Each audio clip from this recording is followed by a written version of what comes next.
And airlock, step 11, we're pausing the in-suit pre-breathe clock, GMT 1114. Copy, 1114.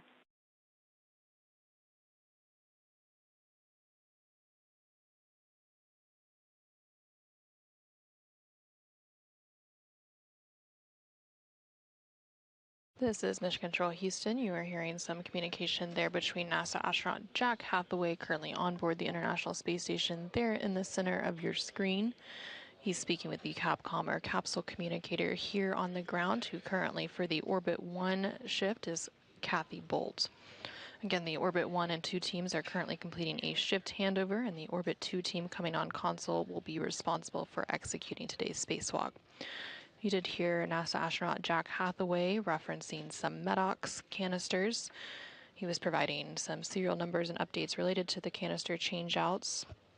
And those MEDOX canisters are medical oxygen canisters, along with the LiO, or lithium hydroxide canisters, are part of the life support system of the EMU, or the extravehicular mobility unit, which again are those white spacesuits that are worn by the astronauts for a spacewalk. On the right-hand side of your screen, there you can see EV1 with the red stripes. Again, that is NASA astronaut Neil Minin for today's spacewalk. And on the left-hand side of your screen is ESA, or European Space Agency astronaut Sophie Adenau, serving as EV2. Also there in the Quest airlock toward the back portion, you can also see NASA astronaut Jessica Meir, who is providing support alongside Jack inside of the airlock, inside the International Space Station today.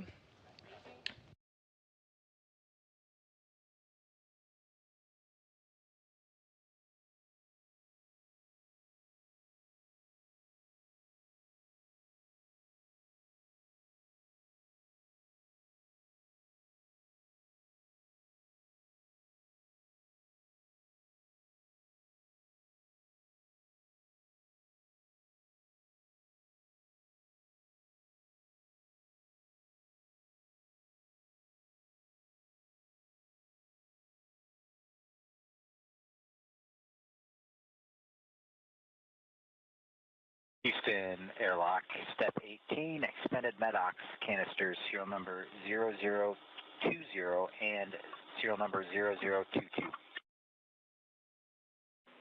We copy 0020 and 0022.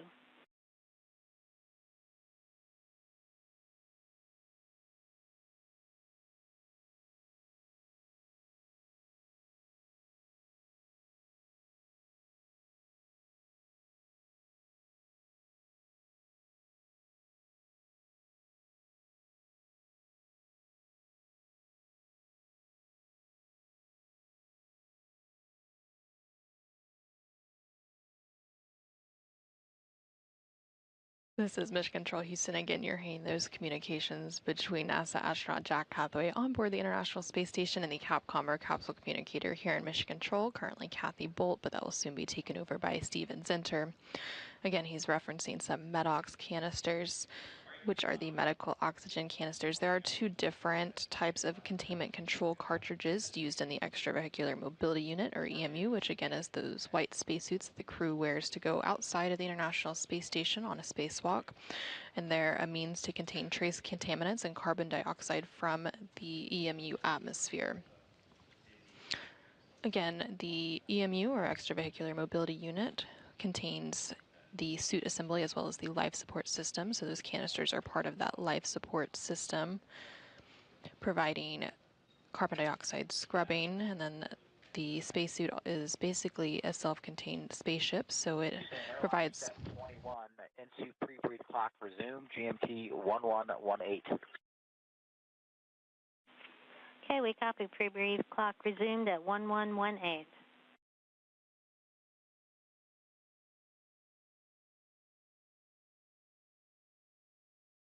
So the suit provides oxygen for breathing and suit pressurization, water for cooling, carbon dioxide scrubbing, battery power, and more. And the spacesuit operates at a pressure of 4.3 psi, or pounds per square inch, which compared to 14.7 psi inside the space station.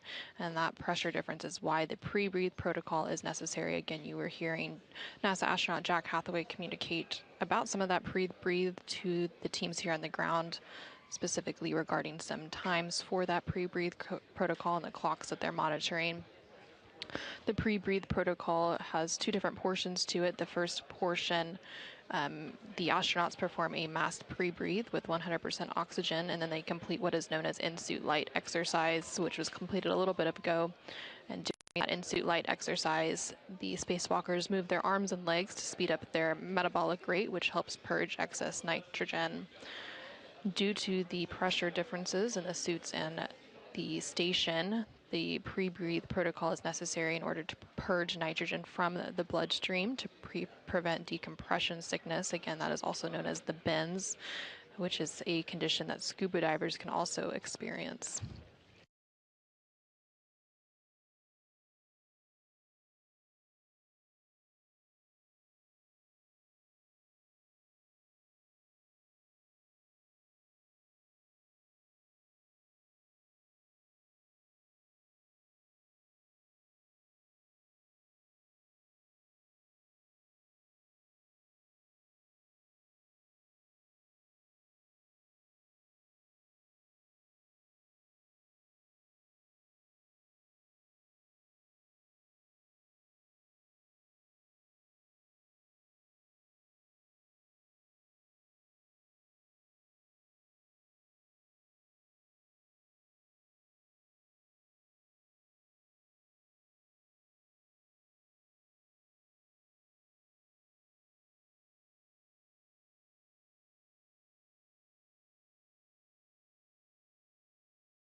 Houston, airlock 2, good manual leak checks, and we're proceeding into step 17 to get them off the ETAs into the crew lock.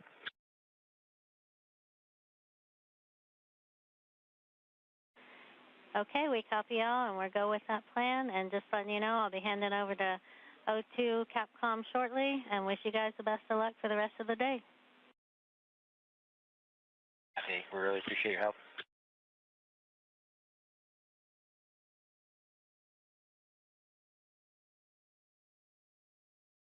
This is Mission Control Houston as teams continue to prepare for today's upcoming spacewalk. Again, that is U.S. Spacewalk 98. You heard a few different call-outs there. Again, those call-downs coming from NASA astronaut Jack Hathaway as he prepares NASA astronaut Neil Mennen and ESA, or European Space Agency astronaut Sophie Adano, who you can see there on your screen, for their upcoming spacewalk. They were referencing moving into the crew lock. So right now they are in the equipment lock portion of the Quest airlock, and then they will begin moving into the crew lock portion right beyond that hatch that you can see there in the center of your screen. From there, they will conduct final communications checks as well as final suit system checks before they switch their suits on to internal battery power. Now, before they began that movement into the crew lock, they did complete some initial suit leak checks and confirmed that everything was looking good for both of the spacesuits that the spacewalkers are wearing for today. As they make their way into the crew lock, both of the crew members will don or put on the safer unit, and there you can see NASA astronaut Jessica Meir carrying one of those units over to NASA astronaut Neil Mennen with the red stripes there on your screen. The SAFER stands for the Simplified Aid for EVA Rescue. It is sort of like a jet pack that is attached to the back of the spacesuits. And while the crew members each have 2 tethers attaching them to the space station at all times, the SAFER serves as a backup mechanism should they get detached. So as they move into the crew lock portion of the Quest airlock of the International Space Station, each of the crew members will have these SAFER mechanisms attached to the back of the spacesuits. Once both of the crew members are moved into the crew lock portion of the Quest airlock, the hatch between the crew lock and the equipment lock will be closed. And again, they will then complete some final communication checks as well as final suit system checks. And then depressurization of the crew lock portion will also begin to bring the airlock down to vacuum to match that of the rest of space. The crew lock begins at 14.7 psi, or pounds per square inch, of course matching the rest of the International Space Station, and is similar to what we experience here on Earth. During the initial depressurization, the crew lock will go down to about 5 psi. There will be a brief pause to allow flight controllers to check out systems and for the crew members to complete some final suit leak checks. The depressurization process will then continue all the way down to vacuum, and once the crew lock depressurization is complete, the spacewalkers will be able to open the outer thermal hatch and then the hatch on the crew lock section prior to placing their suits on internal battery power. Again, when they turn their suits onto battery power, it will mark the official start of today's spacewalk. The entire crew lock depressurization process takes about 30 minutes to complete. And as a reminder, today's spacewalk is currently expected to last about 6.5 hours, beginning around 7:35 a.m. Central, 8:35 a.m. Eastern Time.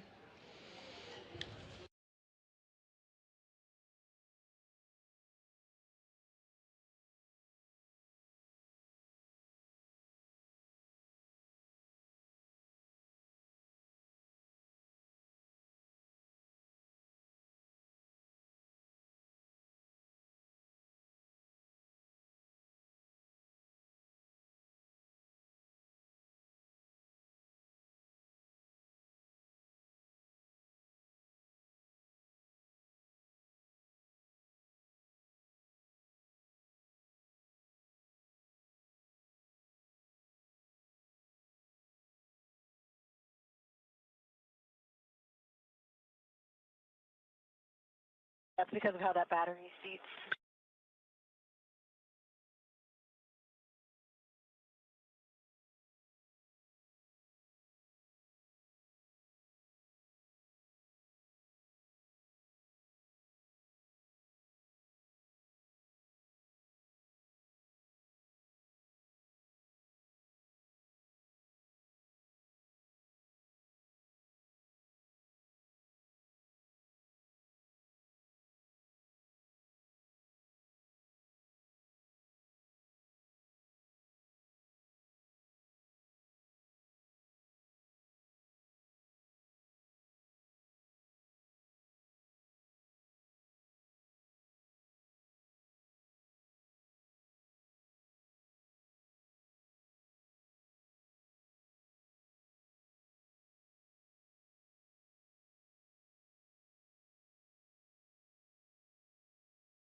This is Mission Control Houston.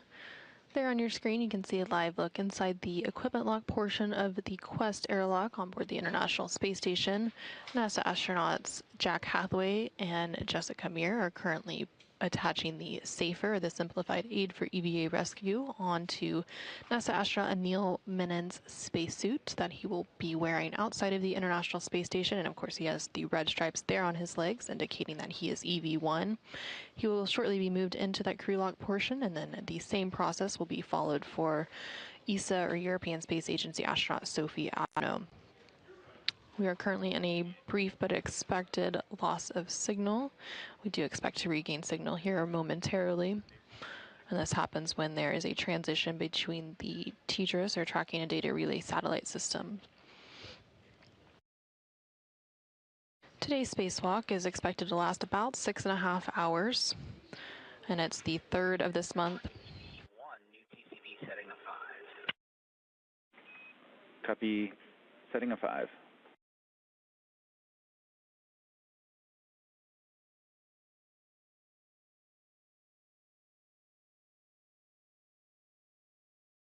And today's spacewalk is the 3rd of this month, and the 6th out of the International Space Station this year. Again, the primary goal for today's spacewalk is to finish replacing the space-to-ground antenna, or the SGANT, on the International Space Station's Z1 truss. This work initially began last week on August 18th when Anil and Sophie conducted a 6-hour and 23-minute spacewalk to remove the failed antenna and secure it on the station's truss structure. However, the crew needed a little bit more time than expected to disconnect some electrical cables and loosen bolts, which delayed the installation of the replacement antenna. So today, the spacewalkers will go ahead and retrieve the new unit and complete that installation.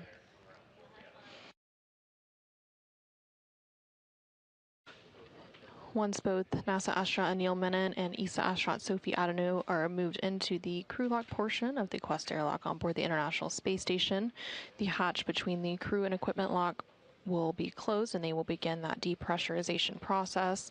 That entire process takes about 30 minutes to complete. The spacewalk will officially begin when the suits are switched to battery power. Again, that spacewalk start time is currently targeted for around 7:35 a.m. Central, 8:35 a.m. Eastern.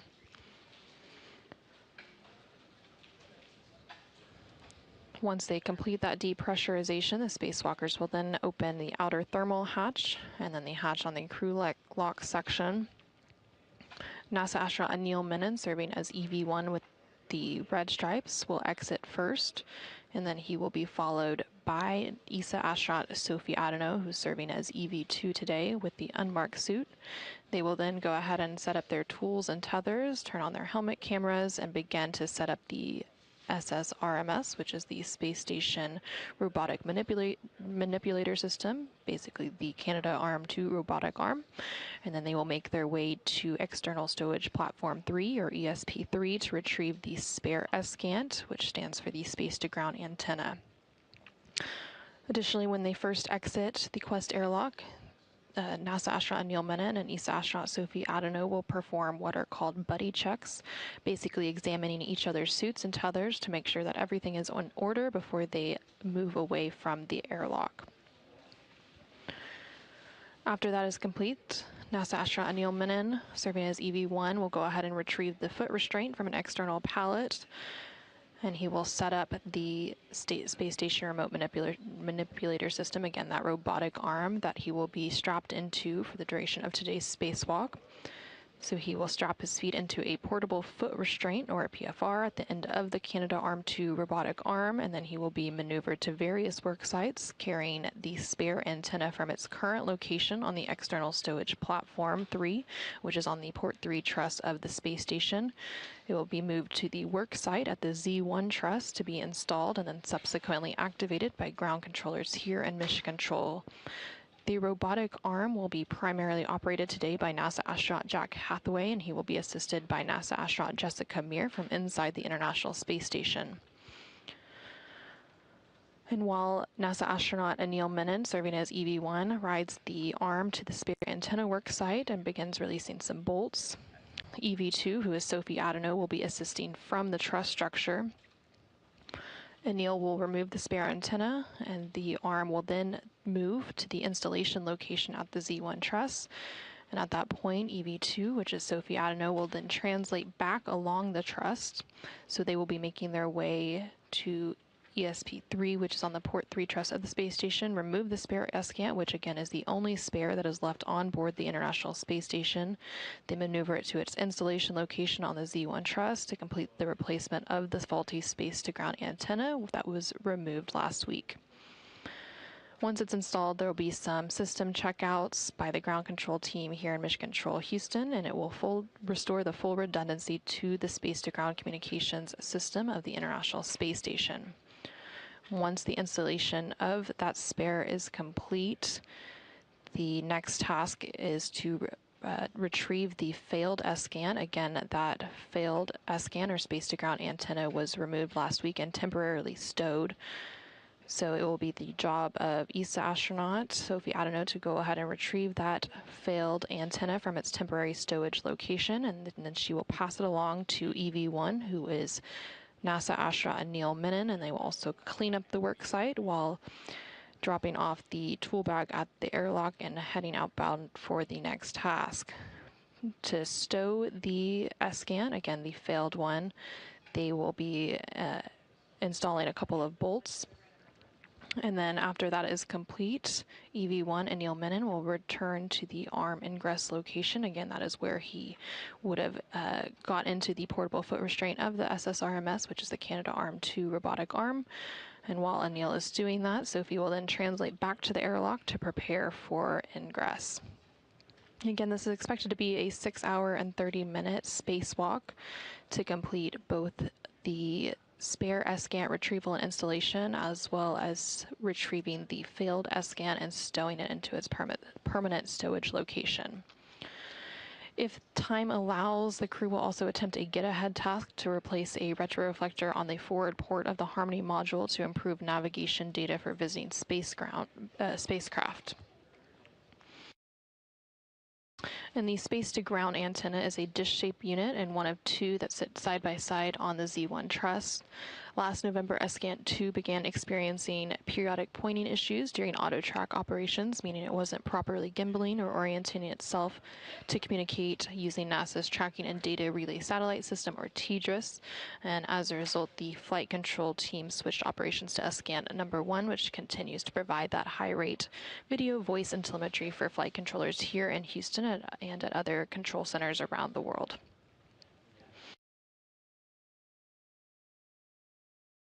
For a little bit of history, the very first space-to-ground antenna that was installed on the International Space Station's Z1 truss was carried into orbit on the STS-92 mission in October of 2000 and installed by astronauts Leroy Chiao and Bill MacArthur. And the spare SCANT, or space-to-ground antenna, that is being installed today to replace the degraded antenna was delivered on the STS-127 mission back in July of 2009 and installed by astronauts Dave Wolf and Tom Marshburn. The faulty antenna that's being replaced and that was temporarily stowed last week was initially installed on the STS-132 mission in May of 2010 by astronauts Garrett Reisman and Steve Bowen. The replacement antenna for today has been parked on ESP-3, again, external stowage platform. Space to ground one. Earlier we copied a partial call regarding the SAFER on Anil's suit. We're looking for clarification on if you had to reseat the battery on the SAFER or just fix the MLI.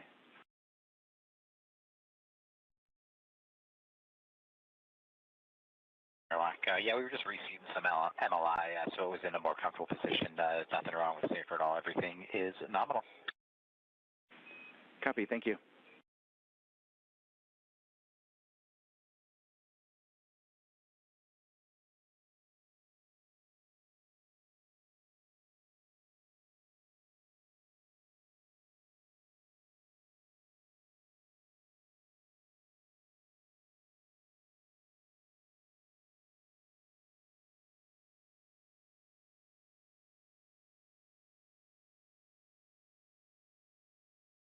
This is Mission Control Houston. You just heard a call down from NASA astronaut Jack Hathaway. You can see there on the left-hand side of your screen. He was speaking with the Capcom, or capsule communicator, here in Mission Control Houston, who for the Orbit 2 team of flight controllers now on console is Steven Zinter. They were referencing a SAFER, and that stands for Simplified Aid for EVA Rescue. And both of the crew members going out on today's spacewalk, NASA astronaut Neil Menon and ESA astronaut Sophie Adenau, have those SAFER units attached to their EMUs, or the white spacesuits that they are currently wearing. And it basically serves as a jetpack-like device should they become untethered from the space station. However, both crew members always have a 2-point tether attached to the International Space Station, so that is very unlikely to happen.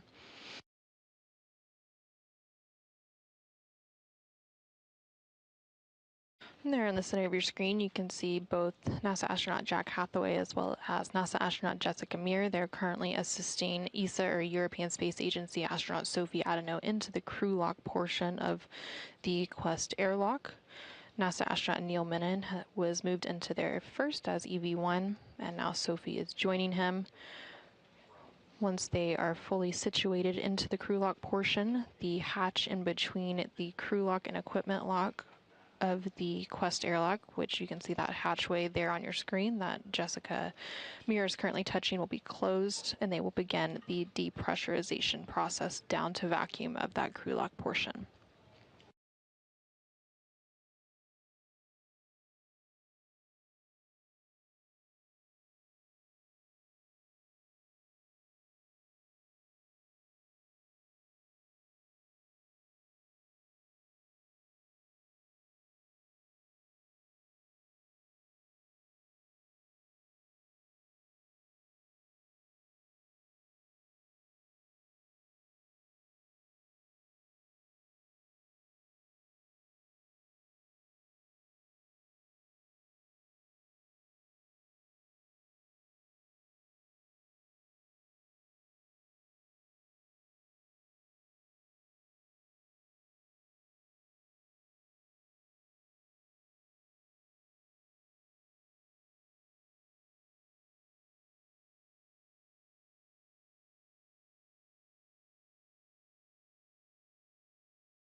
This is Mission Control Houston, live from the International Space Station Flight Control Room here in Houston, Texas. Currently, the Orbit 2 team of flight controllers is on console, being led by NASA Flight Director Chris Dobbins.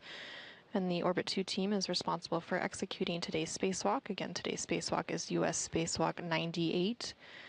Serving as EV-1 is NASA astronaut Neil Menon, and serving as EV-2 is ESA, or European Space Agency astronaut Sophie Adenau. Both of the crew members are currently in the crew lock portion of the Quest airlock. They're at the latter half of your screen, and there you can see NASA astronaut Jessica Meir as she begins to close the hatch between the crew lock and the equipment lock portion of the Quest airlock. Once that hatch is closed, they will begin the depressurization process. That entire depressurization process takes about 30 minutes to complete. Currently, the crew lock and the equipment lock, as well as the rest of the International Space Station, are sitting at a pressure of about 14.7 psi, or pounds per square inch, which is similar to the pressure that we experience here on Earth. However, the EMUs, or the white spacesuits that the crew members wear to go out on a spacewalk, are at a pressure of about 4.3 psi. And then the crew lock will be depressed down to vacuum to match that of space. Once the depressurization process is complete, the crew members going out on today's spacewalk, again, NASA astronaut Neil Menon and ESA astronaut Sophie Adenau, will switch their spacesuits onto battery power, which will mark the official start of today's spacewalk. Again, today's spacewalk is expected to last about 6.5 hours. Airlock steps 76 and 77 are complete. You guys are go for 78. Copy, in work.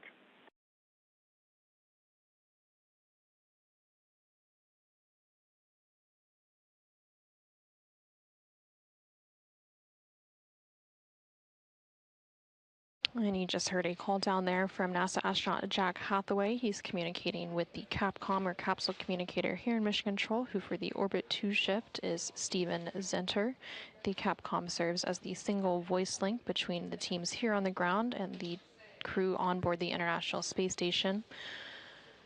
Throughout today's spacewalk, the Capcom will continue to communicate with the crew inside the International Space Station, but there will also be a ground IV who will be communicating with the crew going on today's spacewalk, and the ground IV for today is currently coming on console, and that will be NASA astronaut Anne McClain. And you hear them reference several different numbers throughout today's preparation, and those are all referenced to various procedure numbers that the crew, as well as the teams here on Mission Control, are following in preparation for today's spacewalk. Speed pressure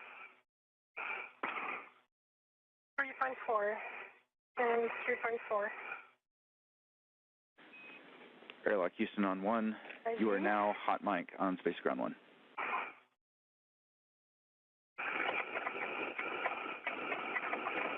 Copies, and we're just taking a quick look at switch configuration on EV2. I see Ivy.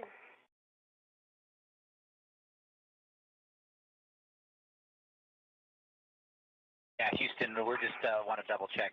We're seeing suit pressure on EV2 of 3.4. We were kind of expecting 4.2, but in IV that kind of makes sense that it slowly breathes down, and so that reading of 3.4 is good.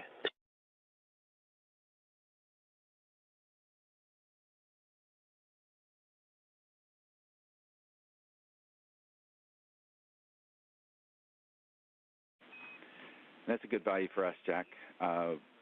We expect it will increase. This is part of the MEDEX changeout results. Okay, cool. That all makes sense to us. We just want to do a quick double check. And I think I lost the bubble on where we are. You guys are still working through 80 and 81, is that right? That's correct. We'll give you a call when we're done. But EV crew is hot mic on Spacer Ground 1, if you didn't copy that. Okay, copy. We're standing by as you guys work through the steps, and EV1 and EV2 are hot mic on the big loops. Copy. Copy.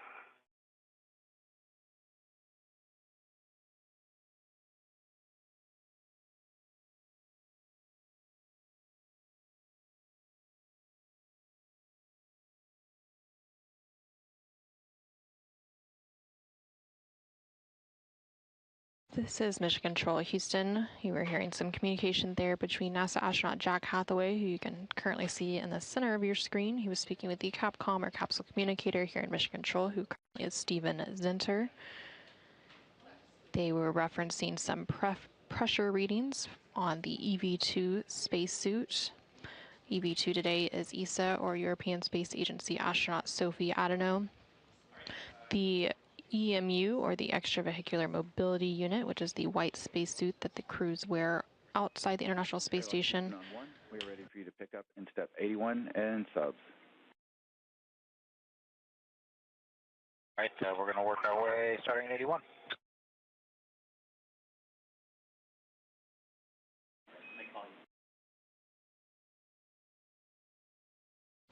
Again, they were referencing some suit pressures, and those spacesuits typically operate at a pressure of around. A couple cleanup steps for EV2 as we are, before we get into the Q card. You're not touched anything, but look on the UIA and check that the depressed pump power switch is in the off OFS. Depressed pump power switch is off OFS. You're going to verify the depressed pump enable LED is on ON. Naval LED on ON. Houston Airlock looking for your go in 84 to start the crew lock depressed Q card. Your go in step 84. Go in 84.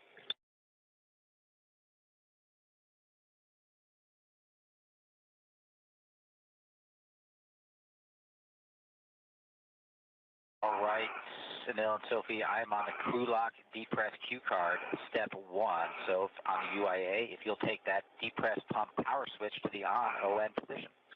Depressed pump power switch to on ON. Done. All right, we're going to count 10 seconds as it spins up.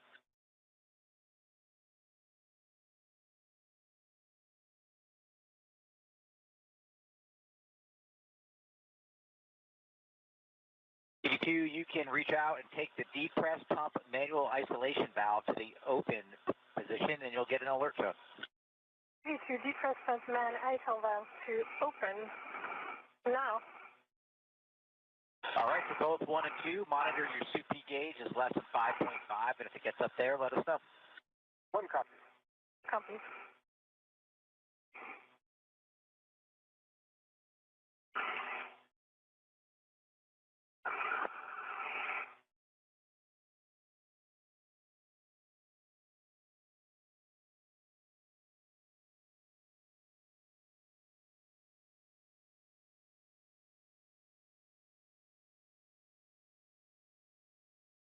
This is Mission Control Houston inside the International Space Station Flight Control Room. As teams continue to work through procedures for today's spacewalk, U.S. Spacewalk 98. The spacewalkers for today, NASA astronaut Neil Menon and ESA astronaut Sophie Adano, are currently in the crew lock portion of the Quest airlock, and that depressurization process of the crew lock is currently underway.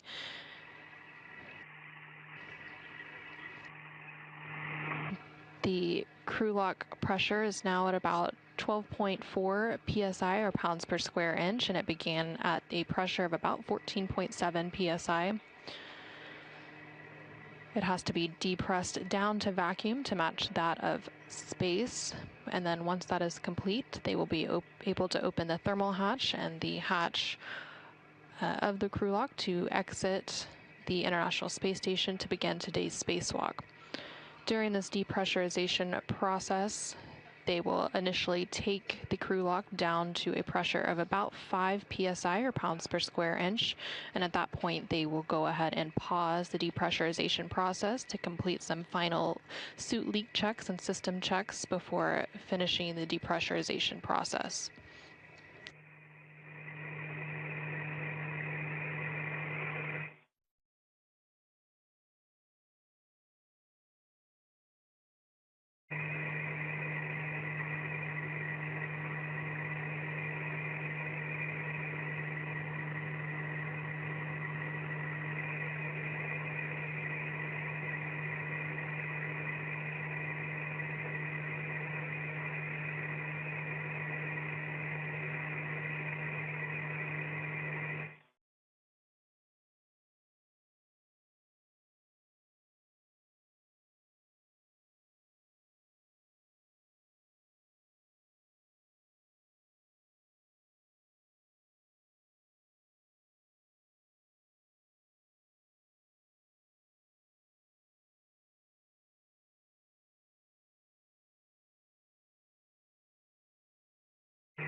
Decreasing our way through 10 psi on our way down to 5.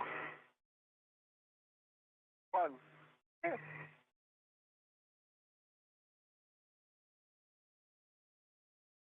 And this is Mission Control Houston. You just heard a call out from NASA astronaut Jack Hathaway. You can see there in the center of your screen, confirming that the pressure of the crew lock is now at about 10 psi or pounds per square inch as it continues the depressurization process down to vacuum.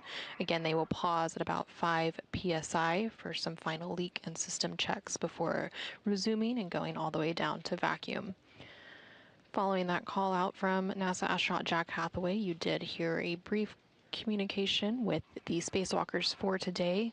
Again, today's spacewalk is being performed by NASA astronaut Neil Mennen, serving as EV1 in a suit with red stripes, and EV2 today is ESA, or European Space Agency astronaut Sophie Adenau. Once the depressurization process is complete, again, that entire depressurization process takes about 30 minutes to complete. The spacewalkers will then go ahead and switch their suits to internal battery power, which will mark the official start of today's spacewalk. Today's spacewalk is scheduled to begin at around 7:35 a.m. Central Time, 8:35 a.m. Eastern Time, and is expected to last about 6.5 hours. Once they switch to internal battery power and that depressurization process is complete, the crew members will then go ahead and open the outer thermal hatch and then the hatch on the crew lock section. First out of the International Space Station today will be EV1, who again is NASA astronaut Neil Mennen, and he will be followed shortly thereafter by EV2, who is ESA astronaut Sophie Adenau. Once they exit the International Space Station, they will go ahead and set up their tools and tethers. Again, they have 2 tethers that attach them to the International Space Station at a given time.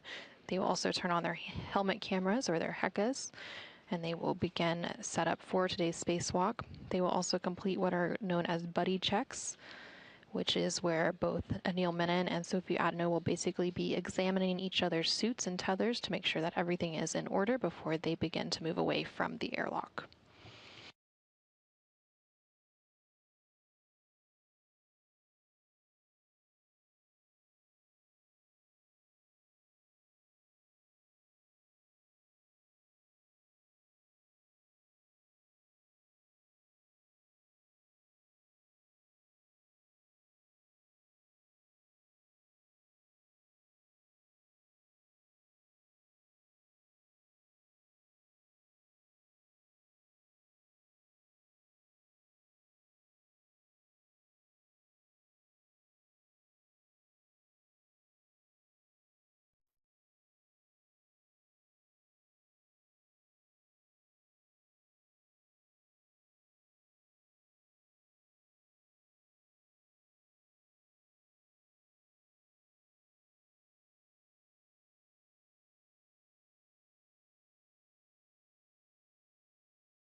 This is Mission Control Houston. Again, we're continuing to provide coverage of U.S. Spacewalk 98.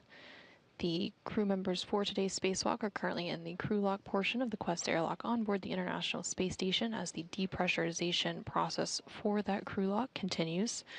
The pressure inside the crew lock is currently at about 6.5 psi. 6.5 psi. You get alert tone at 6 on our way down to 5.0. 1, 2.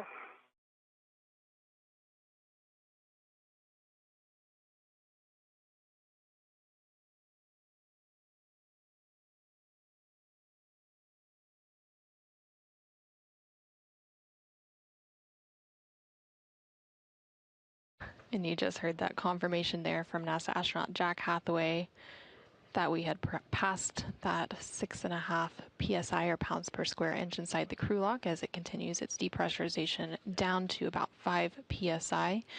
Once the crew lock reaches that 5 psi point, the depressurization process will pause momentarily to complete some final suit and system checks before resuming it down to vacuum.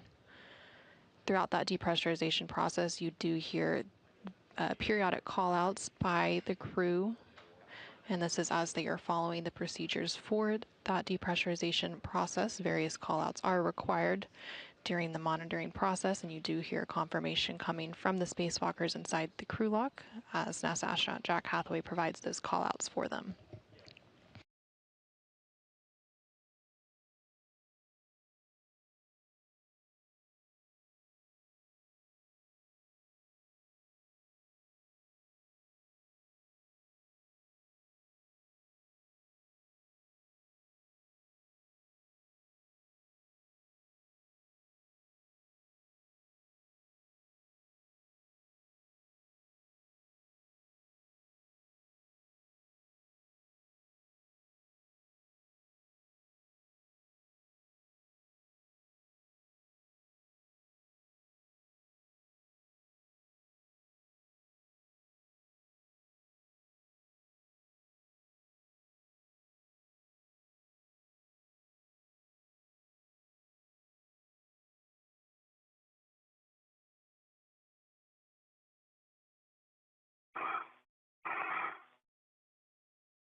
We are approaching 5.0 psi EV2. If you'd reach out and take the depress pump manual isolation valve to the closed position, then expect an alert tone. Yes. Press pump and ISO valve is closed. All right, copy closed. For both EV1 and EV2 on your DCMs, take the display switch to status until you see leak check ? Long yes to start it, and then follow the display instructions. Let me know when you guys are done. Started.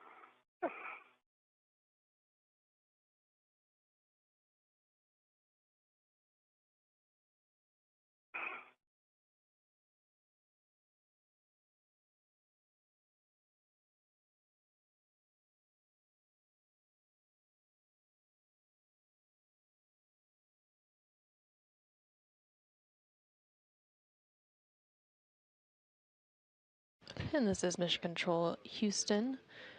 You just heard the call out there that the crew lock portion of the Quest airlock on the International Space Station is now at 5 psi or pounds per square inch. The depressurization process of that crew lock has now been paused to complete some final suit leak checks and system checks before the depressurization process will resume. And we will hear... Leak check complete. 02 to EVA, in work. Copy EV1, leak check complete. And we just heard confirmation that the first suit leak check is complete and they are Complete. Heading 02 to EVA in work. Copy EV2 leak check is complete, and let me know when both of you are in O2 actuator to EVA. Okay.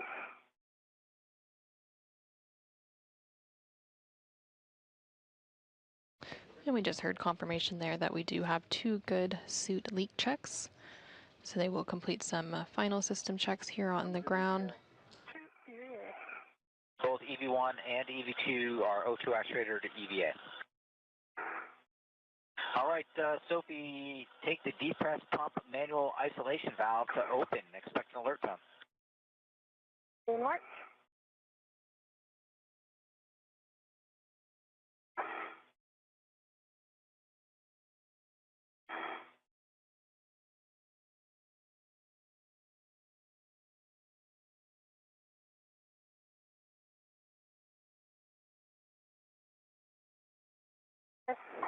pump man ISO valve to open.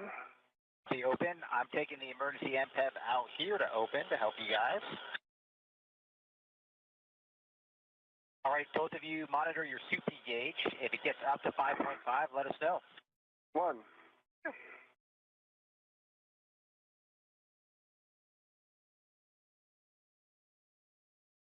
And this is Mission Control Houston. Following those suit leak checks and system checks at 5 psi or pounds per square inch inside the crew log, that depressurization process has now resumed.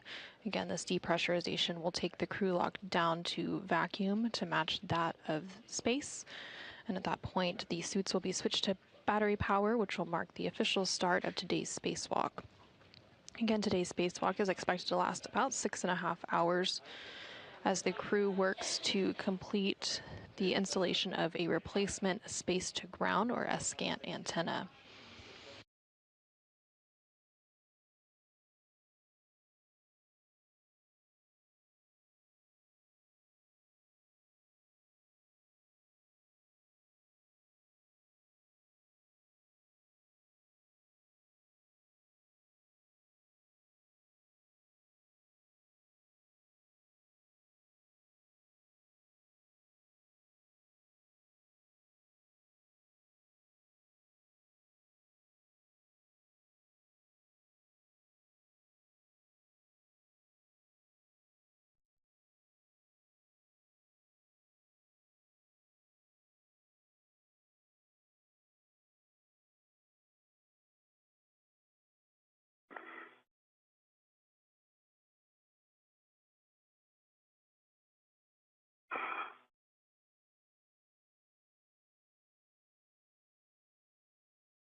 This is Mission Control Houston as the crew log depressurization process continues ahead of today's spacewalk. That crew log is now just under 3 psi or pounds per square inch. Once it reaches about 2 psi, the crew will go ahead and complete some additional procedures related to the manual isolation valve, and they will also report initial tether configurations ahead of egress. And then the final depressurization will take place, bringing the crew lock all the way down to vacuum.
We're passing 2.0 psi EV2. You can reach out and take the depress pump manual isolation valve to the closed position.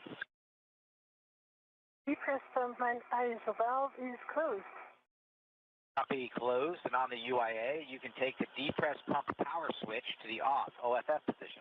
Depress pump power switch is off OFF. Copy OFF, and as always, it's a pleasure getting you guys to close the vacuum, and we will pass it off to Ann and the team down in Houston for the rest of your adventure today. Thank you, Jack and Jessica, and hello, Ann. Good morning, Anil and Sophie. It's game day. Let's do it. We'll take your initial tether config. All right, I'll start off with EV1. Starting on the left, I've got a left D-ring extender that's attached to a small hook on my waist tether, close lock, black on black. Large hook is unlocked on that same D-ring extender. And moving over to the right, I have a D-ring extender.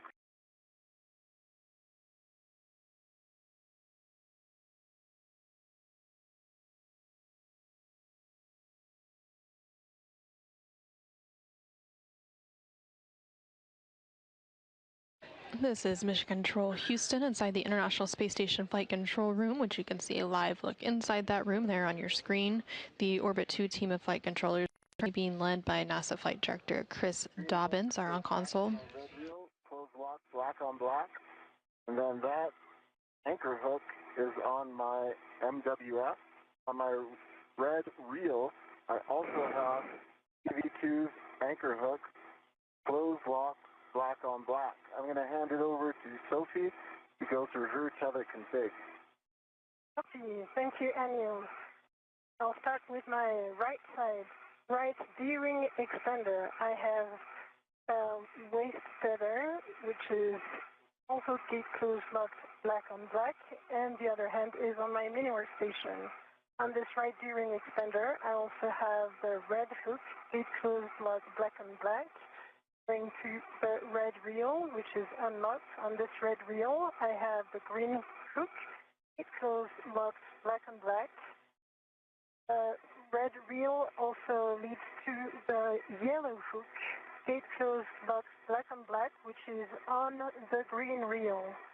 This green reel is locked confirmed, and I see the anchor hook that is going to EV1's red, and I see it's gate closed locked black on black.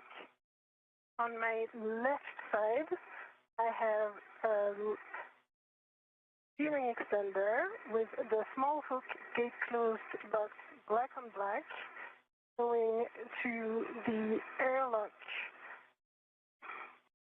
waist tether, and I see both large hook of the waist tether gate closed locked black and black, and the airlock waist tether small hook is gate closed locked black on black on the airlock D-ring extender that gives a good load path to station.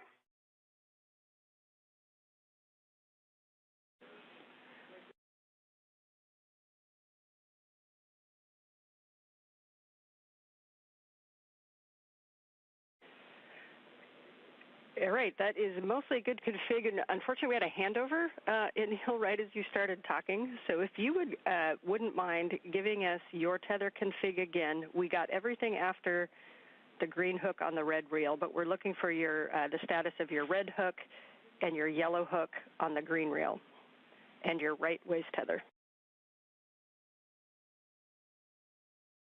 Copy that. Right waist tether is on the right D-ring extender, small hook, close lock, black on black, and the large hook's on my MWF. And the red reel was unlocked. The yellow hook was on the green reel, close lock, black on black. Green hook was on the red reel, close lock, black on black. Green reel was unlocked, and then the anchor hook was on my MWF.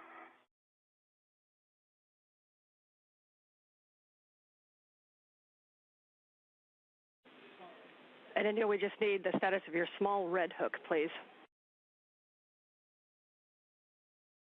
Red hook, close lock, black on black on my D-ring right side.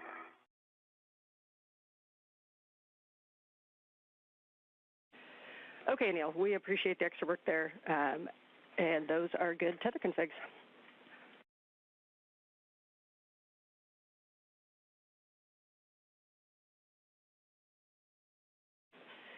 And for both of you, we're just above 1 PSI. We're expecting about 11 more minutes in the depress. Two copies. Two copies.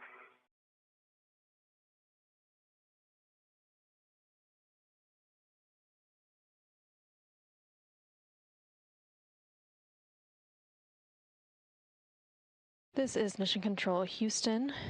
You just heard NASA astronaut Anne McClain, who is serving as the ground IV, working through the initial tether configurations for EV1 and EV2. Again, for today's spacewalk, EV1 is NASA astronaut Neil Menon, and EV2 is ESA, or European Space Agency astronaut Sophie Adhanom.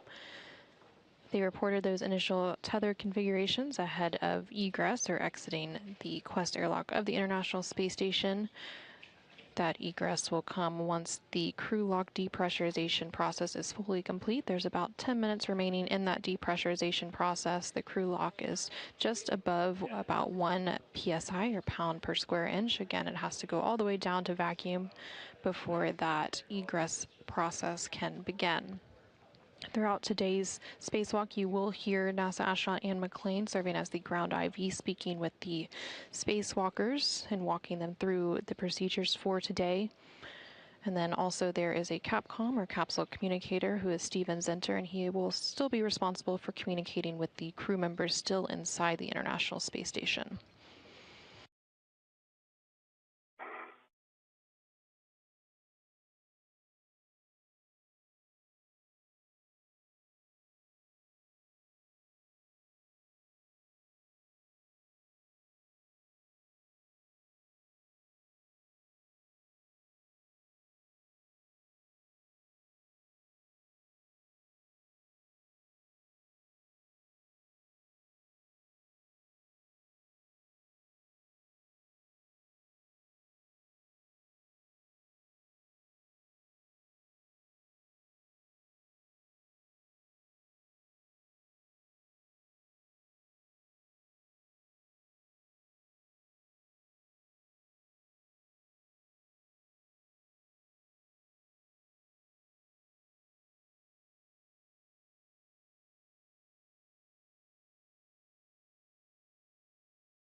This is Mission Control Houston. You're currently seeing a live look inside the equipment lock portion of the Quest airlock, and there at the bottom portion of your screen you can see NASA astronaut Jessica Meir.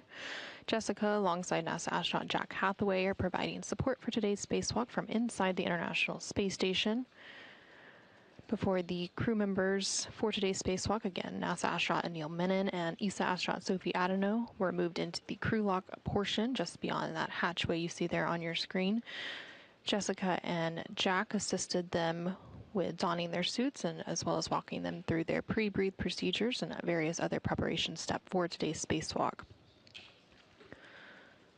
Right now, the crew lock is continuing to be depressurized down to vacuum. It is currently sitting at about 0.75 psi, or pounds per square inch. Once it is all the way down to vacuum, the crew will then turn their suits on battery power, which will mark the official start of today's spacewalk. Again, today's spacewalk is the 283rd spacewalk, and it is the third spacewalk for this month and the sixth out of the International Space Station this year. The spacewalk today is expected to last about 6.5 hours, and the primary goal for today is to finish replacing the space-to-ground antenna, or SGANT, on the International Space Station's Z1 truss. This work initially began last week on August 18th when Neil and Sophie first ventured out of the space station for a 6-hour and 23-minute spacewalk, and they were able to remove the failed antenna and secured it on the station's truss structure. However, they needed a bit more time to disconnect electrical cables and loosen bolts, which delayed the installation of the replacement antenna. So today, Anil and Sophie will go ahead and retrieve that new unit to complete the installation process. Once the crew lock depressurization process is complete, the spacewalkers will go ahead and open the outer thermal hatch and the hatch on the crew lock section and place their suits on internal battery power. They've been working through the depressurization process for about the last 25 minutes or so. The entire process takes about 30 minutes to complete. Again, the crew lock section is continuing to be depressurized down to vacuum. It's currently at about 0.65 psi or pounds per square inch. The pressure of the suits that the crew members wear for their spacewalk, or the extravehicular mobility units, which are those white spacesuits, sit at a pressure of about 4.3 psi. And the internal pressure of the International Space Station itself has a pressure of about 14.7 psi, which matches that of about what we experience here on Earth.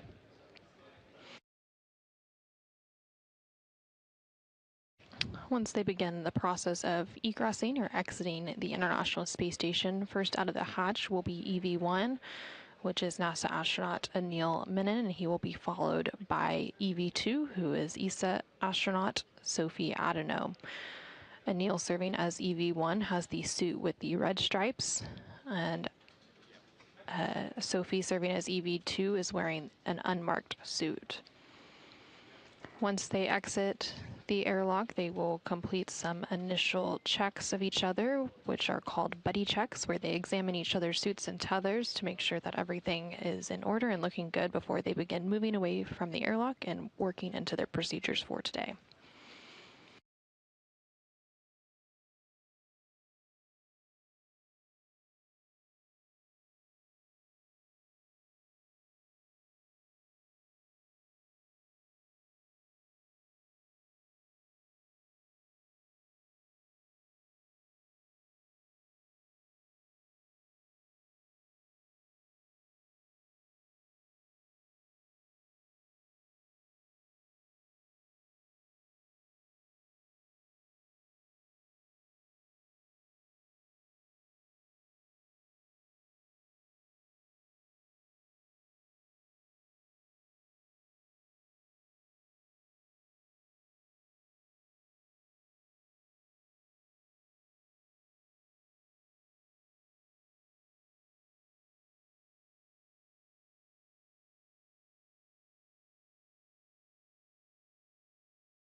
Anil and Sophie, we are estimate about 2 minutes left.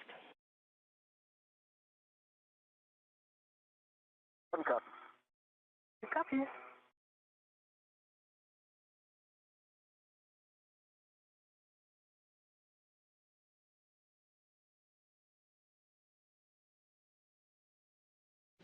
This is Mission Control Houston. You just heard NASA astronaut Anne McClain, who is serving as the ground IV here in Mission Control for today's spacewalk, speaking with NASA astronaut Neil Menon and ESA astronaut Sophie Adenau, who are currently in the crew lock portion of the Quest airlock of the International Space Station as they continue the depressurization process down to vacuum.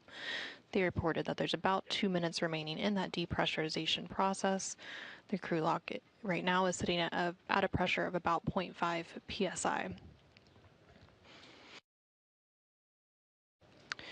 For today's spacewalk, again, the crew members will be installing a replacement SGANT, or space-to-ground antenna, on the International Space Station's Z1 truss.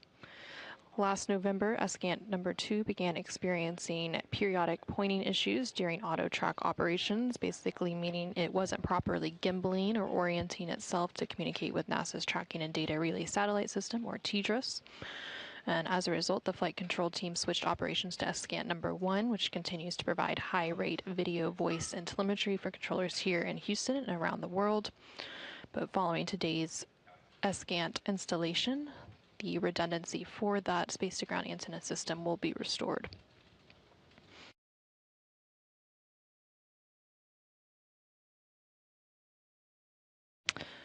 For a little bit of history, the very first space-to-ground antenna that was installed on the International Space Station Z1 truss was carried into orbit on STS-92 in October of 2000. And the spare Escant, or space-to-ground antenna that is being installed today to replace the degraded antenna, was delivered on the STS-127 mission in July of 2009. The faulty antenna that was removed and temporarily stowed outside the International Space Station last week. Okay, EV1 and Neil, step 13. You can verify the EV hatch gauge is less than 0.6.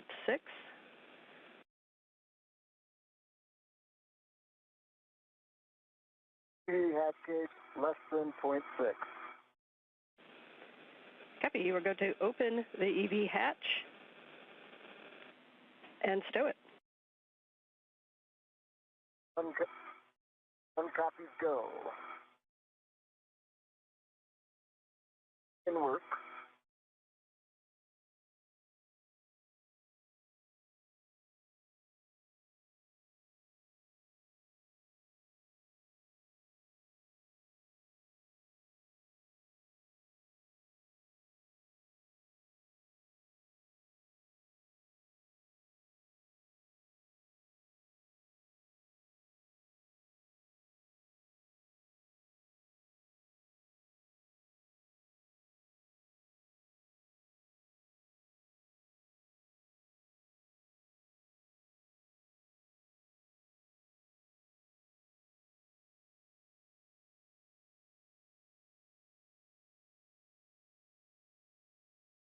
Hatch is open and stowed. Copy. And for airlock, you can take the emergency MPEV to closed. Emergency MPEV is closed. Copy. Thanks. Okay, staggering switch throws, EV1 and 2. You can switch power to BAT and expect warning tone. Okay, 1 will go first. Yep. Power BAT. 2 in work. Power BAT. Copy for 1 and 2. You can now switch your display to Pro to verify functional display. 1 has a functional display. 2 functional display. Copy. Sophie, on the UIA, switch power EV1 and 2 to off OFF and check all 4 LEDs off OFF. To switch power EV1 OFF, all LED off, and switch power EV2 OFF, and all 4 LEDs off. Expected H2O is OFF on my DCM.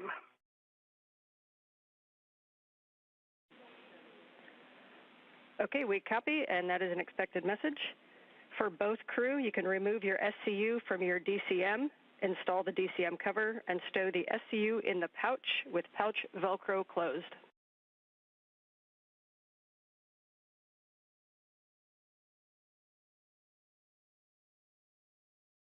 One copies in work. 2 copies in work.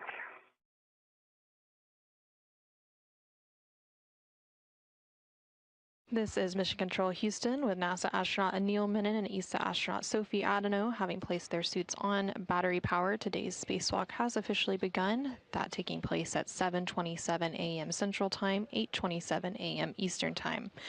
Again, today's spacewalk is the 283rd spacewalk in support of space station assembly, maintenance, and upgrades.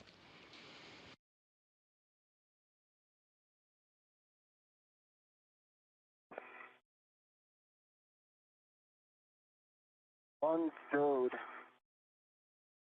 Stowed. Copy. Sophie, you can check that the depressed pump man ISO valve is closed.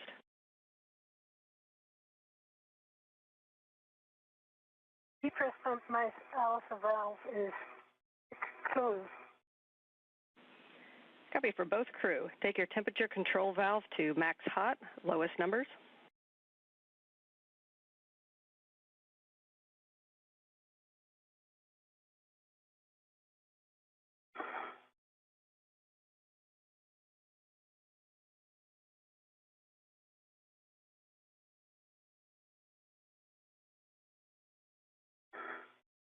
One's max hot. 2 max hot. Copy. You can both switch water to on, O-N, water on.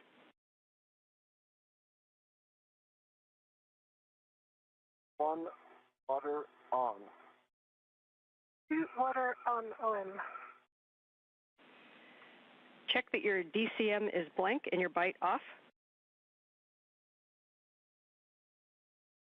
One blank sight off.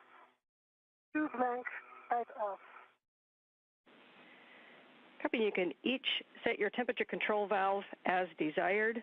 And as you do so, just a reminder to report all TCV changes and best practice not to do large changes over 2.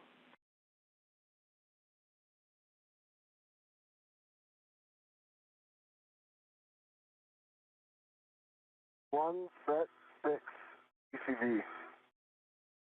2 TCV 5. Okay, we copy both, and you can report your suit P gauge. We're about to have a handover, so you can set your visors as required, and I'll get your suit P on the flip side.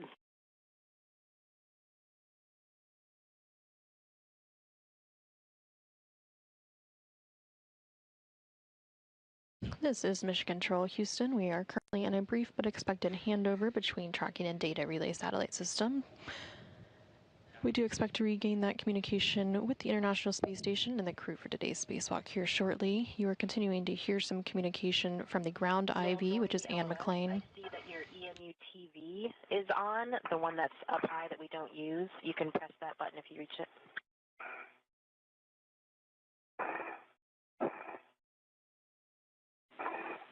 And Houston is back with you if each crew can report suit P gauge. One is at 4.3. 2 4.4. Copy 4.3 and 4.4. You can set visors as required. It'll be nighttime as we go. We see good suit parameters for both of you, so we do not need step 14, and we'll take care of 15 on the ground, and that takes us to egress. So Anil, you are go to open the hatch thermal cover.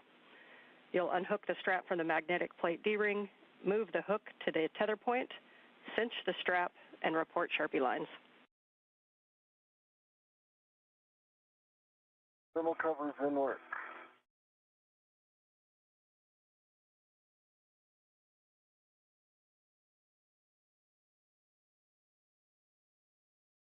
This is Mission Control Houston. Again, you're hearing communication from the ground IV here in Mission Control, who today is NASA astronaut Anne McLean. There on the upper portion of your screen. Thermal cover is attached to itself on the D-ring, and it's got 6 Sharpie lines.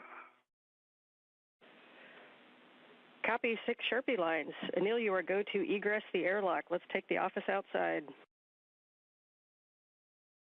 Sounds great, Anne. One's egressing. All right, and as you go out, your first step is going to be to attach your anchor hook on the forward airlock D-ring. Work.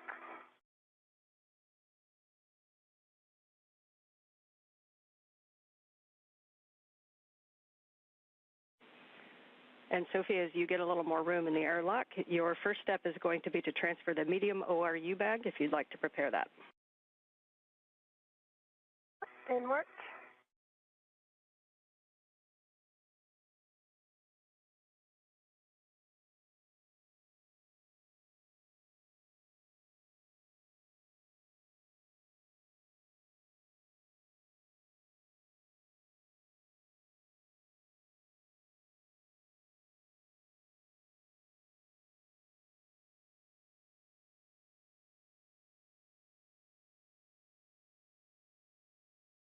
Okay, EV1, safety tether is closed, lock, black on black, forward, airlock D-ring. Copy. You can take EV2's anchor hook to the aft D-ring. This is Mission Control Houston. You're now seeing a view outside of the International Space Station. EV1, who today is NASA astronaut Neil Menon, has opened the thermal cover and is making his way outside of the International Space Station. And he is attaching his anchor hook. And then following that attachment, EV2 will follow. Black on black to the aft D-ring. We both have good load paths. The EV2 to disconnect their waist tether when desired. Copy. I'll wait until I'm outside. Good words, Anil. You can now retrieve the ORU bag from Sophie and stow it on the airlock toolbox. And Sophie, just please report to us. When you're ready. And just report to us if you're going to keep the large small ret on the bag or in the airlock. The large small bag will be placed on the airlock, but it's going to be Anil releasing it as soon as he has his own ret on it. Okay, I see the ORU bag. Okay. Bring it towards you. Got a hand on it. I'm searching for the handle. Okay, I've got the handle. Copy. You've got the handle. It's still vetted on the airlock.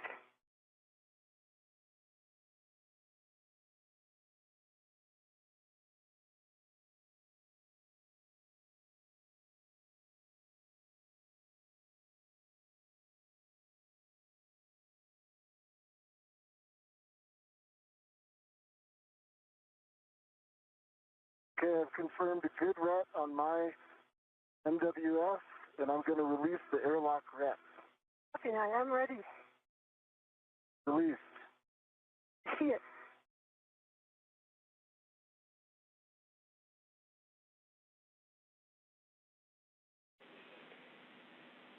All right, nicely done. And Anil, as you go to stow that ORU bag on the airlock toolbox, Sophie, you can prepare crew lock bag 1. Okay, marked.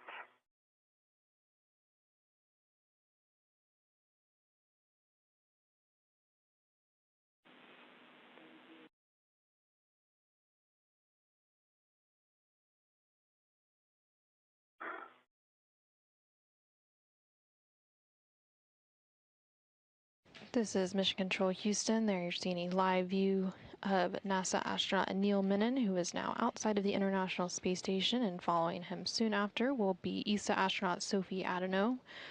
Anil today is serving as EV1, and Sophie is serving as EV2. You can also see a tool bag that is floating out there that they're getting strapped and ready for today's spacewalk. Today's spacewalk officially began at 7:27 a.m. Central Time, 8:27 a.m. Eastern Time, when the suits were switched to internal battery power. Today's spacewalk is expected to last about 6.5 hours. Got one large hook on the top handrail, the toolbox. I'm going to put a second large hook on the bottom handrail. Okay.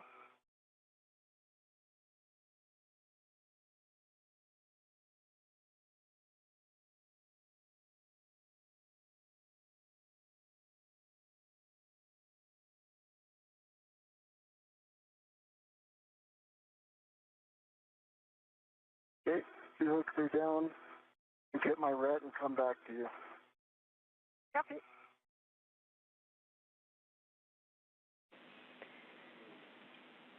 And Sophie, you can hand out crew lock bag number 1. That's number 1 to Anil. Anil, you'll stow that on your BRT and report the status of the large small ret.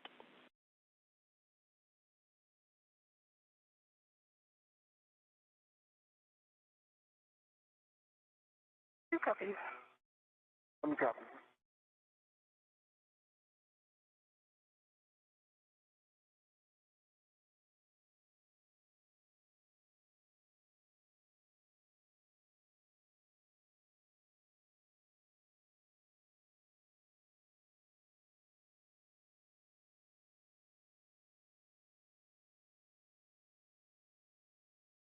This is Mission Control Houston. Again, you're seeing a live look at NASA astronaut Neil Menon, currently outside the International Space Station as he continues to prepare some tools and bags for today's spacewalk, and then he will be joined outside of the Quest airlock here shortly by ESA astronaut Sophie Adano. I'm pushing it towards you. You see it? Stand by 1 sec. I'm going to just get the rat ready. Yes.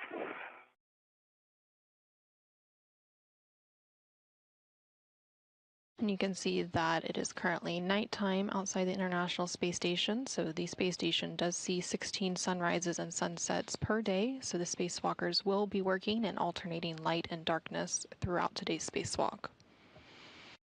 Okay.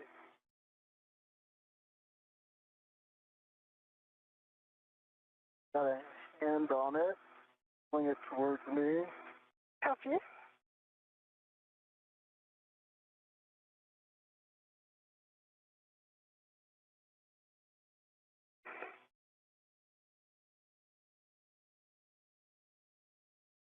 Houston, Sophie, TCV 3. Copy TCV 3 for Sophie. Okay, Sophie, I'm confirming a good ret to my BRT, so I'm releasing the ret EU. Copy. Are you ready? Stand by 1.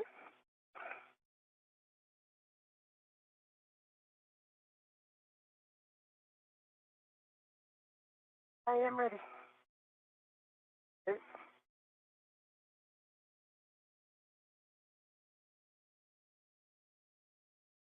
That's coming.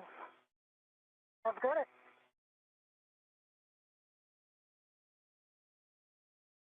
Give me 30 seconds to put this on my BRT. Take your time.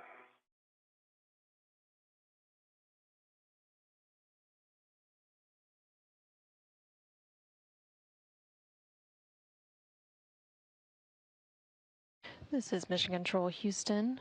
You just heard NASA astronaut Neil Menon reference a BRT. That is the body restraint tether. Each crew member is tethered to 2 parts at any given time. They also have a unit known as a SAFER, or Simplified Aid for EVA Rescue. And you are, let's go. Copy, go. Okay, and Neil will have you kind of go to the aft side, and Sophie for the forward side, so you can lead that translation. And I was planning on rotating towards the starboard side. Did you want me to go aft, or is starboard okay? Forward, starboard. Yes, that's fine. We like your plan.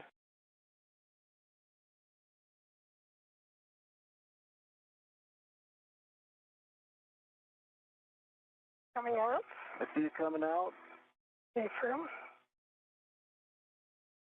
Good, Phil.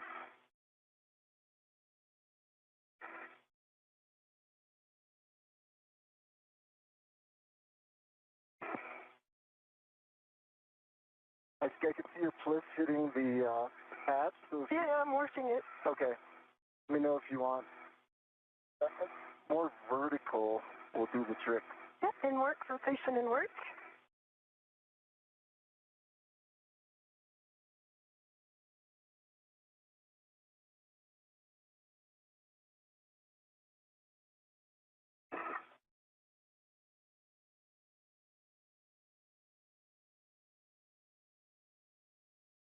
This is Mission Control Houston. EV2, which today is ESA astronaut Sophie Adano, is now making her way outside of the Quest airlock, and you can see And clean. Copy. You?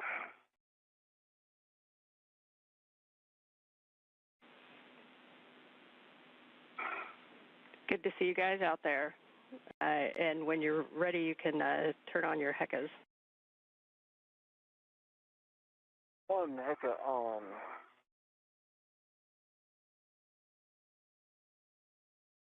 this is Mission Control Houston. Both NASA astronaut Neil Menon and ESA astronaut Sophie Adano are now outside of the International Space Station. Copy, and close the thermal cover. By one, I'm just relocating my left waist tether. You heard them referencing a HECA. That stands for the HD EMU camera assembly, basically the cameras that are attached to their spacesuits that you will see point of view camera views during today's spacewalk. Looking good. All right, so you're clear, so we can close the thermal cover, correct? Yep. Okay, I'm going to kick it your way. And I'm pushing it. Nice.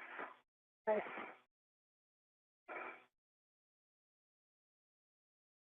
Thermal cover closed, Dan. Copy, thermal cover closed. You can position for buddy checks. And just one note for Sophie, we believe we saw your left safer handle up slightly, so if you could double check that one. And for both of you, we'll need HECAs, MWS tabs, safer handles, and then clear tethers and tools. Copy. And annulating both of your safer handles up, slightly up as well. Okay. Just will take a moment and do a confirmation. We're still, I can see your right down. Okay, my left is down as well now. Give me a second to... Sure.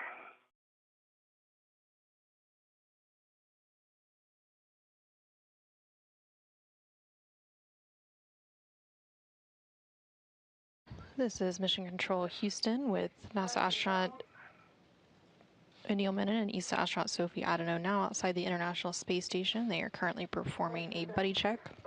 Well, why don't I start with the buddy check here. I can see one green light. You can see 3 tabs are up. And can you rotate to your left so I can get a good look at your right? Okay, that right safer's down. Can you rotate the other way? Double check. I can see it, and it is down. Taking a good look at your tethers, will you give us your hat? The hat is dry. I think I know your tethers are in a good config. Double checking.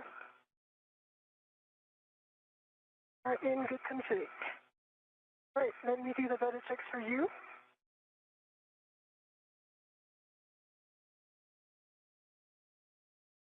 I see 3 tabs up. I see 2 safer handle down. Can you move slightly your PGT just so that I'm sure about the right one? Didn't work? And that's, no, there's 1 centimeter. You can push it down a tiny bit more.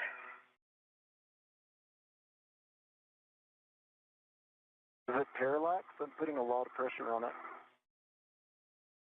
Okay, that's down. Okay. Okay, I see 1 good green light. I see your 2 helmet lights for the light. And your tethers look good. I see the acrylic bag, which looks good as well. I like that. I'm going to move to the forward starboard side to clear some room for you. Copy. And Anil will take a baseline hat from you as well. Hat's dry.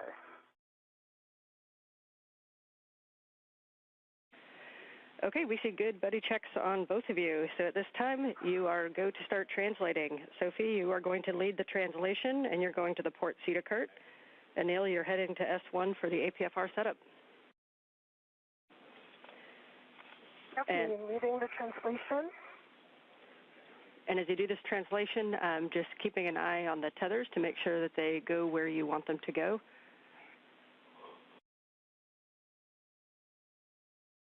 Copy. Copy.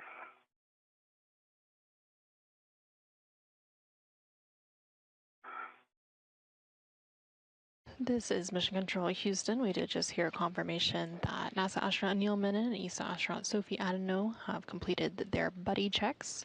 During those buddy checks, each of the crew members examined the other one's suits and tethers to make sure that everything was in order before they began moving away from the airlock. They also reported on their baseline HAP status, and the HAP is the helmet absorption pad inside of their EMU, or the extravehicular mobility unit. They're now moving into the next portion of today's spacewalk procedures. And during this part, NASA astronaut Neil Menon will make his way to the APFR, which is the adjustable portable foot restraint, which will be attached to the space station's robotic manipulator system, which is the candidate arm to robotic arm. Also inside the International Space Station, NASA astronaut Jack Hathaway is preparing for his portion of today's activities. He is prime for the robotic operations from inside the International Space Station. So once the robotic arm is set up and NASA astronaut Neil Menon has safely entered his feet into the foot restraint, NASA astronaut Jack Hathaway from inside the space station will begin maneuvering that robotic arm.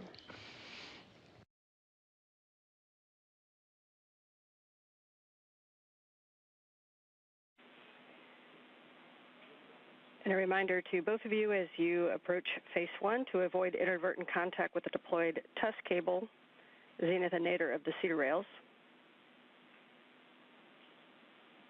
Copy, mindful of test cable. Copy.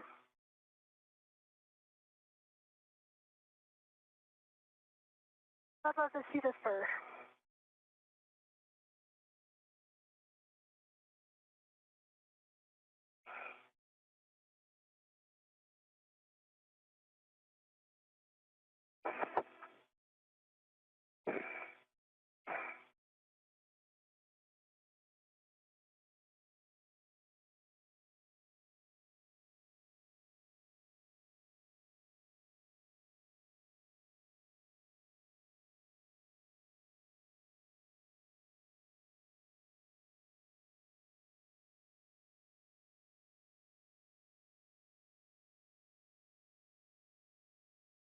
Cedar rail.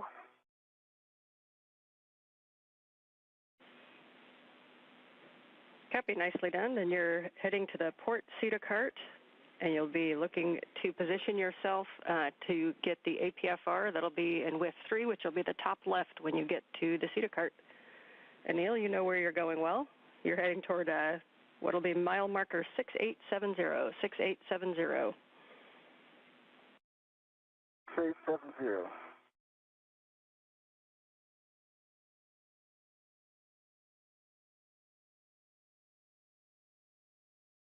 This is Mission Control Houston. There on your screen, you can see both ESA astronaut Sophie Adano as well as NASA astronaut Neil Menon. Sophie is wearing the unmarked suit, serving as EV2 for today's spacewalk there on the left-hand side of your screen. And Anil is wearing the suit with the red stripes. He is on the right-hand side of your screen currently. Both of the crew members are currently translating on the International Space Station's truss structure. Sophie is currently translating to what is known as a port CETA cart. CETA stands for Crew and Equipment Translation Aid. They are working to retrieve the APFR, which stands for the Adjustable Portable Foot Restraint. I'd like to let you know we've got great camera views of you. Families are watching. Mission Control is very happy to see you both out there. Thanks, Ann. Good to know. Please give them a big hug from us. Have someone do it.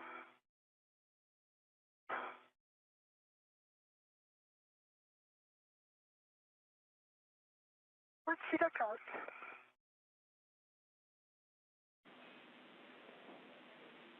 Copy. You'll be retrieving the APFR from the port CETA cart with 3. Copy.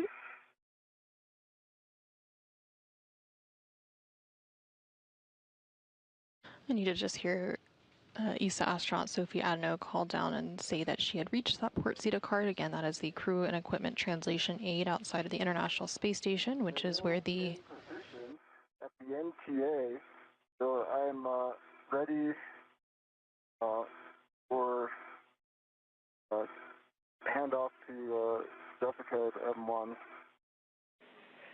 Copy. And Sophie, you have your steps at the port CETA cart, so we'll give Anil the comm, and Anil, you can give the M1 go to GCA to the published APFR install ingress position. Copy. Need any more comms, Sophie, or are you okay if I take it over? Take it over. I'm good, thanks. Okay, and for MCC, I could see a small sticker. It looks like a mile marker sticker that's headed nadir, twirling at about quarter meter per second. We copy the sticker heading nadir. And Jessica, I'll copy. I've got you loud and clear, Anil. Are you ready for the GCA to the published APFR install position? Ready for GCR. Good work.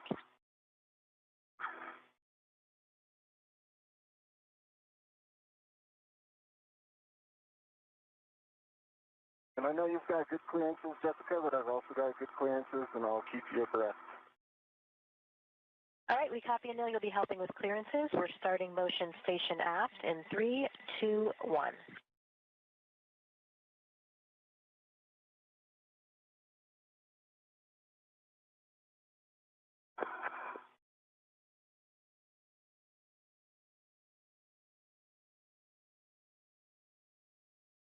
This is Mission Control Houston.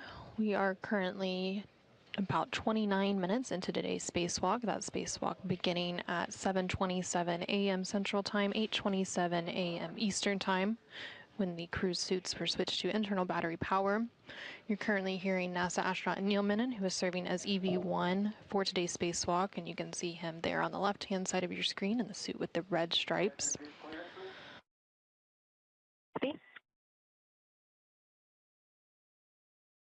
60 centimeters to go.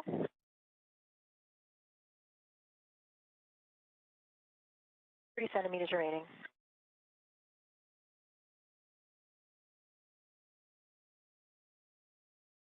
NASA astronaut Neil Menon is currently speaking with...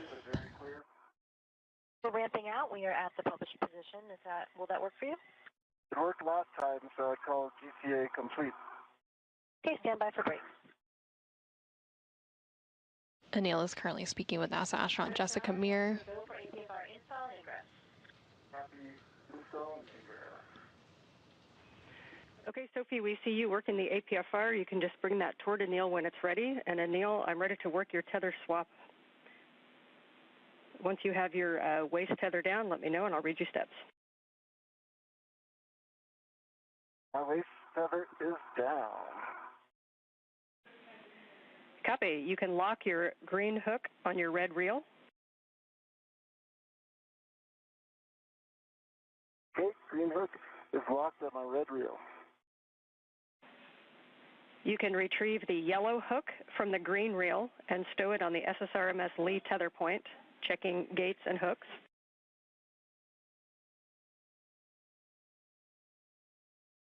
Okay, I'm in work.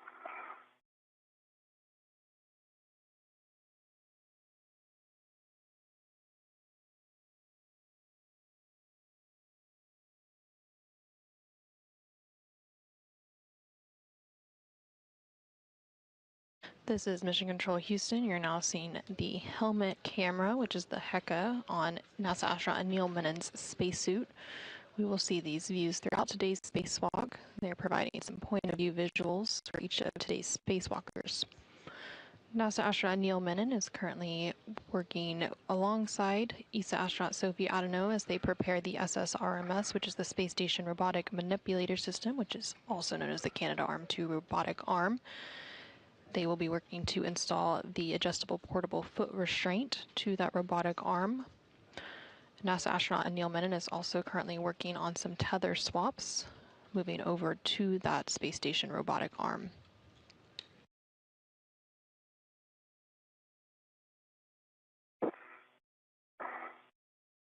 I'm on the line for you, Anil. Great.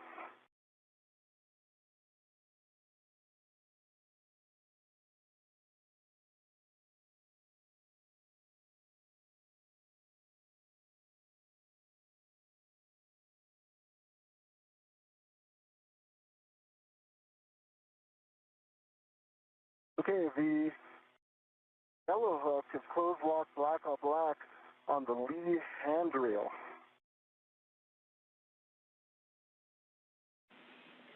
Copy. Check that your red reel is unlocked.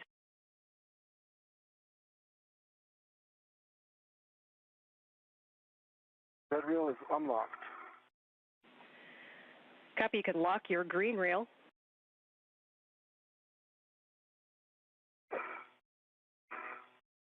Green reel is locked. And you can retrieve your green hook and stow it on the vertical NTA handrail. Then unlock the green reel. Okay, north.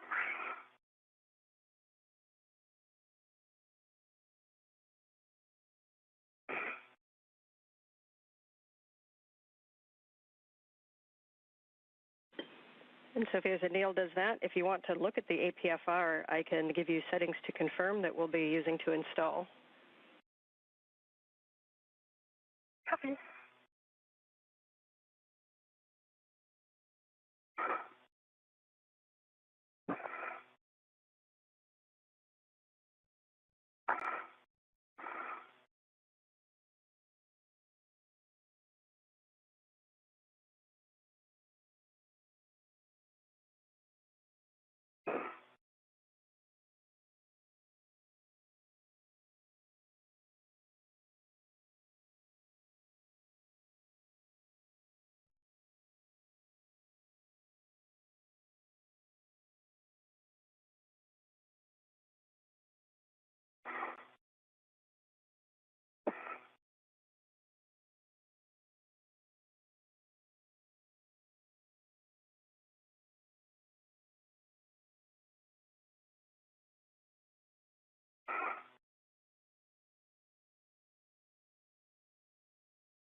All right, green hook is on the NTA handrail and the green reel is unlocked.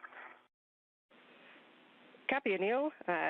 We are good with that tether path, so you guys can work together to install the APFR onto the arm. And you're looking for 12 Papa Papa Fox 6. That's 12 Papa Papa Fox 6. Confirm Papa Papa Fox 6 confirmed. So we are good, and I confirm pitch knob is can be depressed. Okay, I'm Copy, in a good pitch knob, spot thanks. then, Sophie. If you can send it my way, once I have control of it. Is sending it your way. Okay, I have control. Yes. Put on your ret if you can. Yes. Just going to position it.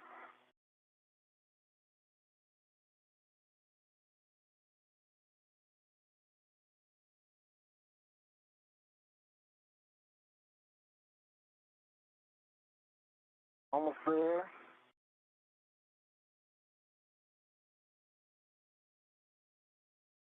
This is Mission Control Houston. We're about 36 minutes into today's spacewalk. Black color, black on black. Good pull, good twist test.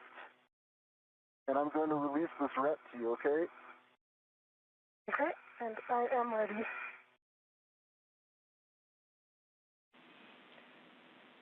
And then, Dale, I think you said it, but I might have missed it. Confirm the clocking of 12. Clocking of 12. Okay, that's a good config on the APFR. We copy your pull twist and your black on black. And so, Anil, you can get in position to ingress the APFR when you're ready. Okay, I'm moving to an ingress position.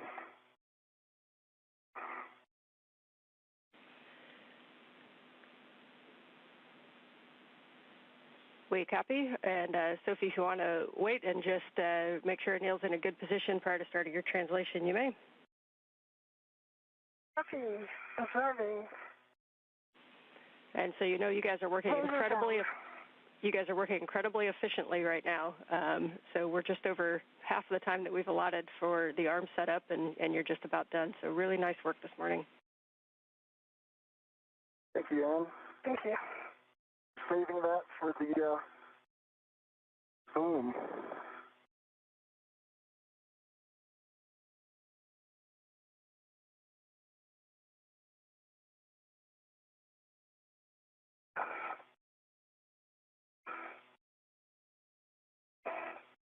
This is Mission Control Houston. We're about 38 minutes into today's spacewalk, which began at 7:27 a.m. Central Time, 8:27 a.m. Eastern Time. We're going to have you hold right there until Anil is at the back off position so that we can get an extra set of eyes and make sure we're all in a good config. Copy, observing and sending by. The crew outside of the International Space Station for today's spacewalk are NASA astronaut Neil Menon, who you can see there on the left-hand side of your screen in the suit with the red stripes. He is joined by ESA astronaut Sophie Adenau, who has the unmarked suit as EV2. They recently completed the installation of the APFR into the SSRMS, which is the articulating portable foot restraint onto the space station's robotic arm. NASA astronaut Neil Menon is now working to ingress or attach his feet to that foot restraint on the robotic arm, and once that step is complete, then ESA astronaut Sophie Adenau will begin translation or movement to ESP-3, which is the external stowage platform 3 on the space station's truss. You're doing great, Anil. Thank you, Phil. I believe my tether is in front of my leg where I want it. Yeah, in front of your left leg. Okay.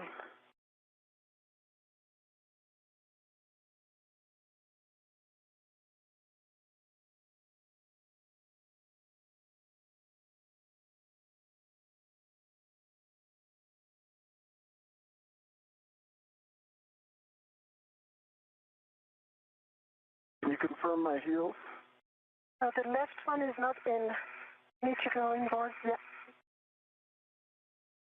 Yeah, that feels good to me. No, the left one is not in. It isn't, okay. Yeah. Yeah, you're there. The left one is in. Let me just change body position to confirm the right one. Yes, the right one is in as well, so you're in great spot right now. Nice to have you here. Okay, Ann, I am in. So, ready for CA and next step.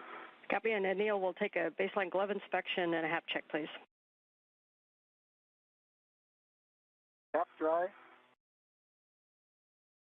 Gloves are nominal. Copy, and again, Soph will hold you there. Neil, you can give M1 go to GCA to the published APFR back-off position. All right, I'm setting my TCB to 4. And M1, you are go to GCA to published back-off position. All right, we copy. Brakes are off. We're getting set up. And we copied EV1, TCV 4.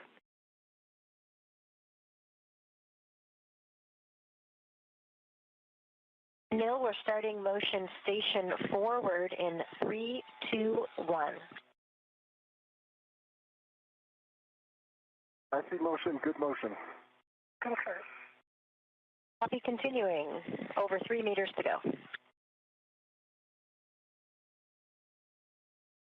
This is Mission Control Houston inside the International Space Station Flight Control Room here in Houston, Texas. There on your screen, you can currently see a live view outside of the International Space Station as NASA astronaut Neil Menon is currently attached to the space station's robotic arm. That robotic arm being maneuvered by the crew still inside the International Space Station.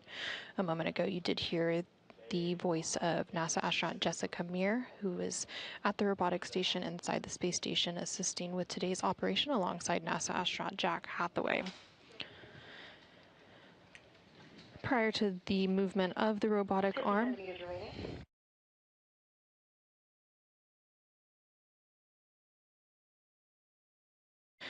Prior to the movement of that robotic arm, NASA astronaut Neil Mennen strapped his feet into an articulating portable foot restraint. Is she good to go?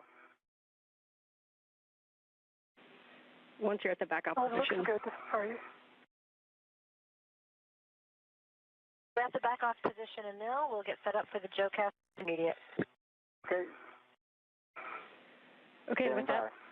with that, Sophie, as they get reconfigured, you are go to start your translation toward ESP3. Reminder as a warning to avoid contact with grapple fixtures. That's on the that's zenith of the FSE. So at this time, you can translate starboard under the MT, and you'll be dropping your green hook on handrail 3217, which is just on the outboard edge of the starboard CETA cart.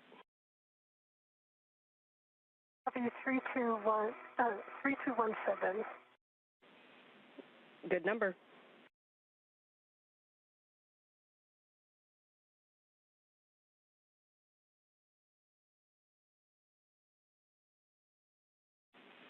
And I think that the CETA card will block the mile markers, but if not, it's mile marker 5760. Okay.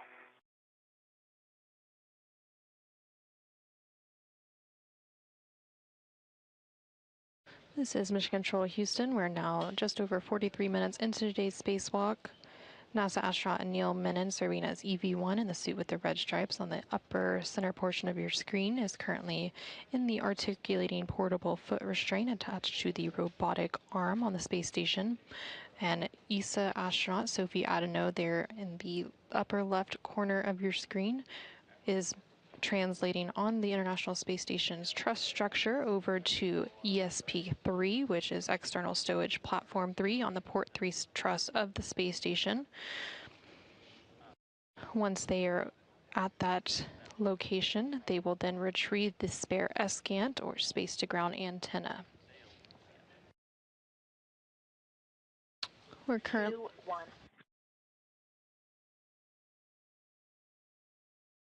See motion, good motion.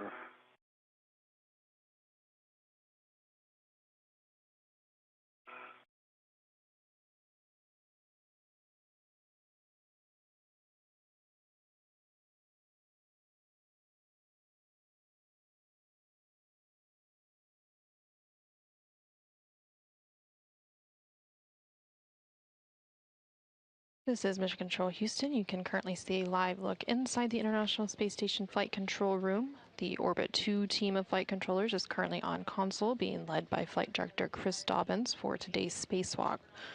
Back with you after a handover. Got you. Starboard CETA cart.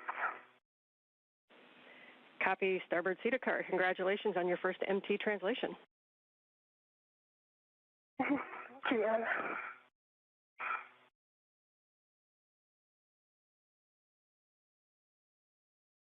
3217 insight and inward for the Greenland. Copy, Sophie.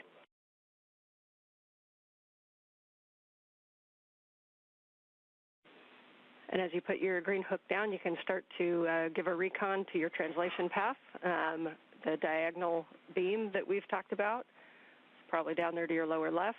And again, if that doesn't look tenable, then you can always translate outward more first. Copy.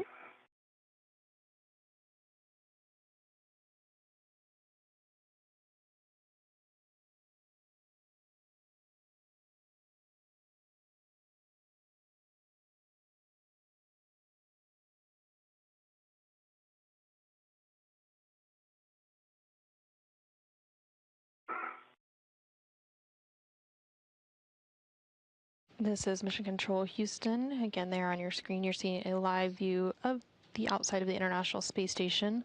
And there in the upper portion of your screen, you can see the space station's robotic arm, which attached to the end of that robotic arm and an articulating portable foot restraint is NASA astronaut Neil Mennen, who today is serving as EV1.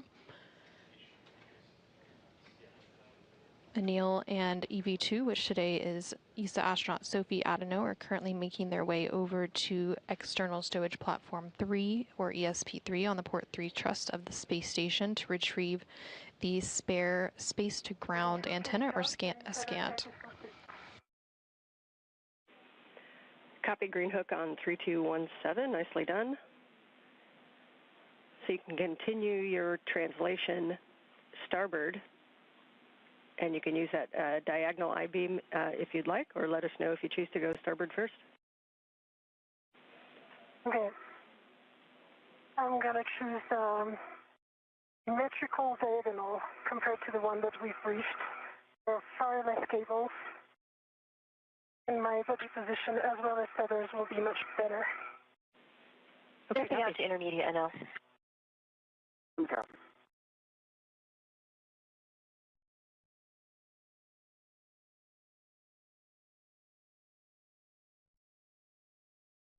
This is Mission Control Houston. You can currently see a view from the helmet camera of ESA astronaut Sophie Adano as she continues her translation along the truss structure of the International Space Station over to the External Stowage Platform 3. Intermediate position, we're getting set up for the next maneuver.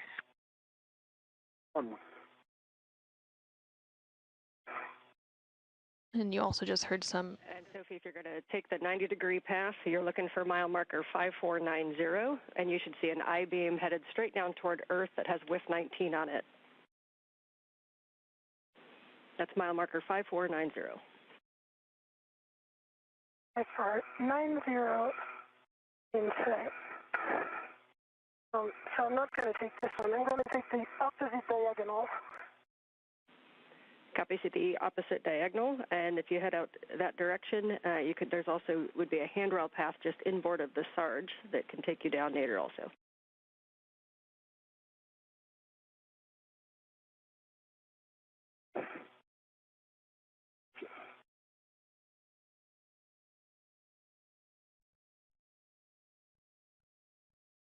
This is Mission Control Houston. Again, you're seeing a view from ESA astronaut Sophie Adano's helmet camera as she continues to translate to the External Stowage Platform 3, where she will meet NASA astronaut Neil Minute to be able to retrieve the spare space-to-ground antenna, which will be installed later today on the Z1 truss as part of today's spacewalk objectives. As Sophie is making her way over to that stowage platform, periodically you can see a mirror on her left arm, and those mirrors on their spacesuits are often used to view suit controls and labels as they complete these spacewalks. And Sophie, as you get out there, just outboard of ESP3, below handrail, or correction, mile marker 5250 is where you'll find some handrails that you can take Nader also. I'm in a good position right now and heading to B045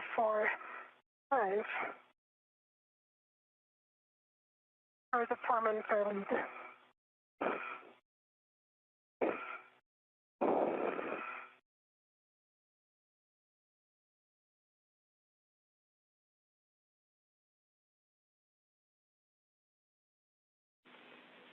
Copy, we see you. Nicely done.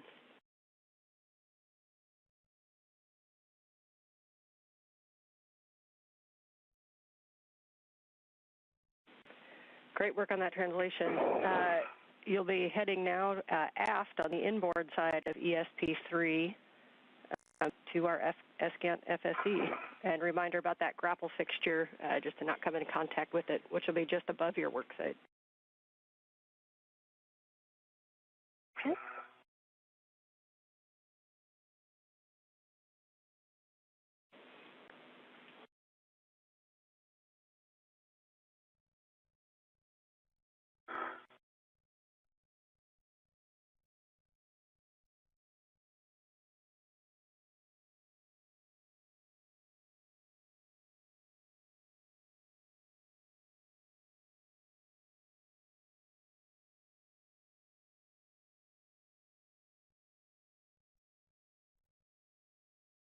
And now we're ready to take you to the ESP3 position. We're starting motion in 3, 2, 1.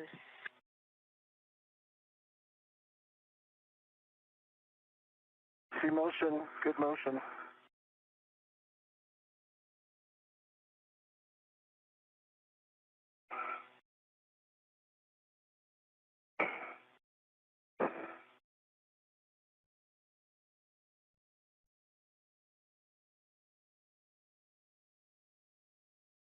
This is Mission Control Houston. We're just over 52 minutes into today's spacewalk, which officially began at 7:27 a.m. Central, 8:27 a.m. Eastern Time.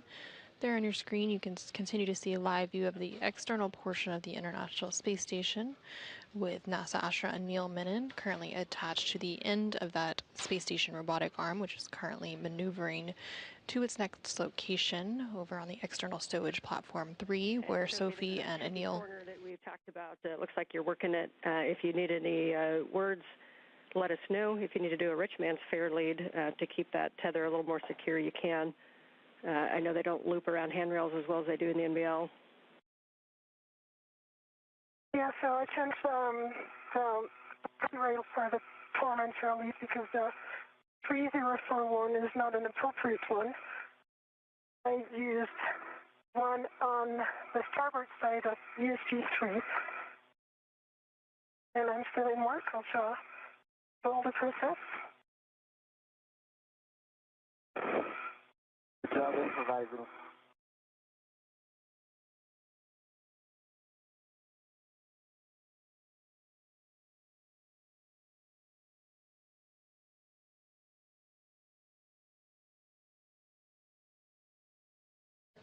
This is Mission Control Houston. There on your screen, you can see a side-by-side view of both of the spacewalkers' helmet cameras. So there on the left-hand side of your screen is the helmet camera of NASA astronaut Neil Mennen, who today is serving as EV1. He is currently attached to the space station's robotic arm and with his feet attached to the articulating portable foot restraint as he makes his way over to ESP3, which is external stowage platform number 3, where both Anil and Sophie will be retrieving the spare SCANT, or space-to-ground antenna, for installation later today on today's spacewalk.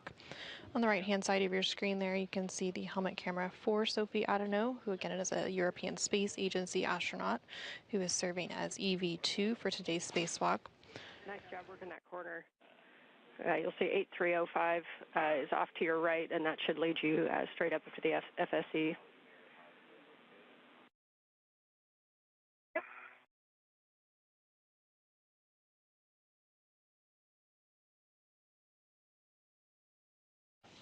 And again, you are going to continue to hear some communication between both of the spacewalkers, as well as the team on the ground and the crew on board the International Space Station. So here on the ground IV will be the main person communicating. It's quite an adventure. Well, you're making it sound fun. You've got a lot of smiles down here when you get out there. Yes. All right. I'm on the FSE. It's a beautiful sight. Beautiful sight. And when you're ready to pause there, Sophie, you want to get in a good position where you can see Anil coming in and help us with clearances. And also, when you've stopped, we'll take a glove and a hap check, please. Okay. I've got good. So we're ramping out? Happy ramping out.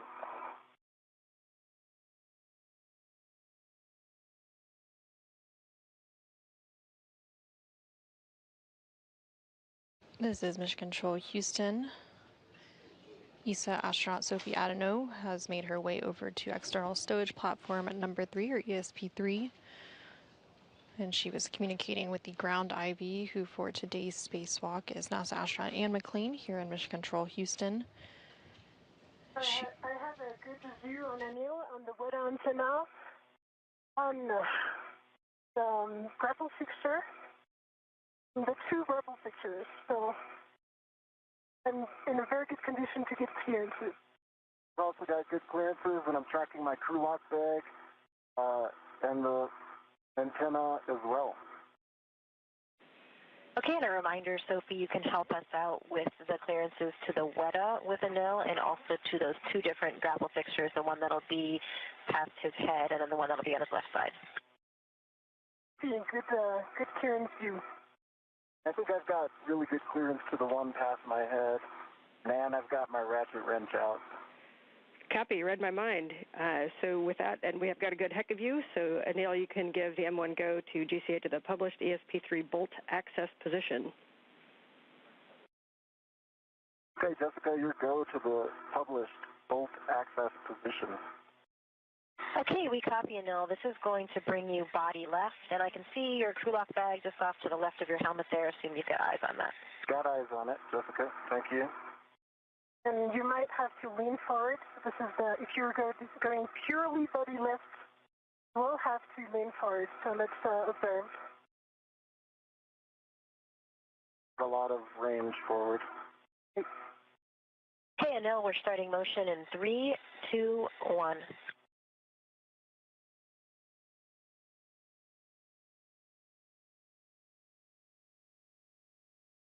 And lean forward. Okay. Clearances.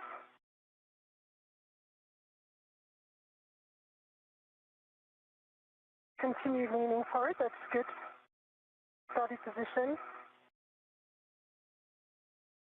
You watch my left shoulder and I'll keep good distance from the new dish. The first thing is the bottom of your spacer, but it's good right now. So keep leaning, that's great. Okay.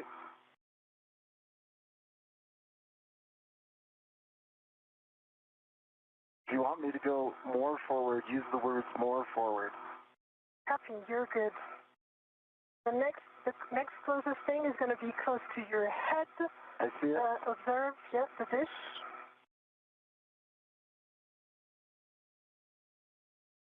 I'm clear of the dish, Jessica. I've got a good foot clearance from the dish and good body motion. You can lean back, it's okay. You're clear of the wet antenna. Okay. Give Jessica some space in case she needs to call the ramp out. Sure.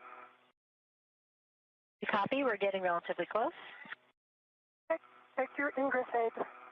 Lean back your ingress aid. Call. Ramp out, 3, 2, 1.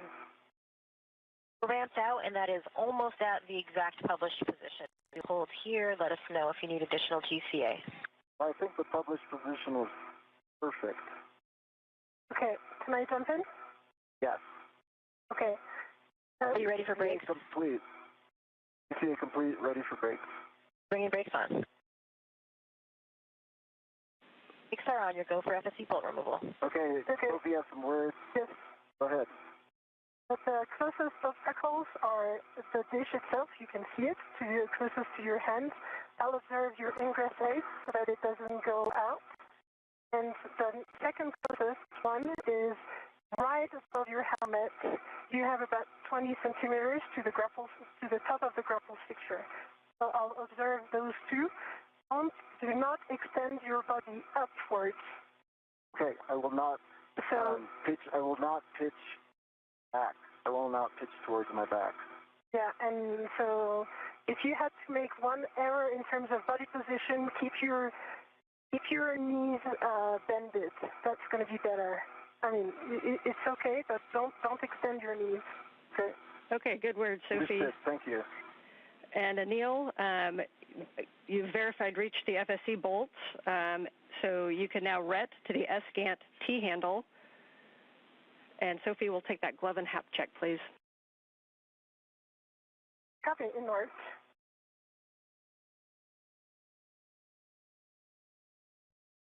And I am redded to the S-Gant T-handle. Confirm good lock.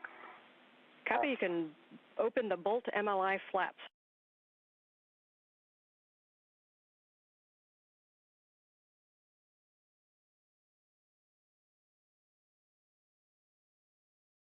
Of nominal, hot dry. Copy, thank you, Sophie. Open. Port open. Okay, just as a caution, confirm that there's no platform motion before each brake torque attempt. So for Sophie, you're just going to be assisting and helping with those clearances. Anil, you can use the ratchet wrench to brake torque on the FSC bolts. Reminder that we're going to kind of go back and forth. So we're going to brake a half. We're going to go the other bolt and brake one turn, and then we're going to go back. So your first release is going to be exactly a half a turn on FSE bolt 2, which is the one that is closest to the FSE on the starboard side. Half turn on bolt number 2. Half turn, bolt 2, starting now. Starboard bolt. Yeah, that's concurred. That's the first one.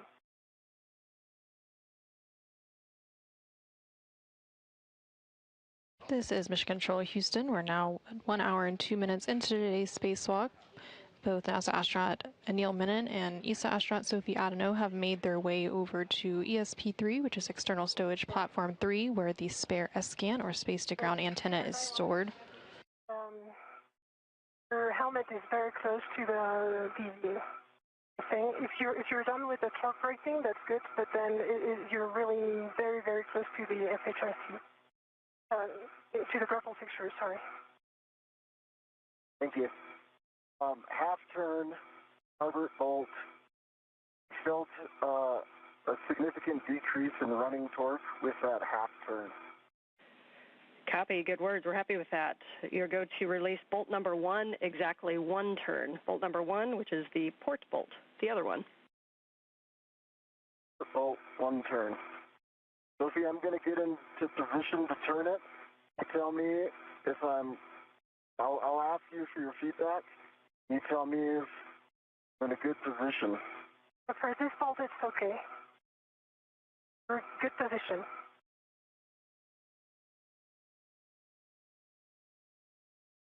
There on the right-hand side of your screen, you can see the helmet camera of ESA astronaut Sophie Adenau as she looks on at NASA astronaut Anil Menon as he works to break the torque using a ratchet wrench on the FSE bolts, which stands for Flight Support Equipment. There's 2 different FSE bolts that are holding the spare space-to-ground antenna in place.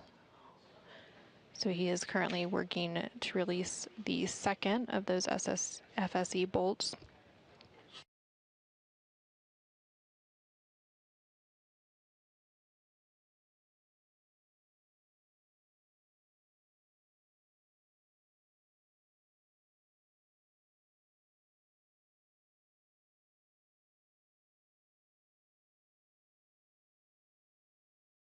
On turn, bolt 1, port bolt, significant decrease in running torque after the first half turn. Okay, copy, good words. You can stow the ratchet wrench in the crew lock bag and retrieve your PGT. And Sophie, as he's doing this, reminder that when he releases, we're going to have you in a position to stabilize the S-scan. We don't mind if you go on the zenith or nadir side, but we're thinking maybe the nadir side to get to a T-handle, but your call on which side is easier to get out to. Yeah, I'm getting ready to go to the nadir side. The only down thing that I see about that is that I won't be able to observe the grapple fixture, which is the first obstacle. If you want to get some margin, because with the arm movements, there is some, it's very close. So we need some body down of the arm. I think I have good intuitive awareness now, so I'll just keep this same distance from the bolts. Your call on what you guys saw on the Heka, and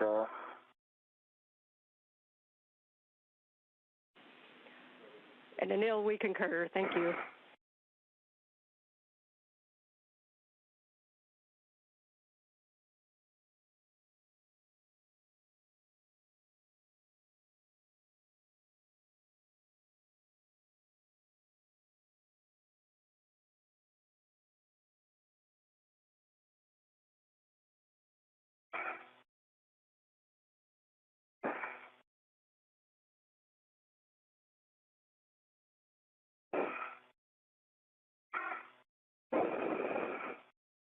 PGT is out and CAL 41 volts. I am in good body position for stabilizing the S-GAN antenna. Okay, Neil, your settings are Bravo 7 counter 2, Bravo 7 counter 2. Bravo 7, counter 2 set. You'll be releasing SCANT number 2, bolt number 2, the closest to the FSC. Expect 27 to 35 turns to fully release. Bolt 2, closest to the FSC, starboard bolt. Expecting 27 to 35.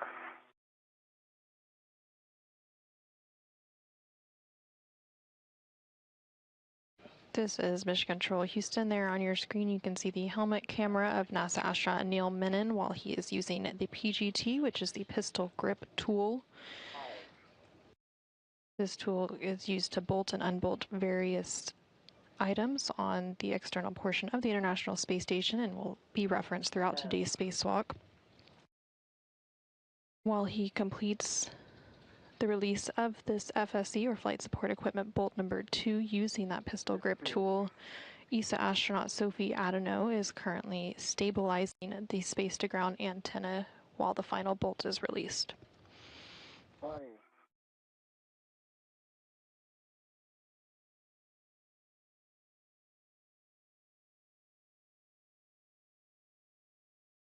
25.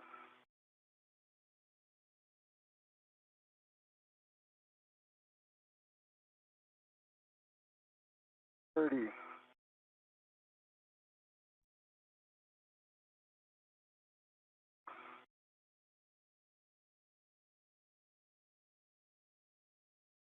33.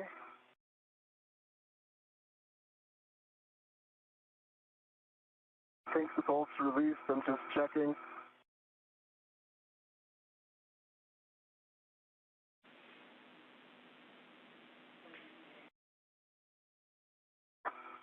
Okay, bolt releases to a hard stop, correct? NA firm, yeah, we don't expect it to pop out. It's just to the hard stop. So we agree with you that that one is released. For Sophie, you'll be stabilizing the SCANT while Anil releases the final bolt. For Anil, this is a good time to check because you'll have, before your translation, or correction, your arm maneuvers. So if you need to adjust your TCV, visors, heaters, making sure your ingress 8 is tucked in. And we'll take a glove and a half check. Okay, in work, Ann.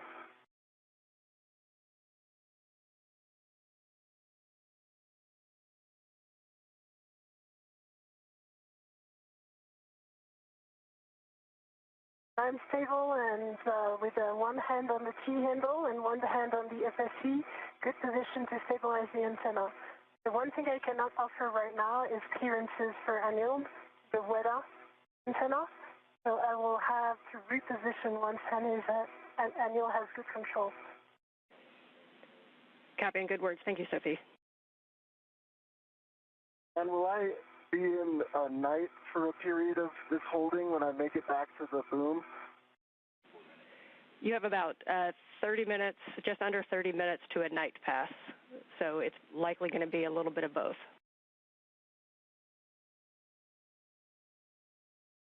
Trying to determine whether to put on my glove heaters or not. I think I'll leave them off. Okay, we copy. All right, I'm in a good spot, and TCV unchanged at 4. Ingress 8 talk, glove nominal, and the visor is down. Copy and HAP check. HAP is dry. Copy. This time, Sophie can give Anil the go to release the final bolt. Same settings, Bravo 7 counter 2, expecting again 27 to 35 turns. Anil, stand by. Your left paper handle is up.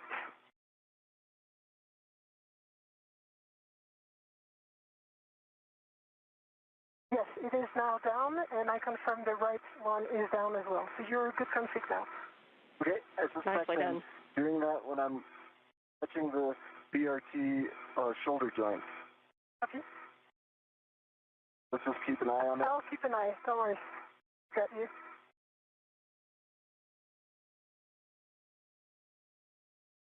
Okay, are you in a good position?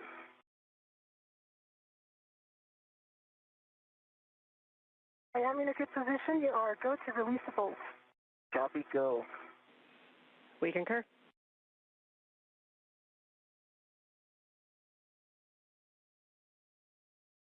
Five.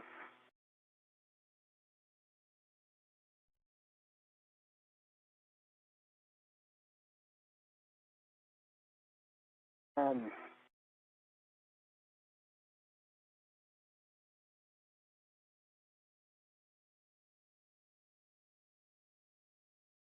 15. This is Mission Control Houston. We are now about an hour and 12 minutes into today's spacewalk. NASA astronaut Neil Menon, who is serving as EV1 for today's spacewalk, is currently working to release the final bolt holding the spare S-scan or space-to-ground antenna in place on the external stowage platform number 3. Once that bolt is released, 35. they will be able to go ahead and relocate that spare antenna to its new permanent home on the Z1 truss of the International Space Station. Copy, Bolt 1 is released. You can stow your PGT.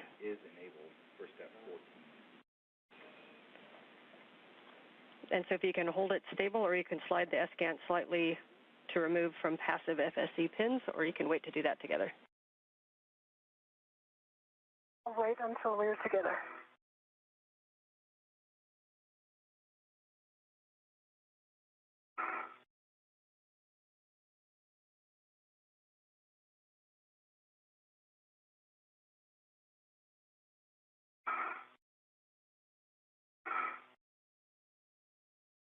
Hey, PGT is stowed. Got a hand on the S-cant. Have control of the S-cant. Copy, you can slide it slightly toward you to remove from the passive FSE pins. You ready, Sophie, for this? I am ready. Okay. I felt it slide off the pin. It is released from the FSP. That's a beautiful sight. You can see the rear plate is clear. Is clear, confirmed. Copy, rear plate is clear. Do you have controls? Okay, Sophie, you can get it back into position to maintain clearances. Okay, in work. And we heard that the rear plate is clear of the FSE, and it will maintain positive control. And when you guys are ready, you can give M1 the go to GCA to the published ESP3 backoff position.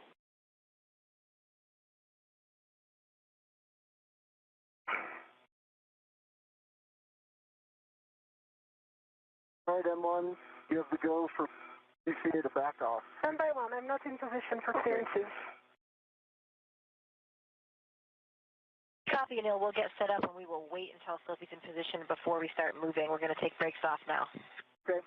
Jessica, just for your awareness, I know we briefed this, but just to repeat, we're going to go super slow so I can make body adjustments and we can potentially pause motion if needed.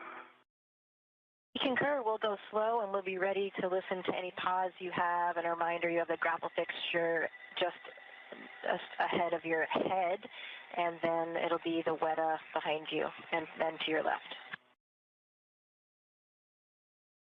Sophie, let us know when you're in position for clearances. I am in position. Okay, we copy.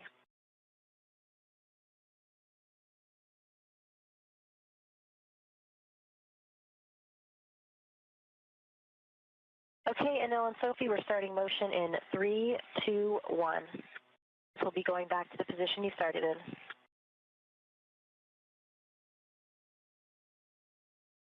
I see motion, good motion.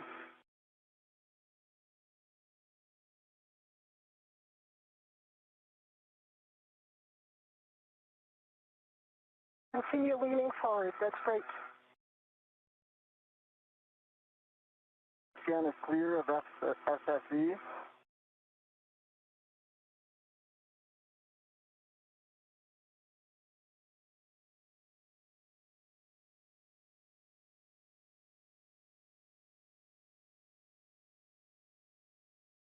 You're good on clearances, continue leaning forward like this. Okay.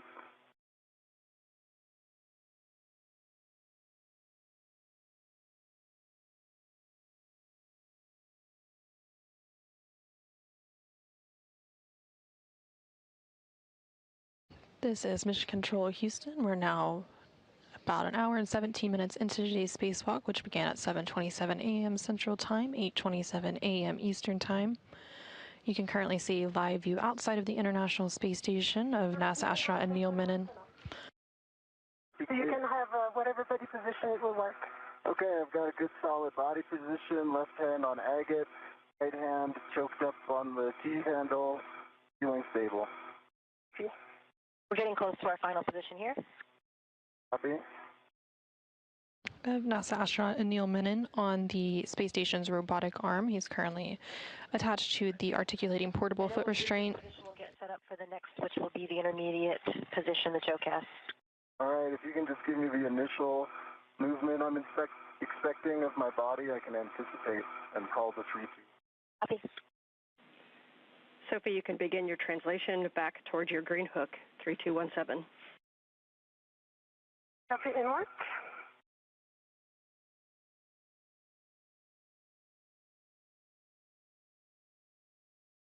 Again, this is Mission Control Houston. NASA astronaut Neil Mennen currently in the robotic arm. That will want you to call us when you are at your green hook location, and also when you're passing the NPA where Neil's green hook is located for coordination. And she has started her translation, so Neil, when you're ready, you can give M1 the go to maneuvers to the intermediate through the Z1 back-off position.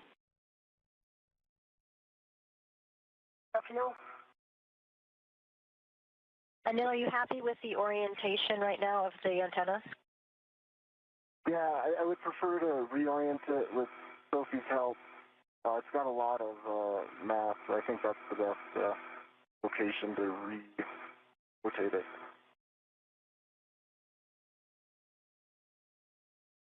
But yes, I'm happy. And you go for intermediate to Z1 back off.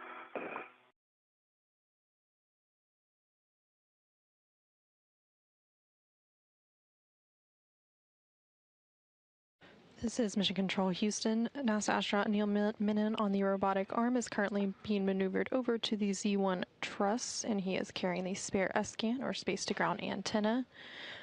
And the view you see now is of the helmet camera of ESA astronaut Sophie Adenau, who is also translating over to that Z1 truss location where the spare SCAN antenna will be installed. The International Space Station is currently in a daytime pass. The International Space Station experiences 16 sunrises and sunsets every day. So throughout today's spacewalk, they will go through several sunrises and sunsets. Right now, the International Space Station is traveling about 260 statute miles over the South Atlantic Ocean. This is going to be taking you body out, so basically backwards and a little bit right and down. Body backwards, copy, okay. Going up to that station zenith intermediate position. Thank you. We're starting motion in 3, 2, 1. See motion, good motion.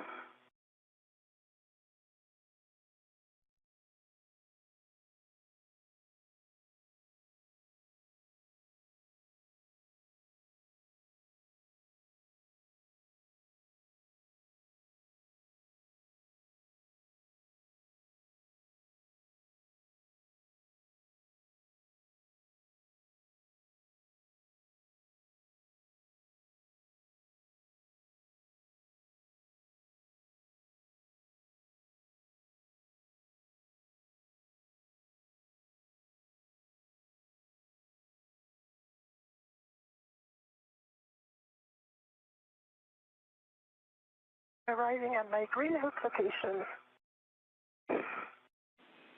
Copy, Sophie.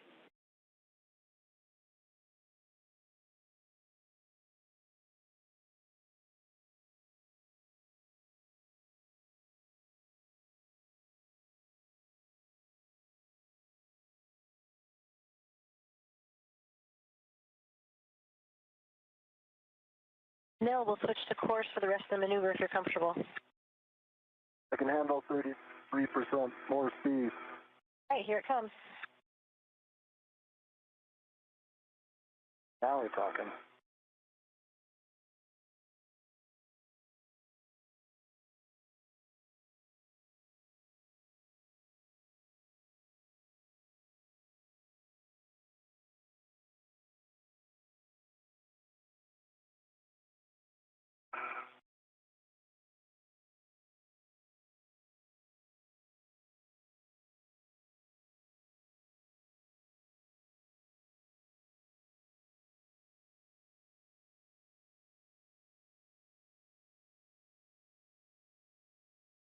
check complete. Resuming translation. Copy, Sophie.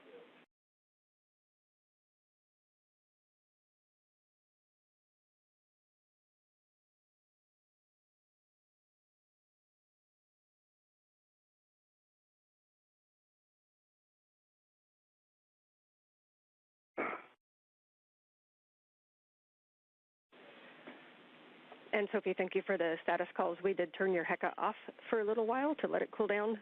So if you just let us know when you're passing the NTA. Copy, MTA report.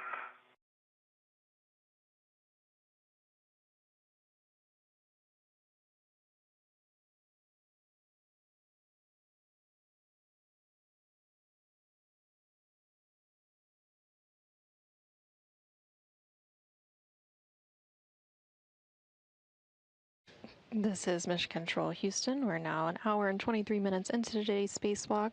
There in the upper left corner of your screen, you can see the space station's robotic arm. That robotic arm being maneuvered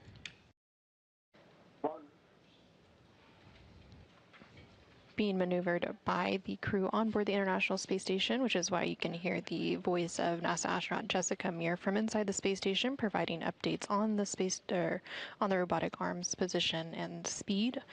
And there you can see NASA astronaut Neil Menon, who is attached to the end of the space station's robotic arm in an articulating portable foot restraint, and he is also carrying the spare ESCANT, or space-to-ground antenna. The spare ESCANT began over at the ESP-3, or External Stowage Platform 3, which was on the Port 3 truss of the International Space Station. It was the only spare that was left on board the space station, and now it is being maneuvered. First you take out or later? And Sophie, we have it later, but you're always welcome to tap that on the way in and report it. Okay, 2 taps on the port one. Copy, and arriving at the NTA. Copy, and we've got a good camera view of you. So you'll keep moving inboard and go down the Cedar rail. Reminder, the Cedar rail is at mile marker 7200, and you're going to go retrieve the ORU bag from the airlock toolboxes. Okay.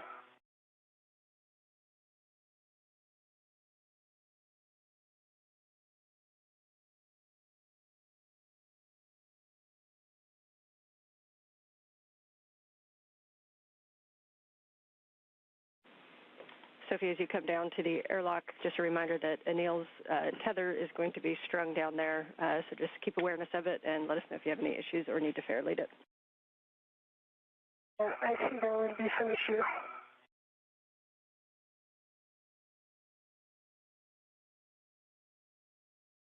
It's okay, it's going to be close to the airlock. Copy, and we're heading into a handover. See you on the other side. Okay.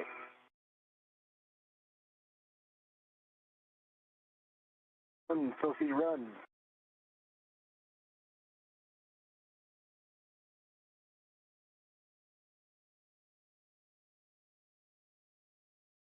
This is Mission Control Houston. We're currently in a brief but expected handover between satellites for the tracking and data relay satellite system. We do expect to regain those views here shortly. Currently, NASA astronaut Neil Menon is attached to the end of the space station's robotic arm and being maneuvered over to the Z1 truss, where he will be meeting ESA astronaut Sophie Adano, who is manually translating over there for the installation of the spare space-to-ground antenna.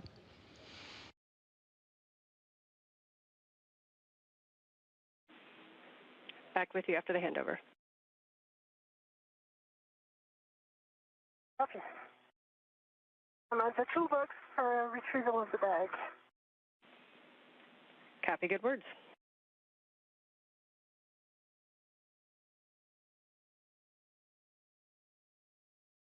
Friendly reminder, it's stacked down in 2 places.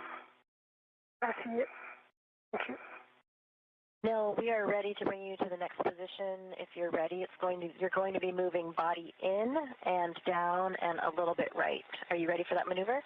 I'm ready. You go for Z1 back off.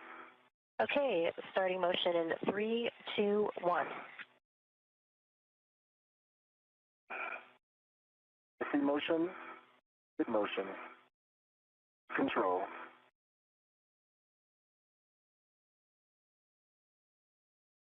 This is Mission Control Houston. There you're getting a good view of TCV settings 5.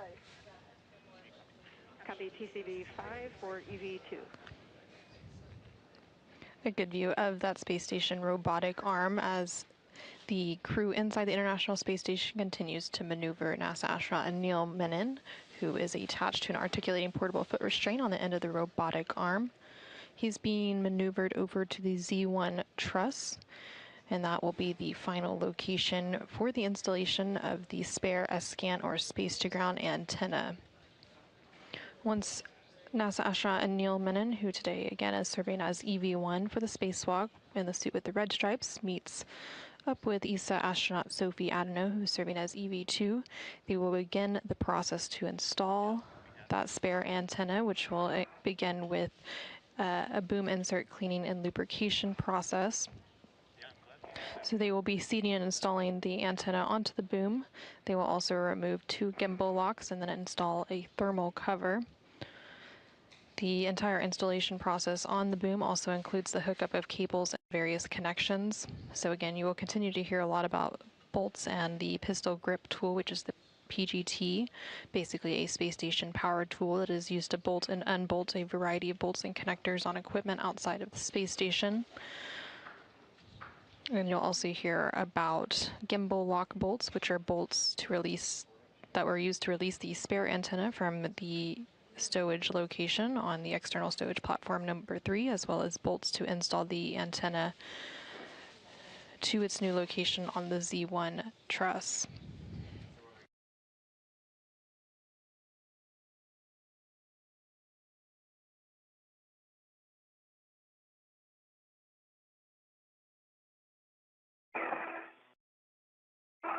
And Jessica, I've got good clearances to the boom and the failed antenna.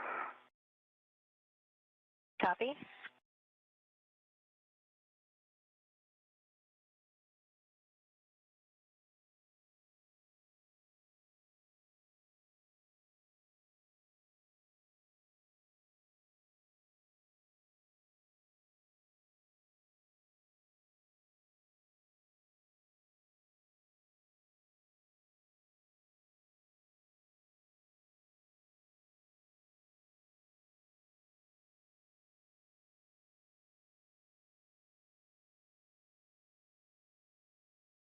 Jumping out at L.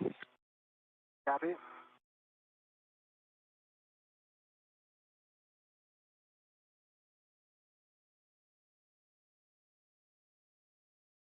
And Anil, this is where we talked about whether or not you're going to start reorienting. I am going to give it a try. Are you doing brakes on here? Negative, that's not in the plan, but we can if you need it. I don't think it matters. This is a hold point, correct? Well, Sophie gets up there. And this is the Z1 back off position. Yes. Okay. Yeah, and Just a Anil, reminder, I will attempt a reorientation. yeah, and Anil, reminder you'll be here for a little while Sophie does the lubrication, and we are approaching a night pass. Copy. Thank you, Ann. And Sophie, when you have a free finger, could you cycle your HECA power, please?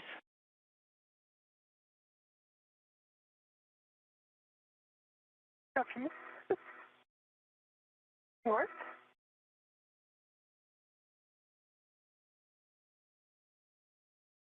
Flag is on the VRT and was about to resume translation, and HICA is our cycle. Copy, and copy on the back. So you are go to move to the Z1 work site. You know that translation path well. Forward and up the airlock and out to Z1.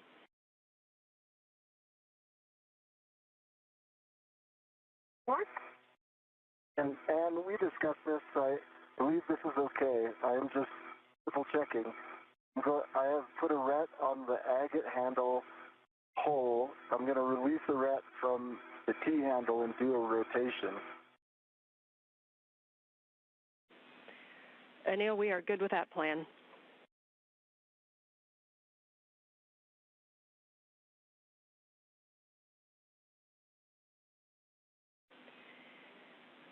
Sophie, for your translation out there, just a cautions associated with Z1. Avoid contact with the SASA, the CMG covers and shells, the heat pipe radiators, the big shiny mirrors, and the tied down S-gant on Z1, please.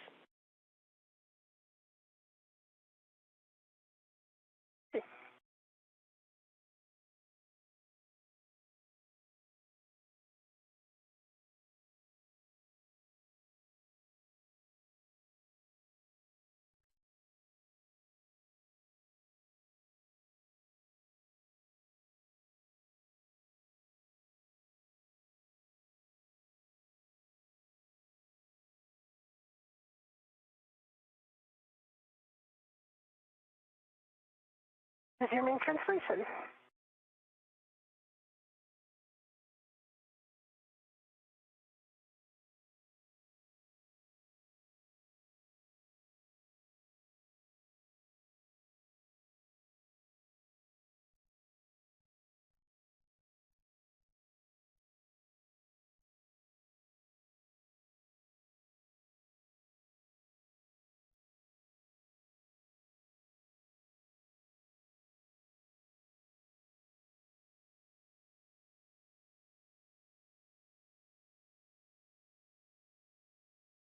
Okay, and rotation complete.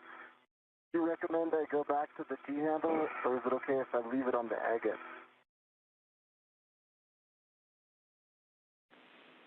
And Anil, that is up to you. Yeah, we're good with your choice.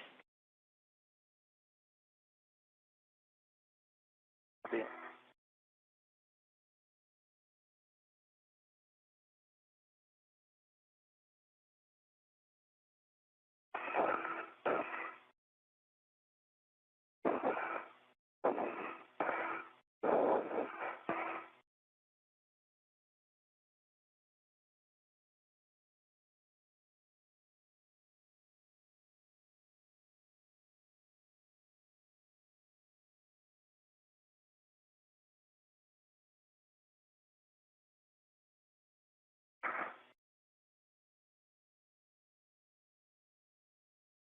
Doing great, Sophie. I see you there. Got eyes on you if you need anything.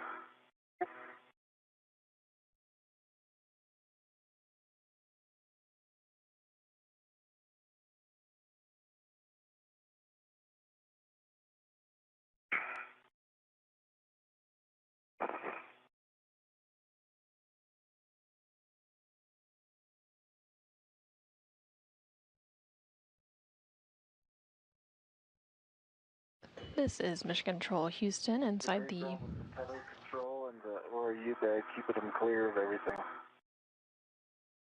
You're in a good spot.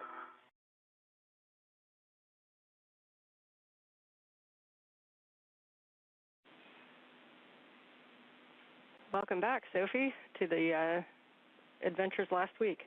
We'll be stowing the ORU bag in between ZH-36 handrail and the lower boom handrail, and you'll be pulling out crew lock bag 4.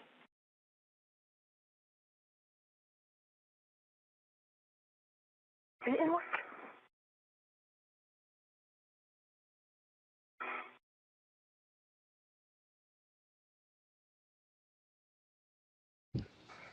Again, this is Mission Control Houston inside the International Space Station Flight Control Room. We are currently about an hour and 36 minutes into today's spacewalk, which began at 7:27 a.m. Central Time, 8:27 a.m. Eastern Time. There on your screen, you're currently seeing a live view of the helmet cameras for both NASA astronaut Neil Minin on the left-hand side of your screen, who is serving as EV-1 today. He is currently attached to the end of the space station's robotic arm, and he is holding onto the spare S-gant, or space-to-ground antenna, which was recently retrieved from the external stowage platform number 3. Anil then was maneuvered over to the Z1 truss, where he is now...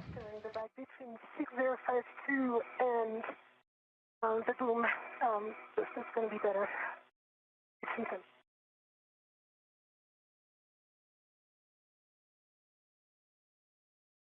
On the right-hand side of your screen, you can see the helmet camera from ESA astronaut Sophie Adano, who is serving as EV2 today. She manually translated over to that Z1 truss location, and she's now stowing some of the crew log bag tools and equipment ahead of the installation of the spare SCANT or space-to-ground antenna onto that Z1 truss location. You will likely hear them referencing some wipes and toothbrushes and other items. For me, I have the capability to adjust a little bit if you tell me where you want it. Copy, we appreciate it. We can see the antenna in your hands, and we have a good view of Sophie and the HEC as well. So where you're at is great. Thank you.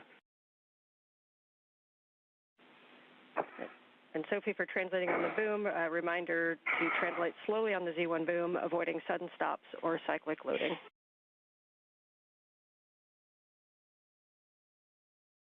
Okay.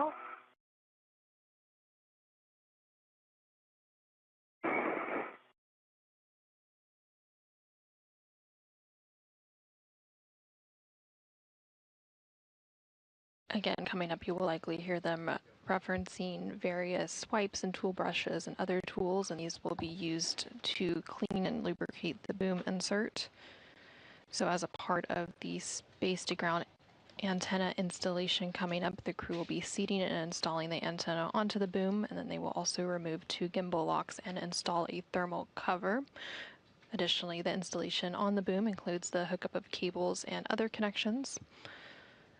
So you will be hearing a lot about bolts as well as the PGT, or the pistol grip tool, which is the space station's power tool that is used to bolt and unbolt various connectors on equipment outside of the International Space Station. You also heard NASA astronaut Anil Menon calling down to the ground, specifically the ground IV here in Mission Control, who for today is NASA astronaut Ian McLean, referencing his HECA, which is the HD EMU camera assembly, basically the helmet camera that you see views of throughout today's spacewalk. While he is currently attached to the end of the space station's robotic arm, he is looking on at his fellow spacewalker, ESA astronaut Sophie Adano, as she completes some of her tasks, maneuvering over to the Z1 truss and retrieving and stowing various bags and tools in preparation for that boom insert cleaning, lubrication, and installation process.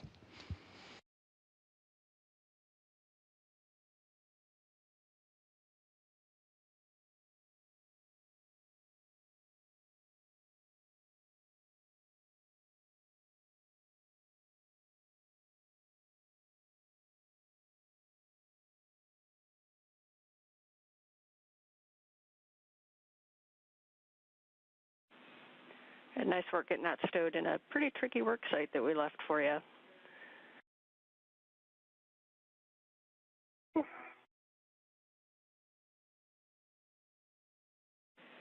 Once you're happy with that bag, we'll be retrieving crew lock bag 4 and tending it up toward the zenith end of the boom.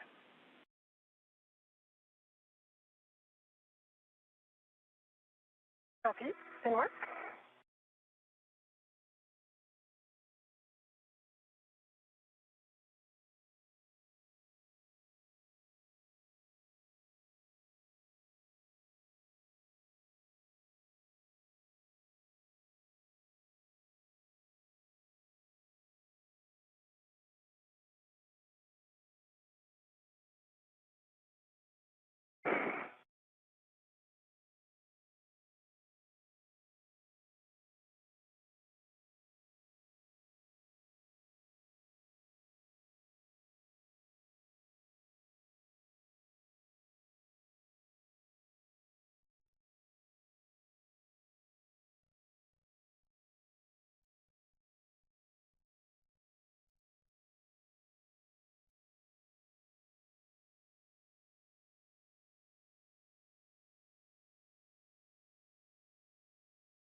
All right, nice job with the Matrushka bags. So we'll take Krulak bag 4 up to the end of the boom, and then you're going to be BRTing in a position on the aft port side for toothbrush ops. Copy, toothbrush ops. Those cavity creeps.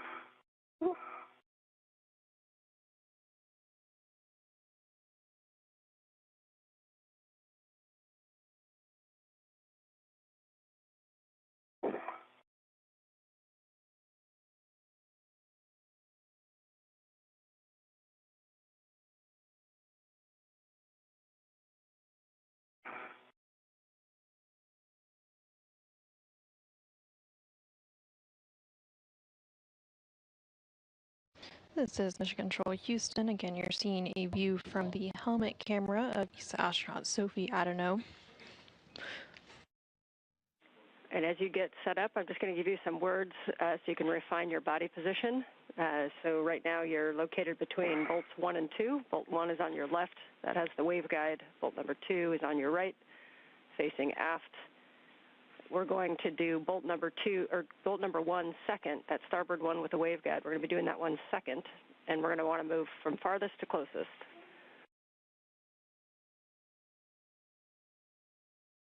Copy.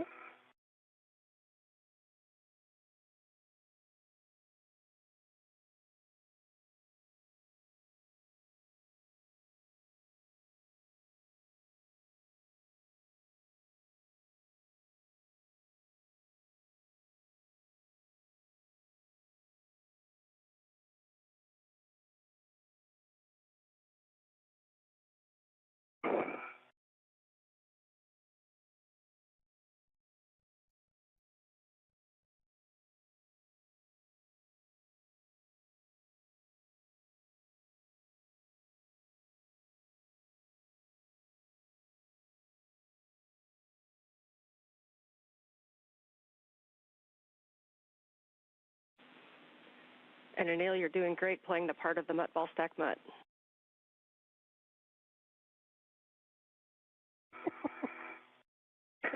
I was thinking Statue of Liberty, but I'll take that ball stack mutt. What do you prefer, to be a toothbrush like me or a mental segment? Definitely have the hard job.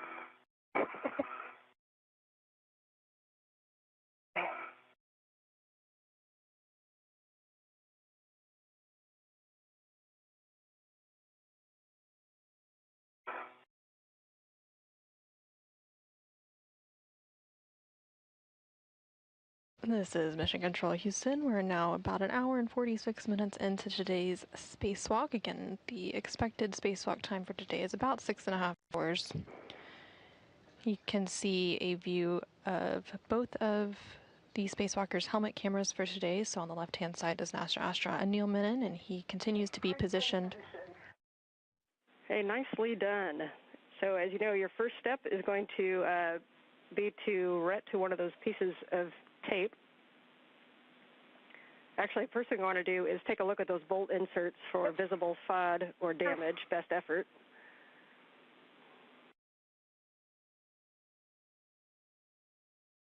You look great.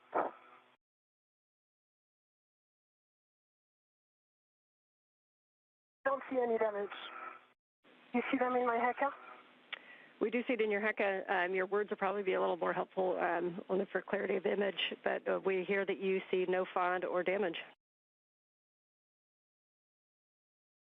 No further damage.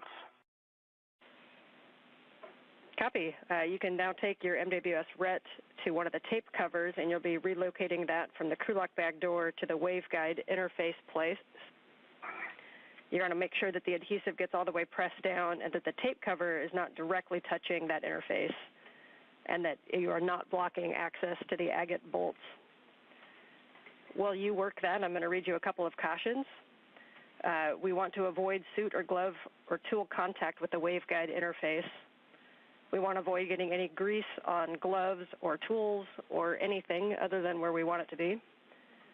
And we're going to wipe any excess grease or FOD away from the waveguide.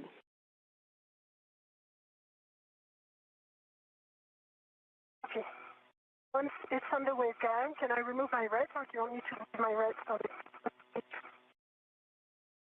seems to be sticking well? Yes, once it's stuck down, you can remove that red. Didn't work.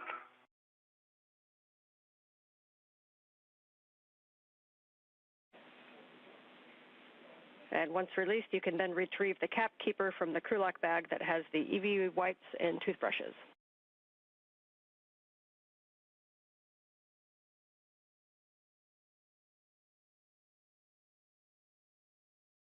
Didn't work?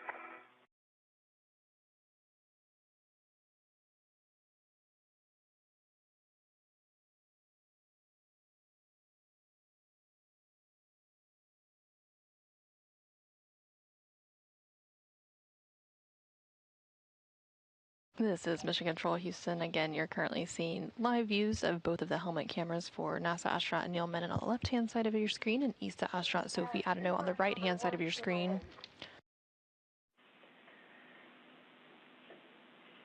Copy. You can retrieve the AT with the EVA dry wet wipes from the crew lock bag, and you release the Velcro on the wet wipe.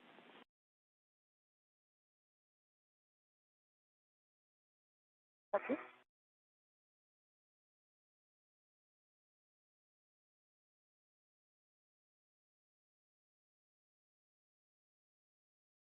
And you're going to continue to hear the ground IV, which for today is NASA astronaut Anne McClain here on the ground communicating with the spacewalkers outside the International Space Station. Right now, ESA astronaut Sophie Adano is working through some steps in preparation to clean and lubricate the boom insert before the S-Gant can be installed. Again, the S-Gant is the spare space-to-ground antenna. Okay, see with the wet wipe and the toothbrush, we're going to start with bolt number 3 forward. You're going to insert the toothbrush into the wet wipe and didn't work. Copy.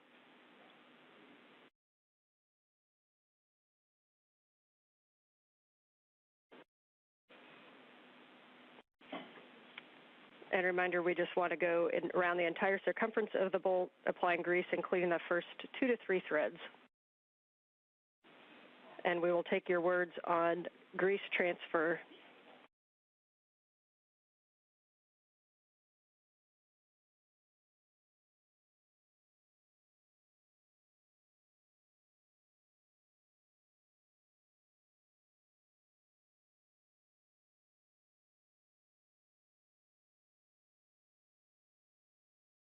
Sensor nominal, no thought on the toothbrush. Okay, copy. That's good words. We understand that grease transferred nominally into bolt 3. So you can reposition if you need to for access to bolt 1. This is the one next to the waveguides. This is our most important bolt. And you can do that same maneuver, inserting the toothbrush into the wet wipe to get a small amount of grease, and then wiping the toothbrush around the entire circumference of the bolt insert, applying grease, and cleaning the first 2 to 3 threads.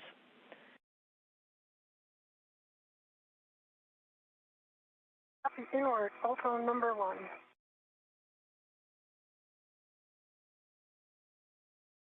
And this is Mission Control Houston. Again, ESA astronaut Sophie Adano, who you can see a helmet camera view from on the right-hand side of your screen, is currently working to lubricate the bolt inserts on the boom for preparation of the S-Gant or space-to-ground antenna installation. She is using a toothbrush to transfer grease from a wet wipe, and that toothbrush on the right-hand side of your screen, and then the grease is and the wet wipe was on the left-hand side of your screen there to transfer that grease and lubricate those bolt inserts in preparation for further installation.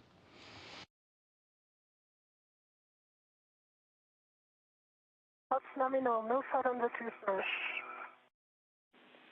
Copy, no thought on the toothbrush, and bolt number 1 is nominal. Nicely done. We will now go to agate bolt number 4 on the starboard side between the 2 NZGLs and do the same maneuver, and we'll take your words on grease and FOD when you're done.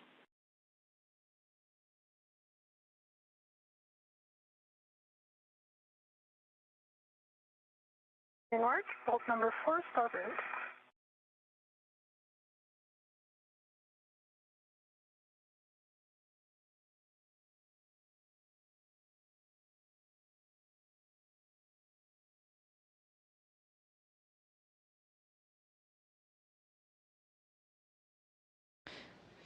And again, this is Mission Control Houston.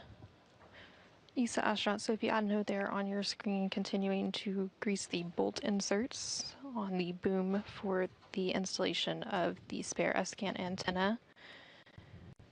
Sophie Adano is serving as EV2 for today's spacewalk, and then NASA astronaut Neil Menon is serving as EV1. While Sophie completes this lubrication task, Neil Menon is still situated on the end of the space station's robotic arm.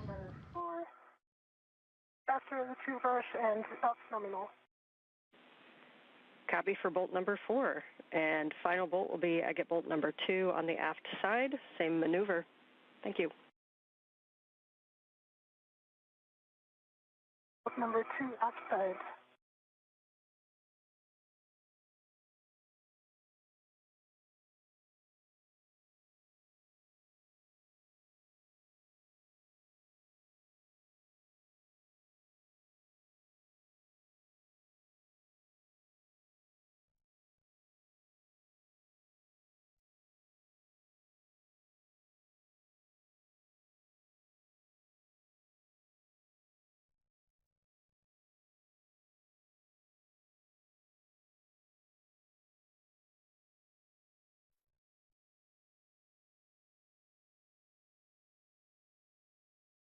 Nominal and no thread.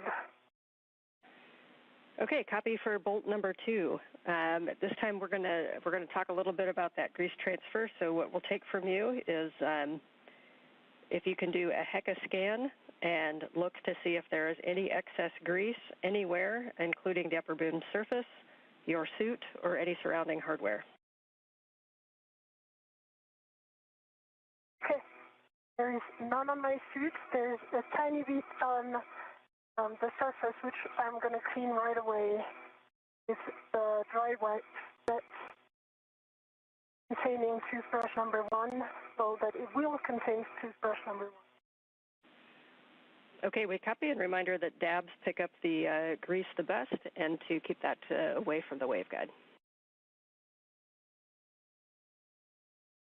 Copy, away from the waveguide.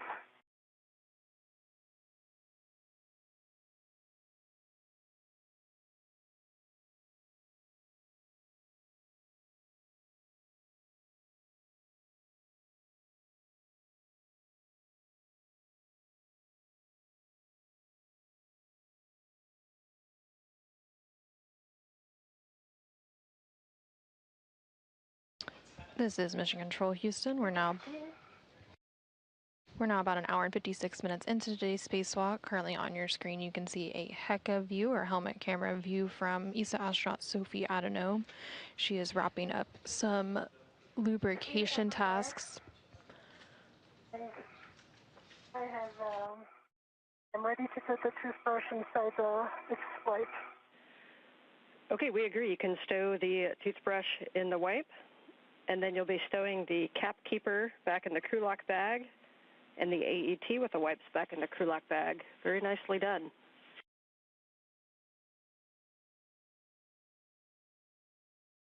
Thank you, it worked.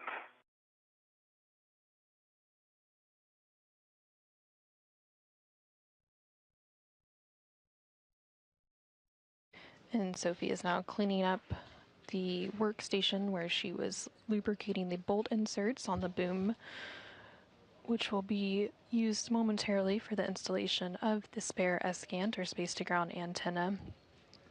She was ensuring that there was no excess grease left behind following that activity, and now she's cleaning up all of those various items, including the toothbrush that was used for that lubrication, and putting it into the crew lock bag where it will be stored for the remainder of today's spacewalk. Once that's complete. And Sophie, your choice after this, your next step is going to be to put the tape cover back. So if you have an extra RET that's inside the bag or on the cap keeper, you're welcome to grab it now. Otherwise, we'll do the same transfer that we did before with your MWS RET. Okay.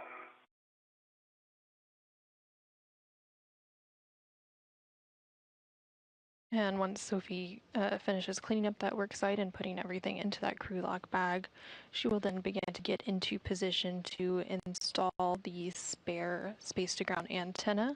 And currently that spare space-to-ground antenna, or SGANT, is being held by NASA astronaut Neil Menon, who is on the end of the space station's robotic arm. Once Sophie does get into position for that installation, then both Sophie and Anil will work together to complete that installation. As part of that installation, the crew will be seating and installing the antenna onto the boom, and they will also complete some hookups of cables and various connections. And they will. Tape is on the cap keeper. Copy, tape is on the cap keeper. As you get that garage sale back in the bag, I've got some 2-hour consumables for you guys. We are just coming up on 2 hours.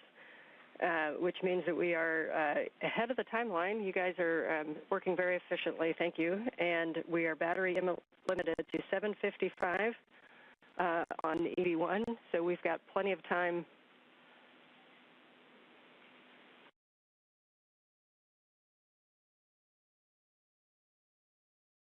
One copy. Copies.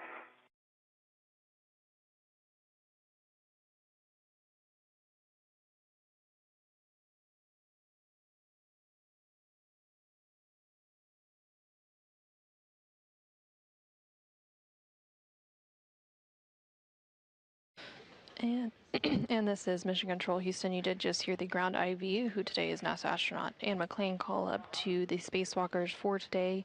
Again, NASA astronaut Neil Menon as EV1 and ESA astronaut Sophie Adenau as EV2. They were reporting on some of the consumable numbers, specifically referencing the battery life left on one of the spacesuits. And so the official start of a spacewalk is marked by when those spacesuits are turned to internal battery power. So we're now just at 2 hours into today's spacewalk, with those suits being switched to battery power at 7:27 a.m. Central Time, 8:27 a.m. Eastern Time. And the teams here on the ground were reporting that we are a bit ahead of schedule for today's spacewalk tasks, and they are looking good on the remaining consumables and battery life on both of the spacesuits.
We're about 20 seconds from a handover.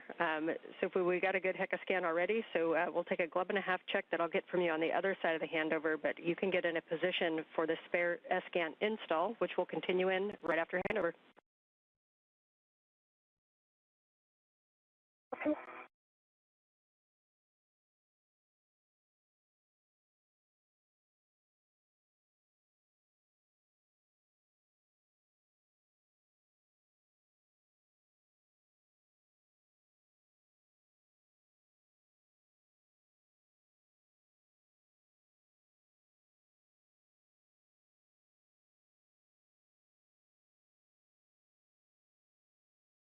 In the handover right now, guys. Looking great out there. We're psyched to see you looking ahead of the schedule. Thanks, Jessica. Jack. Okay.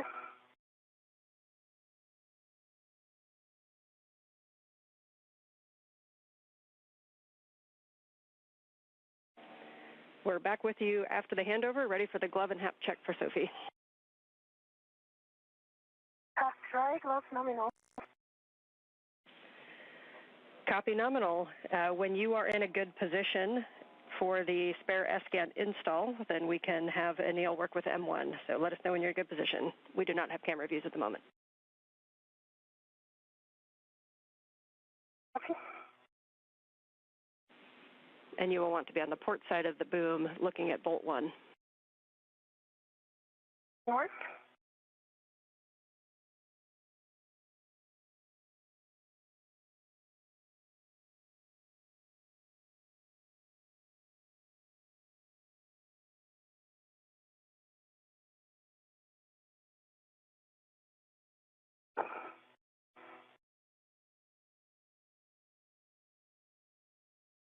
As we start thinking about getting ready for this maneuver, you are good with your final orientation before you move in?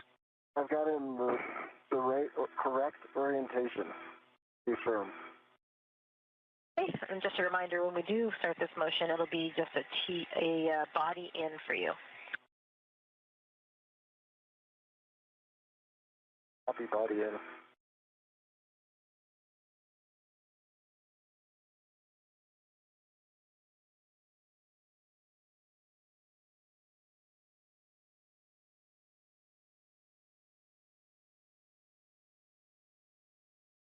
This is Mission Control Houston. Again, we're about 2 hours and 4 minutes into today's spacewalk. Your visor may have slipped down a little. Yeah, it's, thank you. It's actually that I did not put it back. And for both, be advised, we're about 8 to 10 minutes from sunrise. Okay. Can't wait.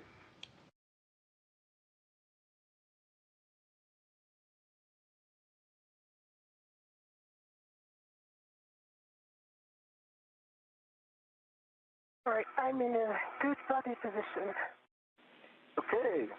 I take that as an opportunity to chat with Jessica. Do you agree? Welcome. All right, Jessica. Copy. We've got you loud and clear. We're ready to bring you body in. Okay, I am go for that. I will be doing clearances from the boom as primary.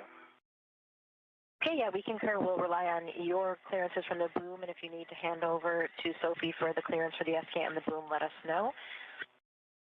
Will do. Sophie, I'll make that very clear. And on go. Okay, starting motion in 3, 2, 1.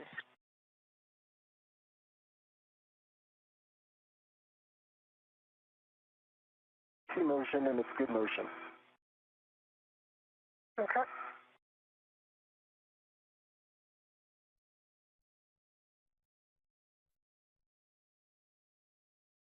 This is Mission Control Houston. There on your screen, you are seeing a view from the helmet camera of NASA astronaut Neil Menon. He is currently holding on to that spare S-scan or space-to-ground antenna, and he is being maneuvered into position by the crew inside the International Space Station who is manning the robotic arm. Anil is currently strapped into the articulating portable foot restraint of the robotic arm, and he is being moved into place to meet up with ESA astronaut Sophie Adano, who you can see there on your screen, in order to install that spare antenna onto the Z1 truss of the International Space Station, where it will make its permanent home. 40 centimeters remaining. Shouldn't have an issue with that 40 centimeters. 25. Continue.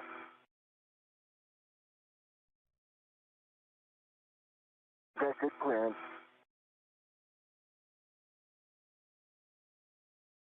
Okay, Anil ramped out, and this is the published position.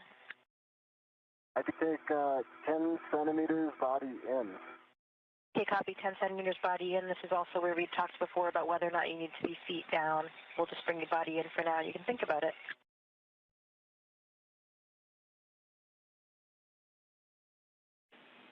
Starting body in 3, 2, 1. reminder, we'll need an inspection before those surfaces are mated. Good inspection. Motion. This is 15 centimeters. That was 10 centimeters. We can bring you 15 more if desired. Thinking.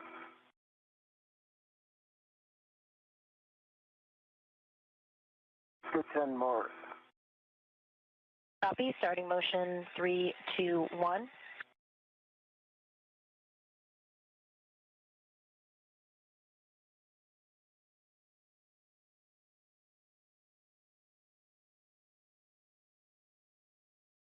Okay, that's 10. TA complete. Copy. GCA complete. Stand by for brakes. Brakes are on. Your go for S-scan install at Z1. Hey, Sophie, I've got gross motor control. You've got... Okay, I've got fine motor control. So you're... Okay, was there more? And for Sophie, if we can get an inspection of the S-scan and boom interfaces, looking at the alignment pins, waveguides, and no FOD or obstruction. Inspection complete. Looks good. Copy. You can fully seat the S-scan on the Z1 boom using the alignment pins. Reminder that max load onto the S-scan while on the boom is 45 pounds or 20 kilograms. And minimize all loads above the S-scan gimbals.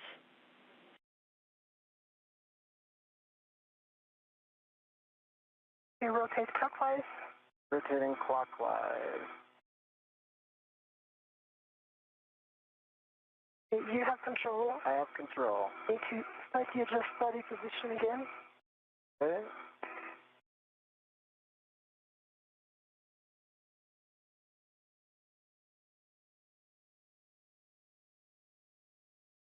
Rotating clockwise.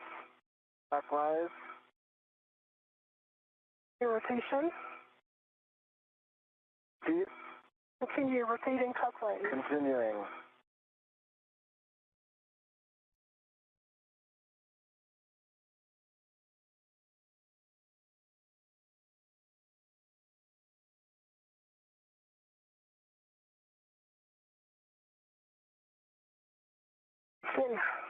Off dock.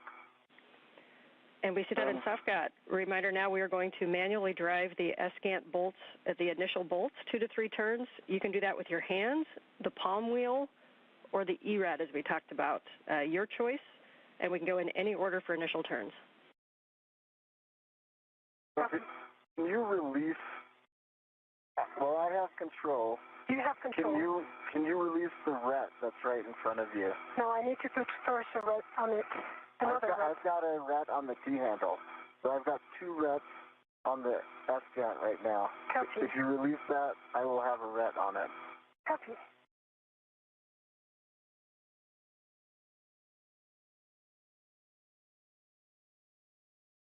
I can probably give you some slack if that helps. Didn't work. It's released. I'll just send it back to my MWS, okay? And if you get control, I will get the ERAD.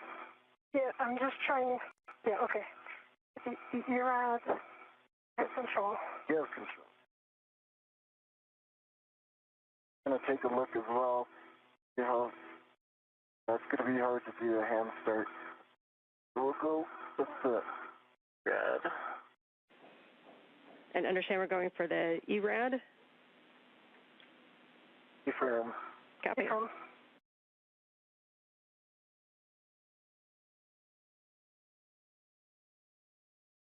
This is Mission Control Houston. NASA astronaut Neil Menon and ESA astronaut Sophie Adenau are continuing on today's spacewalk, about 2 hours and 12 minutes into today's spacewalk.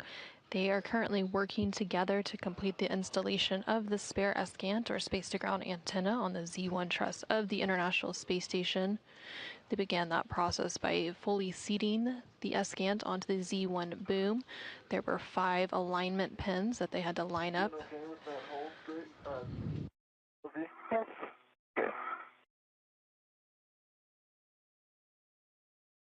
And then once those pins were lined up, they moved into the process to begin driving the S-Gant bolts. So that is what will begin here shortly. There are 4 different bolts that will be holding the spare space-to-ground antenna into place once complete.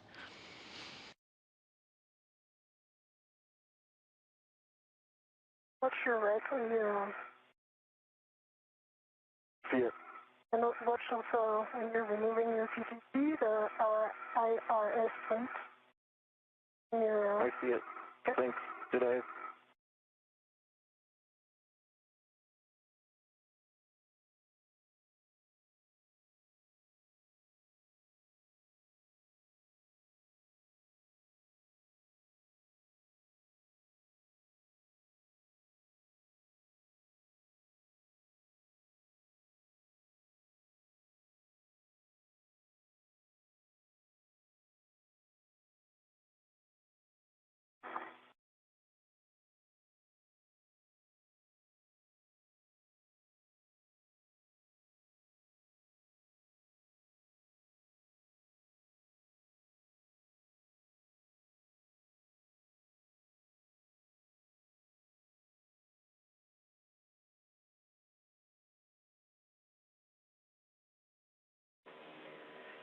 As you get that set up, just one reminder as we count turns on the ERAD that the PGT and the socket will have different turns, so please clarify which end the turns are actually being counted on.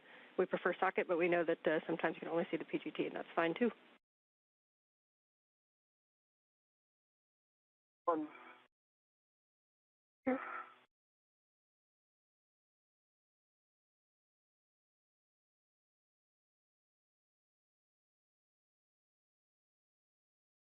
Okay, the 6 inches off on a pit pin, good pull test.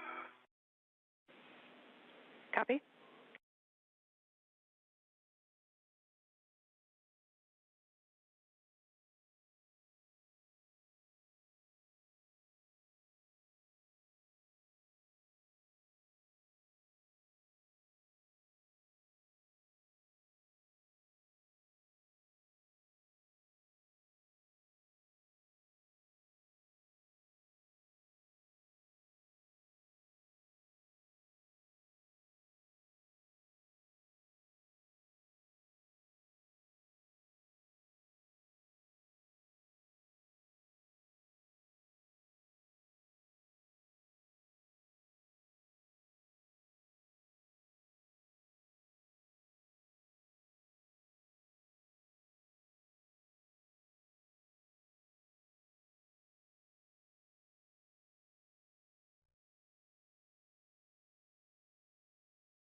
ERAD is on, good pull test. Copy, ERAD and pull test. Your PGT settings for these initial turns are going to be alpha 1, clockwise 2, alpha 1, clockwise 2. I'm just copying alpha 1, clockwise 2. I'll let you know when it's set. Copy.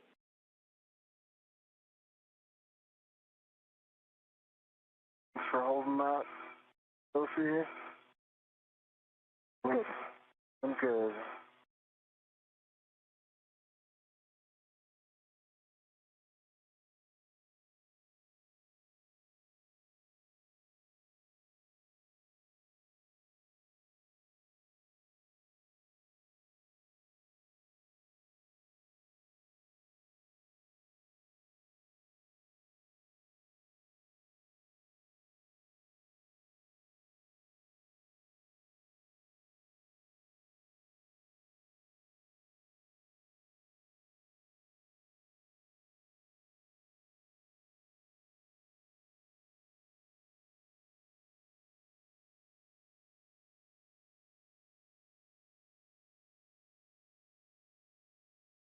Alpha 1, clockwise 2 is set.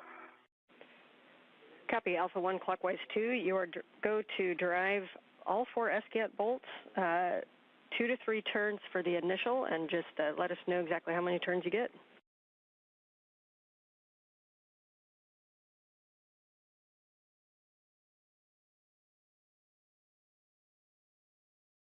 Marianne, I have to recal. I'll circle back in 1 second.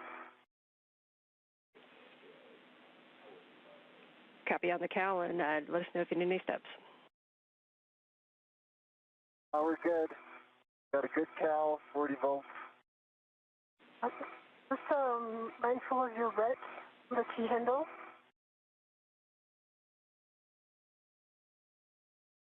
Alpha 1, clockwise 2, is it pulling you? Yeah, a tiny bit. Okay.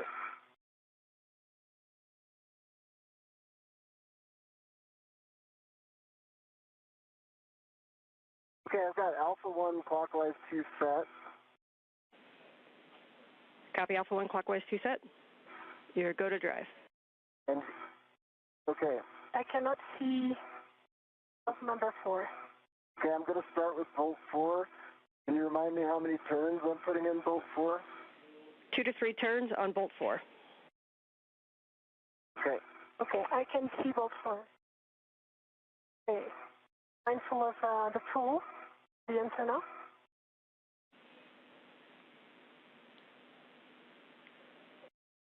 Okay, I'm going to do the, okay, I got it. I'm going to do the count. Copy, you do the count.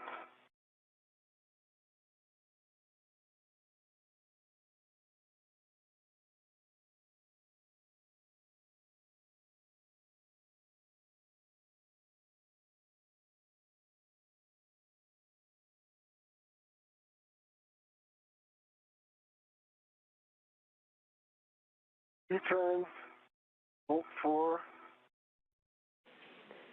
Copy, 2 turns, bolt 4. Sorry, and let's retract that. I thought I got 3 turns. I didn't have enough downward pressure on the bolt, so I'm going to go back with more downward pressure. Copy, so understand no turns yet on bolt 4. 0 turns, exactly.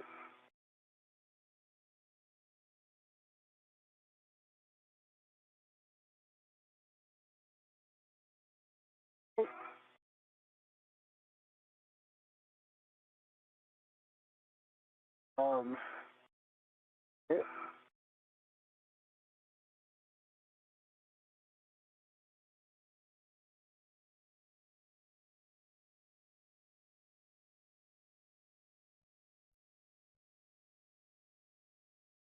This is Mission Control Houston. We're about 2 hours and 20 minutes into today's spacewalk.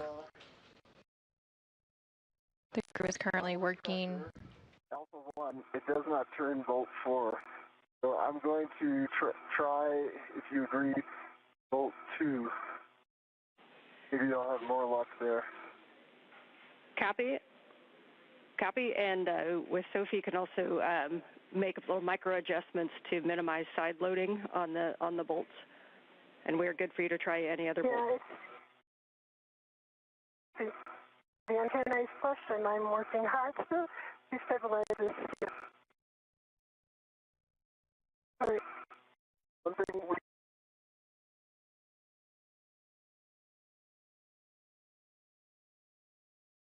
This is Mission Control Houston. We're currently in a brief but expected handover between satellites on the Tracking and Data Relay Satellite System, or TDRS, and we do expect to regain those views and communications with the crew on board and outside the International Space Station here shortly.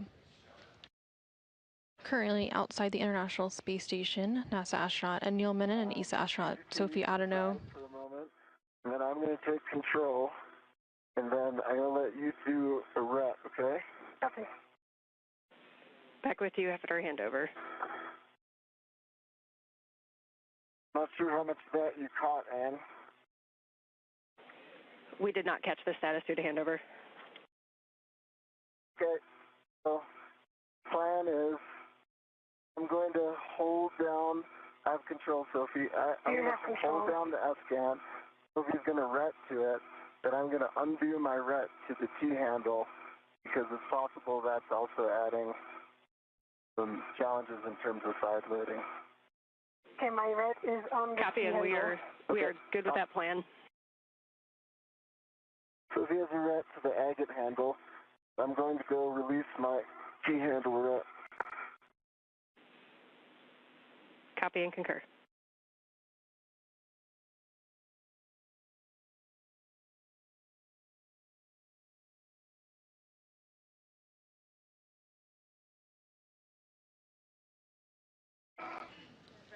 And the crew currently outside the International Space Station, NASA astronaut Anil Menon and ESA astronaut Sophie Adano, are currently working to... I see it. Done. All right, so we will try bolt 2. Copy, and just some words as you try that to verify the alignment, which you could do just by pushing down on the bolt, even if it doesn't turn, but you can push to ensure that it's aligned, and then checking for any side loading, and you may need to increase axial force on the bolt slightly. The alignment is good. We can see the bolt going down.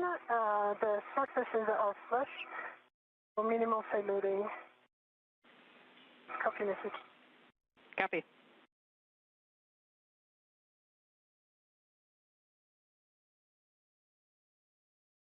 Okay, can you count it if I returning it? Yeah, stand by. Now there's some side loading. Stand by.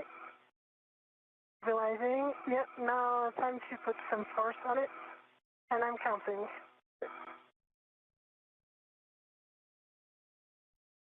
Not in. Oh, I agree.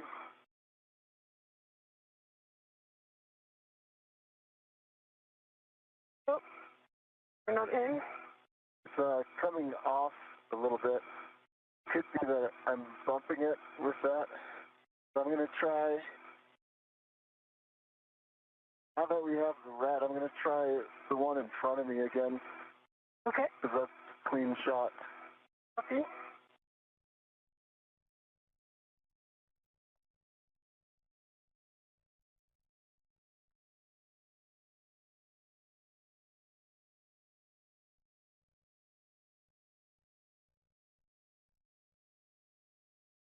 I cannot see the bolt.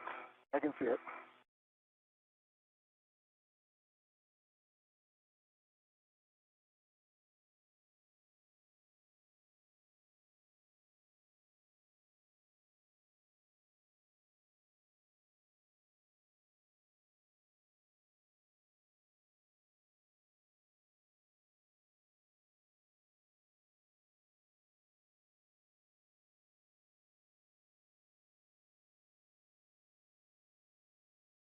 Okay.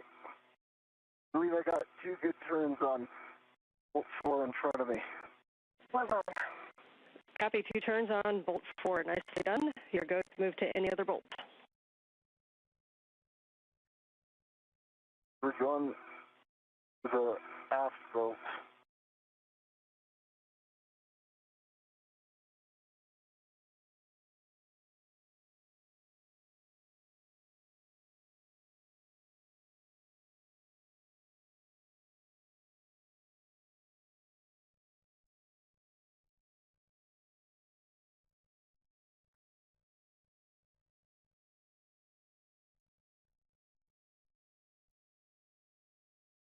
This is Mission Control. Let me try to push it. This is Mission Control Houston. You're continuing to see views from the HECA or helmet camera. Copy, 3 turns on aft bolt number 2. One note, if the ret that's on the ERAD, if the ret that is on the ERAD is causing any issues, since that's installed, you are going to remove that. Yeah, that would be good. I'm going to remove that. Good catch, Ann. That removed. Okay. That's that, and that was 2 turns on the aft bolt. I think Copy. I heard 3. Copy, 2 turns on the aft bolt, so we have 2 turns on starboard and 2 turns on aft. Stay firm.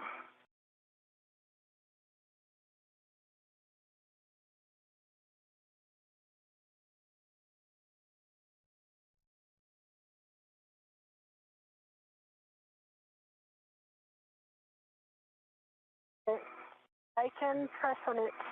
Think so? If you can press on it, we can get this.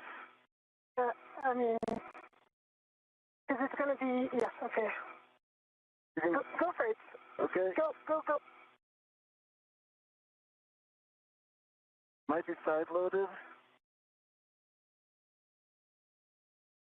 I can see it wanting to turn. There it goes.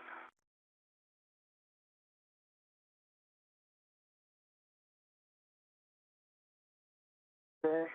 Oh, one more half turn. The first half did not go. Yeah, that's good. Okay. You called the turns on that? 2 turns. Okay.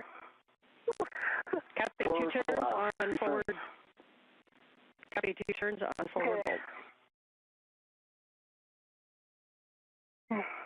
I need to do mine here. Yeah, if you can put that on yours. Yes, and work. And it's possible this handle gets in your way. I can move the handle if need be. Yes, let me grab the handle on my side. Yes.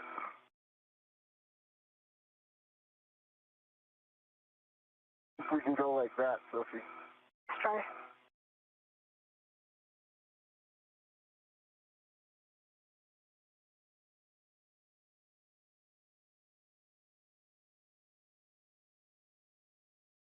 Okay, more towards me.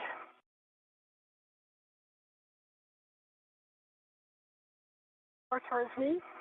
It's in. Go ahead. You're doing the count. Yes. Tell me when to stop. It was 2 turns and a half. Copy 2.5 turns on the port bolt. Very nicely done. We are now going to use EV1's PGT back with a 6-inch wobble for the final torquing on the bolts. We do have EV2's PGT using the ERAD. Can we? I think what might work is if I do the final torque with the ERAD and EV1's PGT. Like if we replicate, I guess what I'm thinking is if we replicate what we just did, yeah, final torque. We agree with that plan and stand by for settings. Yes, we are good with that. So you're going to be at Bravo 1, clockwise 2. Okay, Bravo 1, clockwise 2 is set on the PGT. And Sophie, I believe, and I were making all those turn calls at the socket. That wasn't clear.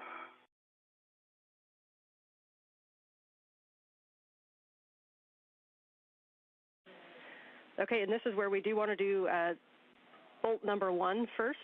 So on the Sophie side, but by the waveguide. So bolt number 1, Bravo 1, clockwise 2, and you'll expect 4 to 8 additional turns. Okay. How many did you say? 4 to 8.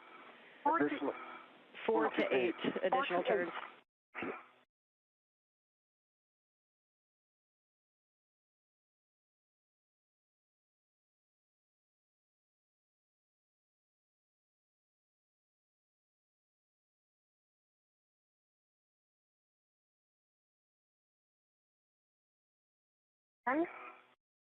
Turn with it. I think it needs to go down more on it. Yeah. You need me to turn it. Yeah, but it's not aligned with the balls. I understand. Yeah. Got it. Okay. You need to brace this well. Yes. And I'm pushing. And you're going to tell me when to stop and start turns, okay? Okay. I'm braced, so just do a countdown and tell me. Okay. 3, 2, 1, go.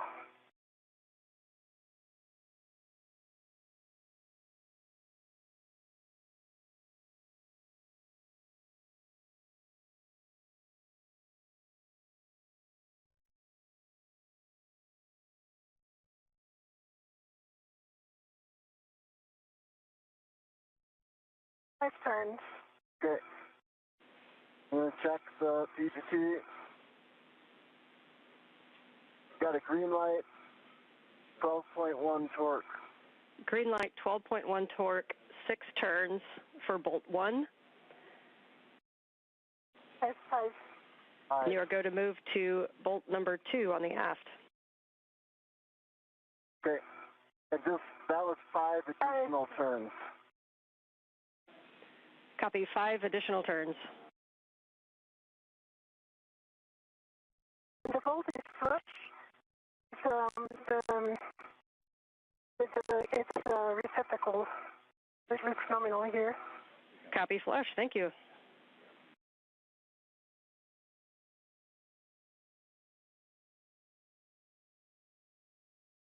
Aligning. Okay, we can press down. All right, you're counting, Sophie. Let's just repeat that.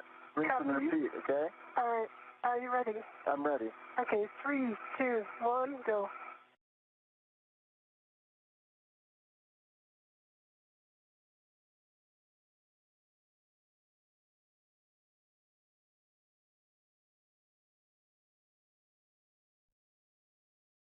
Sit. It's not flush. So that was 3.5. Again, avoiding side loading. Okay.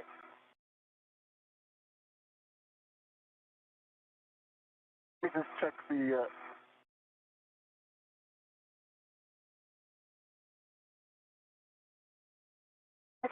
I feel that...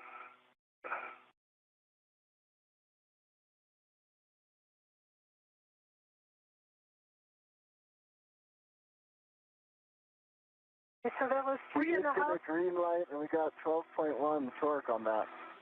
Copy, green light 12.1, 3.5 extra turns on bolt number 2. I will confirm Sophie's observation, which is... Bolt is not flush. 1 second, Sophie. I'm going to put my Heka on it, and then if you look at it, there is a lip around the bolt that sticks out of the aluminum cylinder. On Sophie's side, that lip is completely flush with the aluminum cylinder. Copy, we're talking it. Good eyes, Sophie.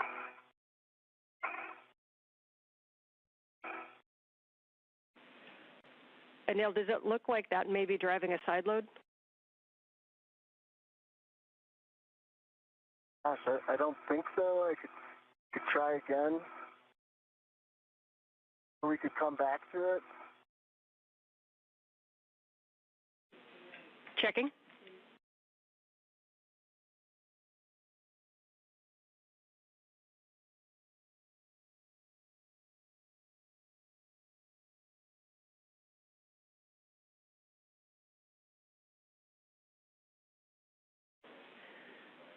Okay, and we like your idea of going to the next bolt, so we'll go to bolt 3 forward and try the same maneuver. Okay, this one you cannot count, right, Sophie? I can count. Okay. 10.1. And she's been Sophie, TCV3. Copy, TCV3 for EV2. Okay. Tell me when you're ready, Soph, and I'll get it going. So I thought we were doing forward. Oh, we're doing forward. Yeah. Oh, good call. Did you just ask us forward?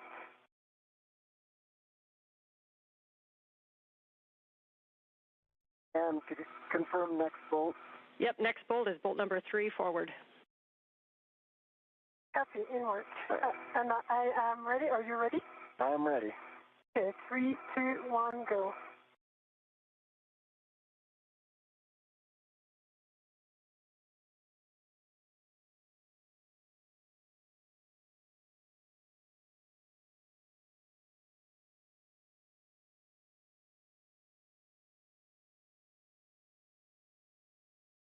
I got a green light, 11.9 torque.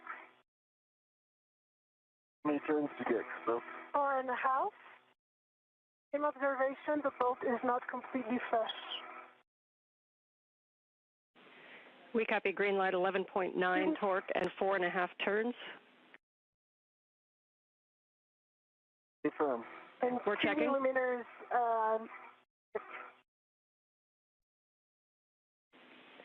And if you could please drive that bolt one more time, please. Got a really good purchase here.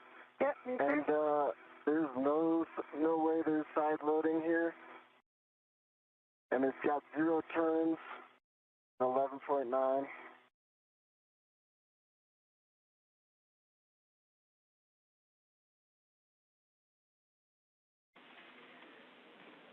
We copy, and you can move to bolt 4 on the starboard side. I'm going to reposition so that I can count. I think I can do this one if it's... I have good view now. You do? Okay. All right. All right, there's 0 side loading. I'm starting in 3, 2, 1.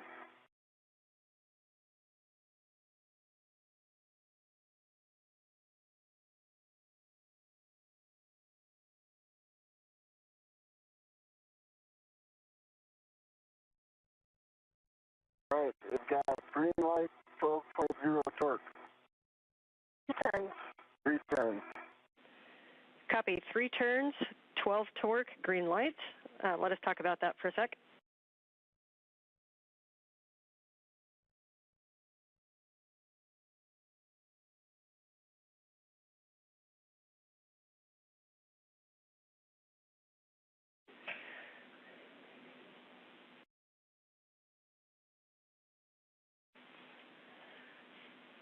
Okay, so we're going to talk about the bolts. While we do that, if you can give us a visual inspection of any gaps or misalignment and a wiggle test to see if the S-gant is moving on the boom. All right, I'll hand that to you, Sophie, to give the verbal. Okay. Okay. And wiggle test is there's no wiggle.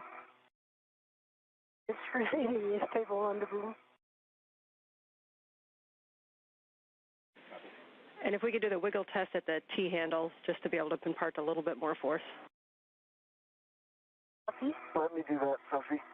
You watch, and I watch.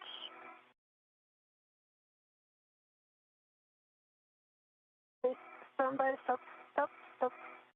Yes, there was some wiggle. Out. But we came back to nominal, and now there's no gaps again. There was about 2 millimeter wiggle at the base. Okay, that's a good report. We understand there was a wiggle, and it produced a 2 millimeter gap, and then when you put it back, the gap went away. Yes, agree back. Copy, and we're going to talk that for a sec.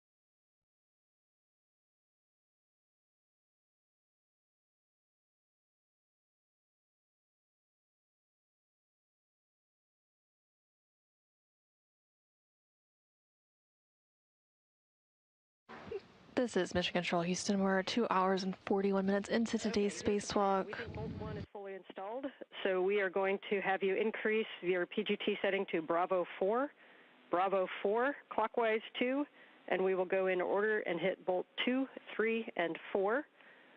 So that is Bolt 2 aft is starting, Bravo 4, clockwise 2. Bravo 4, clockwise 2 set. And we're hitting aft, Bolt 2. Good to be back.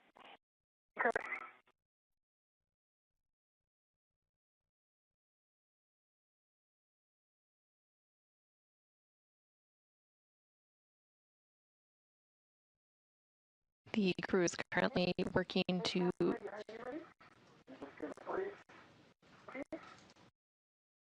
complete installation of the spare S-gant.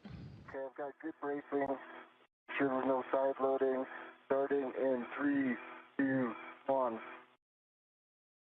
They are using what is known as a PGT, or pistol grip tool, which you can see there on your screen. And on the PGT, green light, 19 point, I'm having trouble reading the tiny digit. Copy, 19 torque, 3/4 turn, green light for bolt number 2. Confirm. Checking. Not fully flush yet. Copy, checking.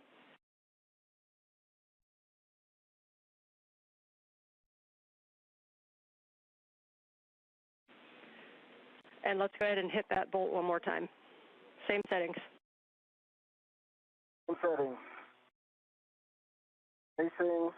I'm ready, Sophie. 3, 2, 1, go. Turn it all? Oh, 0 time. All right, 20, green light, 20.2. Go turn. Copy, 20.2, green light, no additional turns. Checking.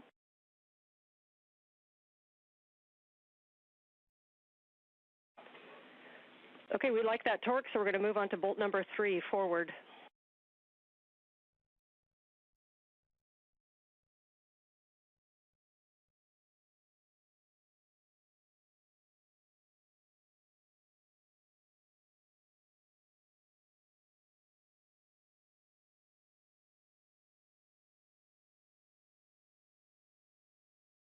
Okay, you got that part embraced.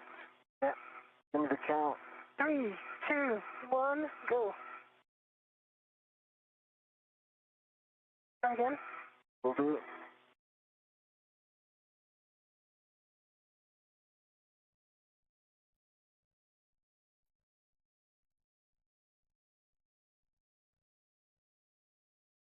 That's looking good. Woo! Haha! 3 and 3.2 turns. Green light. 19.2 torque. And the bolt is flush. Copy, bolt flush, 3.2 turns, 19.2 torque, and a green light. Checking. Okay, we like that. You can move to bolt 4, starboard. Same thing. Bolt 4, starboard. Is it a hand to press it? I think not. Okay. I think this one's like in front of me. I can count. Okay, you're gonna count. Copy. I'm gonna start in 3, 2, 1.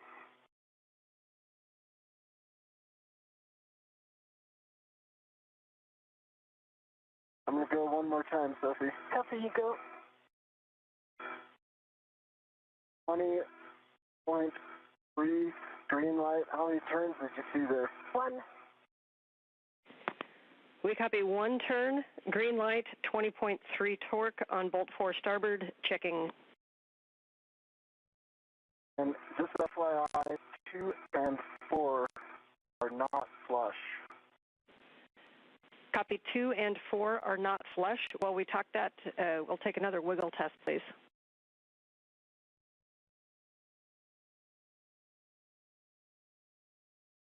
A wiggle. Okay, no gap. Copy, no wiggle, no gap, and we are talking it. Stand by. I see a 1 millimeter, half a millimeter wiggle on just this side between bolts 2 and 4. Copy, between bolts 2 and 4 on the starboard aft side, you're seeing a millimeter gap during the wiggle test. Yeah, half a millimeter.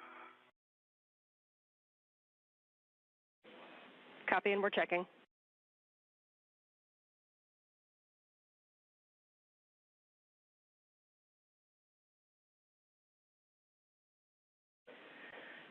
Okay, nice work on those. Our plan right now is to move on to the NZGLs, and we're likely to come back and hit these bolts again. So we want to stow the equipment, but it's okay if you leave some things set up.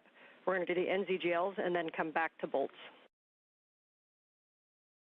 1 copy. 2 copies.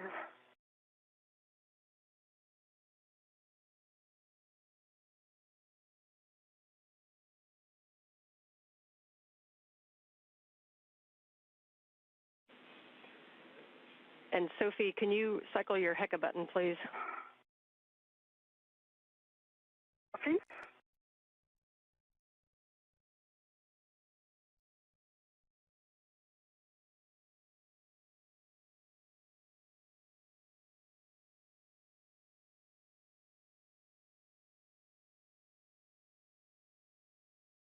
Green light. Am I good to release the red or on the Checking. on the gate handle?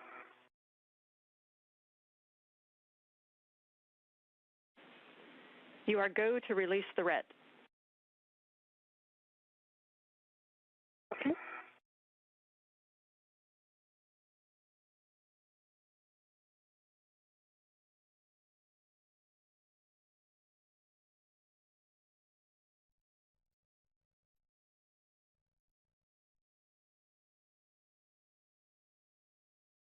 This is Mission Control Houston. We're now 2 hours and 49 minutes into today's spacewalk, which began at 7:27 a.m. Central Time, 8:27 a.m. Eastern Time. NASA astronaut Neil Menon and ESA astronaut Sophie Adano are currently completing the installation of the spare ESCANT, or space-to-ground antenna, on the Z1 truss of the International Space Station. They were recently working on some bolts. There are 4 bolts that they had to manually drive in order to attach the ESCANT to the space station's truss. They were using what is known as a pistol grip tool, or PGT, to install those bolts. And now they are going to move on to some additional tasks for that installation, including mating some cables and other connections.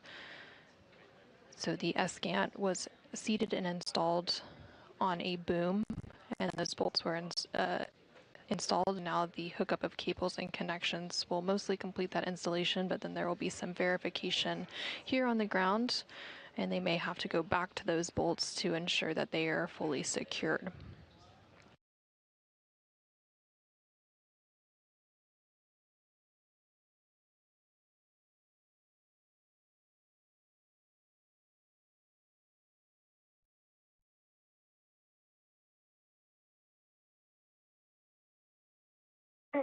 Good position for help. And as you get set up, I'll give you a little bit of an overview on the NZGLs, although you're very, very familiar with them. But we're going to be starting with the quarter-turn fasteners, and then we can do the NZGLs in either order. Reminder that this small one is the power one, so that's a minimum of what we want, but we can do them in any order. Can we do simultaneous up?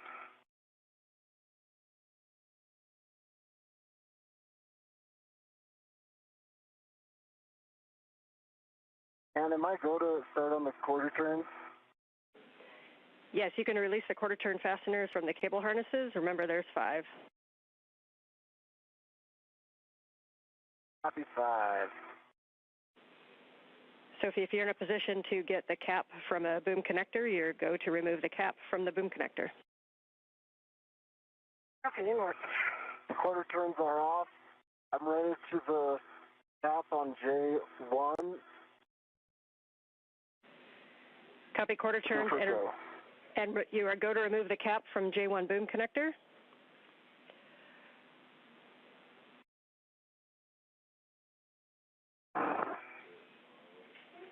Once you have the boom connector cap removed, then you'll be demating the ESCANT cable from the dummy receptacle P4J6.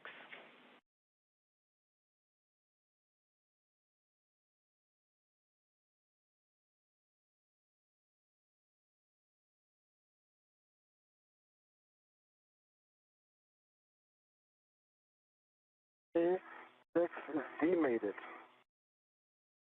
after recenter. Copy, and inspection of FOD pins in EMI band. It's right there. The pins, no FOD, good EMI. And I'm checking the receptacle too, for the jack, that is. Good words. Jack, no fraud, and the socket for it looks good. Copy. You can mate P4 to J1 on the boom. Can work.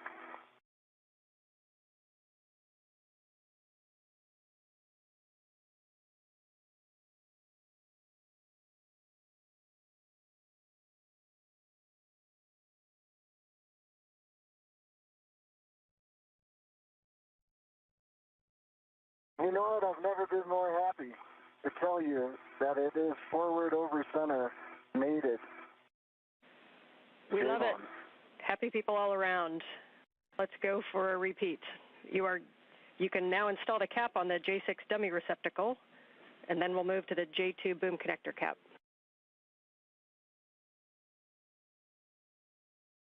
Copy.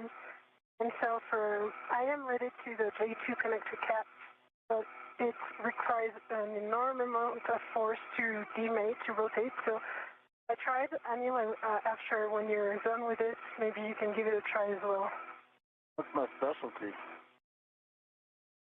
Yeah.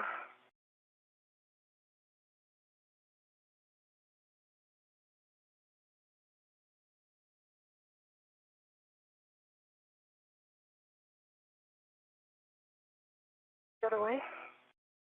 That would help. Yeah. So we have this. Yeah. Got it.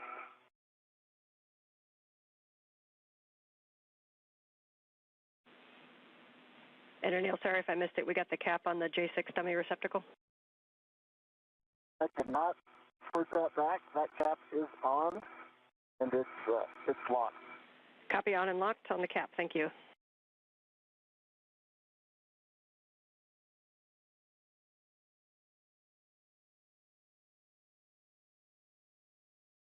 Hold on. Right, the plug is demated. I got a good vantage on the pins there, Sophie. I don't see any pod. I know this was a hard one, so I'm taking a good hard look, and I don't see that spring aspect to it. It looks like a clean back. Okay, good inspection. You can demate P5 from J7 and do the same inspection on that side. I'll pass this back to you, Sophie. Yeah, I see it. Okay.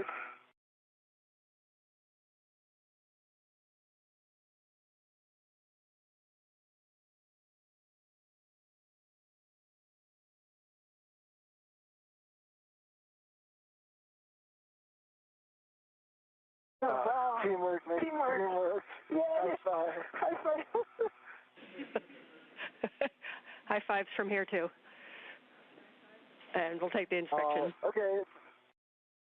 Demated, good pins, no FOD, good EMI, and then I'm looking in dummy receptacle, and it also looks nominal, no FOD.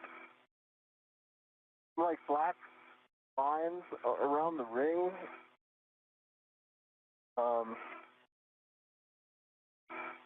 That's it.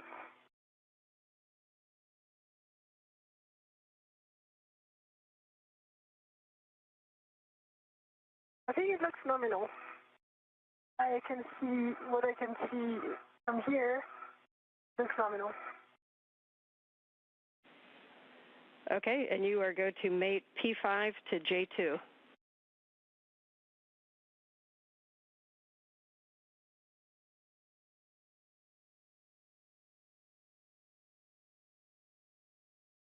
Push it. Yeah, 3, 2, 1.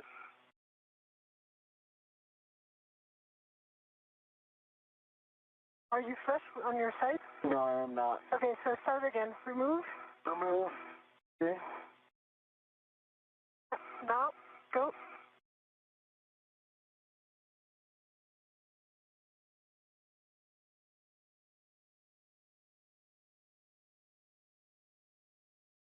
No, okay.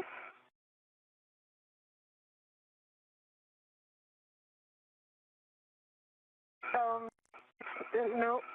It's flush on my side, but not on yours, so you might... I think we're off on the angle, aren't we? How about this? What do you think? This is good. This is perfect. You think this is good? Yeah, this is well. Okay. Flush on my side. How about yours? No, it's not flush on my side. Okay, so let's try again. Okay. Get it right sooner or later. That's good. It's 2 millimeters on my side. 2 millimeters on my side. Copy. Pushing. 3, 2, 1. Oh, flush on my side. Not flush on my side. Oh. Okay.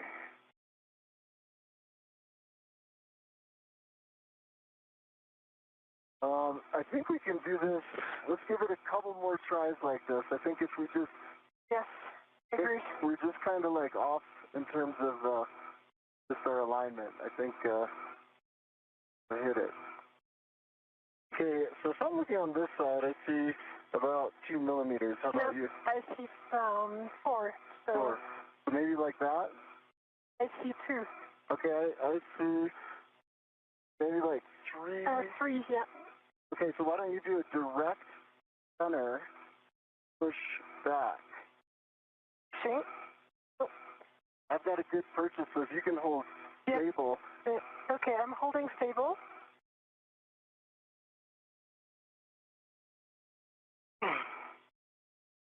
Sorry for the drenching, and all right, I've got mine flush on this side.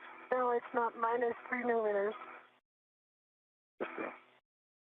Okay, Ann, we're going to relay it to you what's going on, and in case you guys have some troubleshooting, I don't think it's a big problem, and then we will offer a suggestion, but what we're trying to do is set it in, and on the slide back, we keep getting one side flush and one side not flush, and it could be that we just don't have like a direct push-in center, because we're both offset a little bit. So my next thought is to just GCA head like station aft, where I can get like a direct orthogonal push on it. Then open to other ideas, and we'll be quiet. Yeah, we're checking that right now.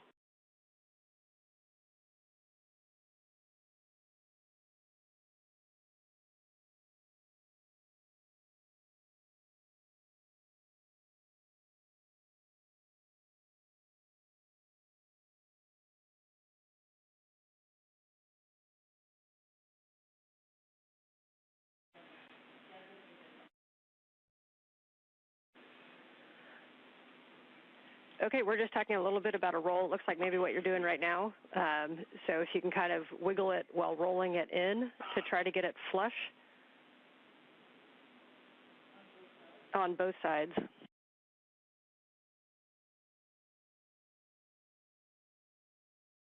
I understand the strategy. It was kind of like working. Copy, and we've got about 2 millimeters.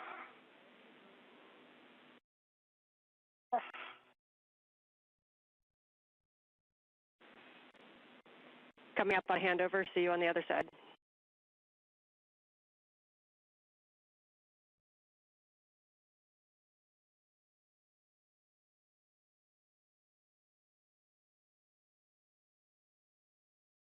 This is Mission Control Houston. We're currently in a brief but expected handover between the satellites for the Tracking and Data Relay Satellite System, or TDRS. We do expect to get those views and comms with the crew back shortly. In the meantime, we are about 3 hours and 2 minutes into today's spacewalk, which began at 7:27 a.m. Central, 8:27 a.m. Eastern Time, and the crew is continuing the installation of the spare space-to-ground antenna on the Z1 truss of the International Space Station. They have already installed the bolts and are working on some cable connections. So we don't have video quite yet.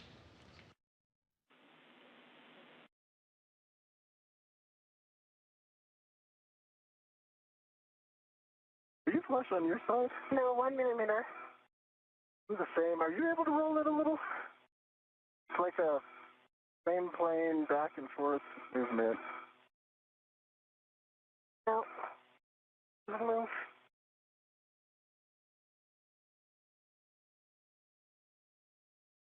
I think this time it's really well aligned. It just needs a final push. Yeah. Wait. Looks like a What do you think about the hammer, Ann? Yeah, I think it's well aligned. And so just want to make sure the handle stays fully aft, and then you can continue to work it.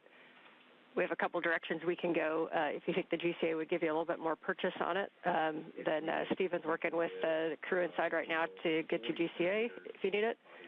We also have the option for the hammer if you think it's just a force thing. I think it's force in the right direction. So I actually think the hammer is going to work. Agree.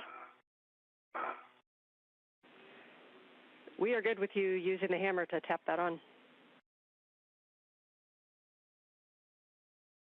Hey, you want to do it, the honor yourself, or do you want me to do it?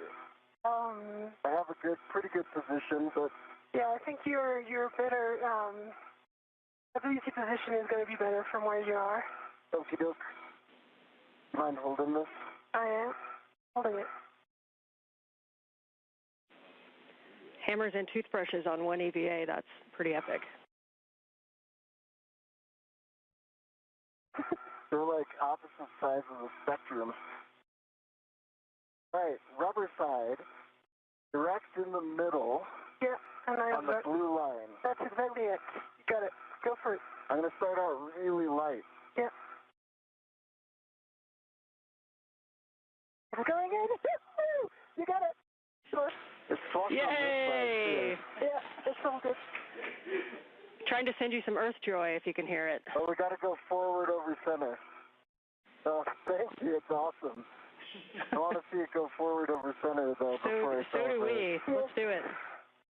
Want to push down?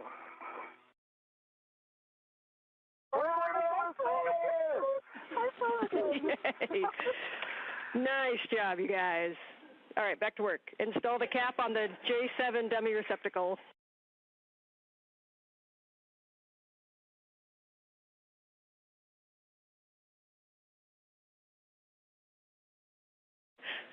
Really nice job with that, you guys. Lots of smiles around here.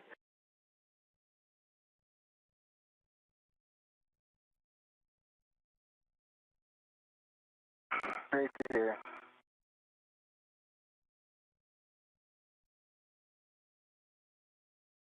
Dummies installed. Cap is installed on the dummy receptacle. Copy. The cap is on the J7 dummy receptacle. For both of you guys, again, really excellent work on that. We are going to go back and hit bolts number 2 and 4 again. That's the aft and the starboard. And we'll get the setup with the ERAD and the PGT and let us know when you're ready for settings. I'm ready for settings. I'll tell you when they're set, but I'm ready to copy. Okay, we're going to use that Bravo 4 again, Bravo 4 clockwise 2, and just a reminder that's kind of the max that we can put in the bolt. So Bravo 4 clockwise 2 with the ERAD, bolt 2 aft, and bolt 4 starboard. I'm going to stay here so that I can help first. Okay.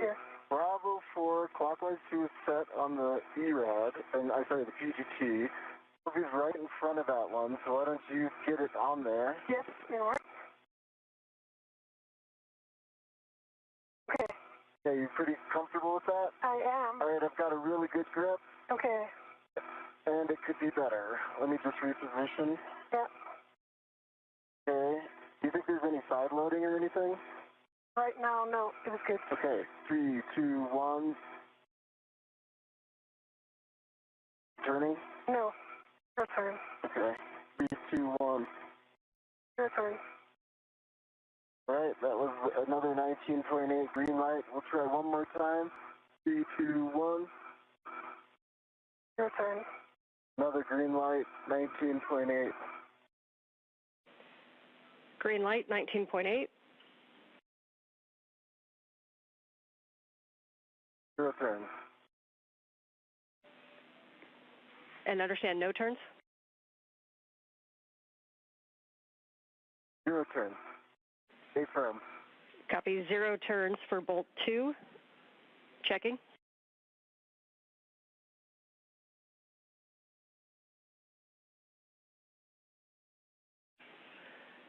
Okay, we will take that, and we'll go to bolt number 4, starboard, and do the same thing, please.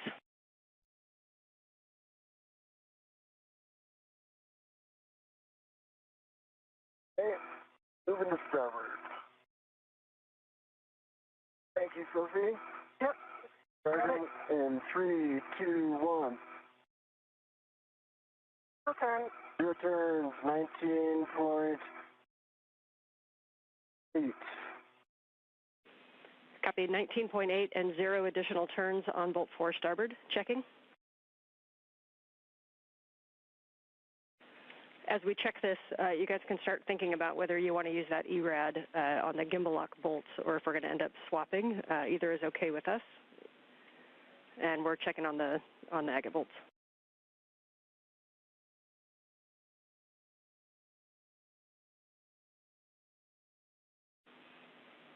And Anil, if you have a free finger, we'll take a Heka recycle, please. Recycling.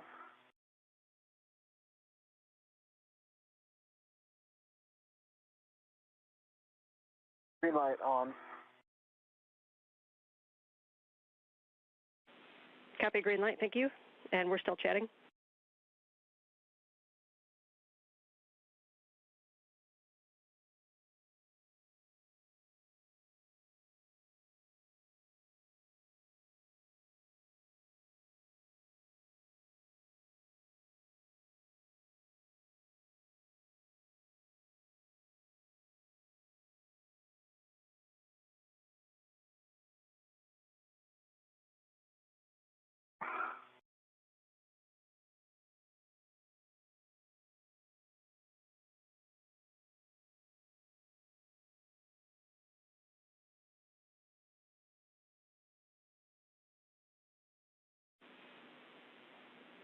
And you guys can just hang out there. We're still talking these bolts and some of the options because we didn't quite get the full turns that we were looking for.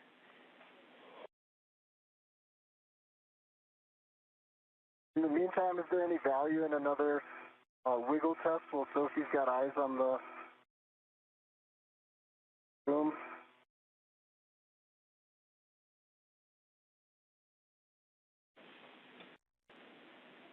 You can try that. We don't expect there to be any difference, but you can try that while we continue to talk. Thanks. Yep, I have good eyes on it. Okay, oh, I agree. There's a 1 millimeter gap. Same as you described on this side.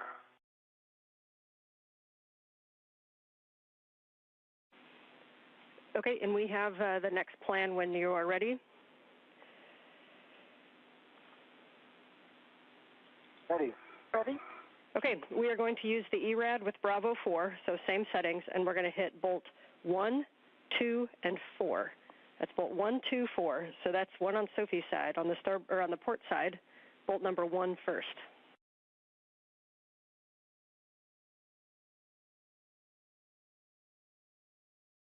Two bolt 1.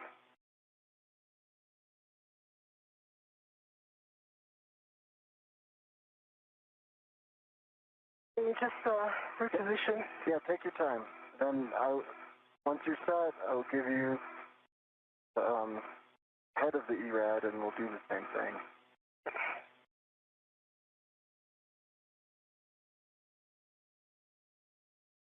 Position.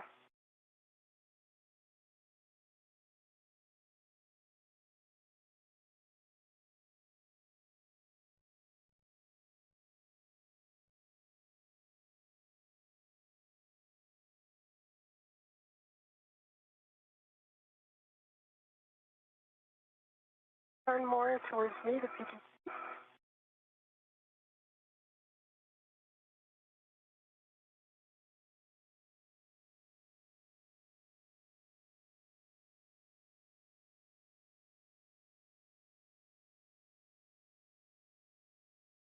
Bring the head towards me.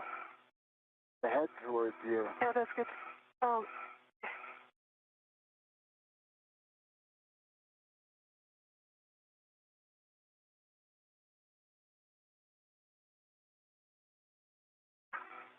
Good position. Good position. Yes. Okay, I'm going to brace really hard. Yes. And I'm going to start in Yes. 3, 2, 1. How's the turn? Oh, wow.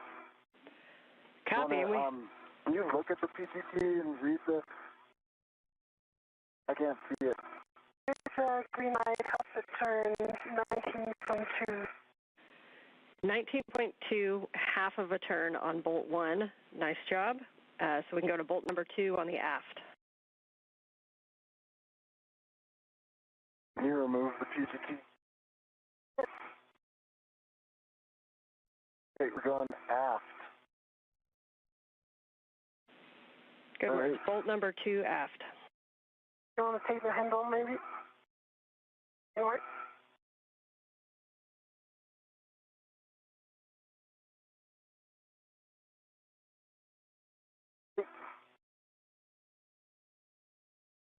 In position. Hey, 3, 2, 1. Punch you turn. 19.8. Green light. Wait, I want to try again. I think there was some side loading. I think now it's better. So go now. 3, 2, 1, go. 19.8. Green light. No turns, would you say? Punch you turn. 0.2. And heard 0.2 turns, 19.8 torque, green light for bolt number 2. Anytime. Checking.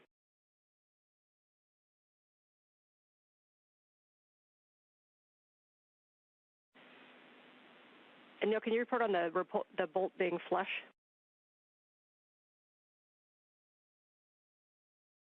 It is not flush. There's a 1.5 millimeter bit that is outside of this aluminum receptacle.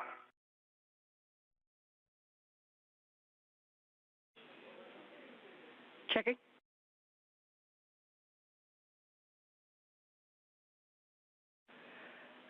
Okay, what we're thinking is using the T-handle to impart a little bit of force to close that gap and then try the driving again. So if you can somehow manipulate to impart the force to reduce that gap with your fourth hand. I like this. Okay, you got that, Sophie? I got that. All right, I'm imparting force. Got a green light, 19.4. Return? No, 0 turn. Let's try that one more time. Okay. I've really got a good way of doing this.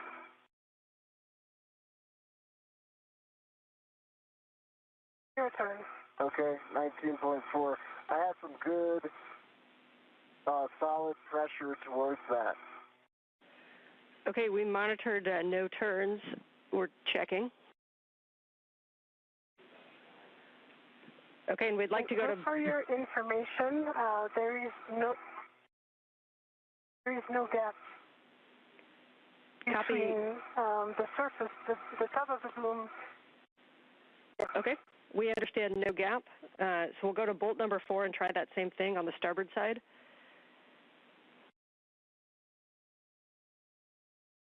On starboard. And if you think that would help to use the T-handle to manipulate it while you do the bolt, you can.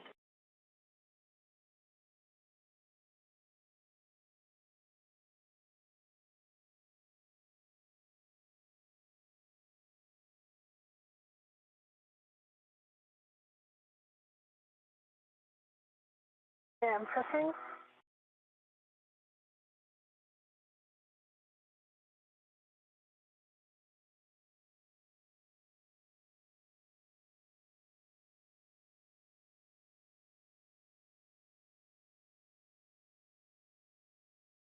Did you turn it off? Your turn. A little more down, a little more pressure. 0. And I got some really good pressure in the direction of bolt 4. I'm super confident about what I was able to put into the T-handle. I got 0 turns, And 19.7 torque, green light. Copy 19.70 turns with good pressure. We're talking.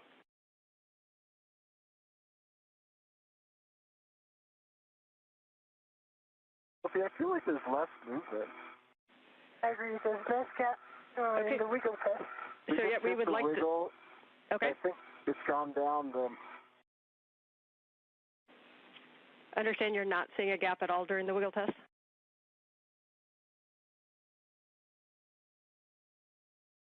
Okay, let us assess. So there is a gap. Copy and understand there is some wiggle of the. Smaller than before. Okay. And I put a decent amount of force into the upward wiggle. I don't know. Right. We're talking it. I guess I'm trying to relay. I'm putting. Okay.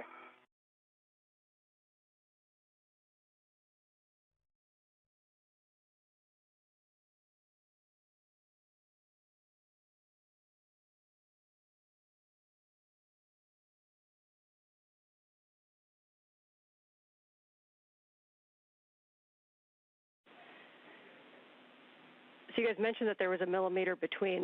Does that change when you wiggle, or does that stay static?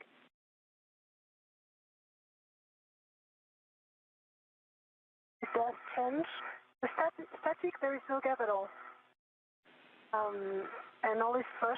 The top of the boom is flush with the bottom of the antenna. No gap from no sides. When there is a wiggle with a huge amount of force by Anil, there is an induced gap only on the aft and starboard, about 1 millimeter. Not on the port and forward. Okay, understand. Port and forward stay flush. And you get, on the starboard and aft side, you get about 1 millimeter of a gap in between the S-GAN itself and the boom face during that wiggle test. We're about 20 seconds from a handover. Sophie, can you head down and get the torque wrench out of the ORU bag, and I'll meet you on the other side of the handover with instructions. Copy, torque wrench in work.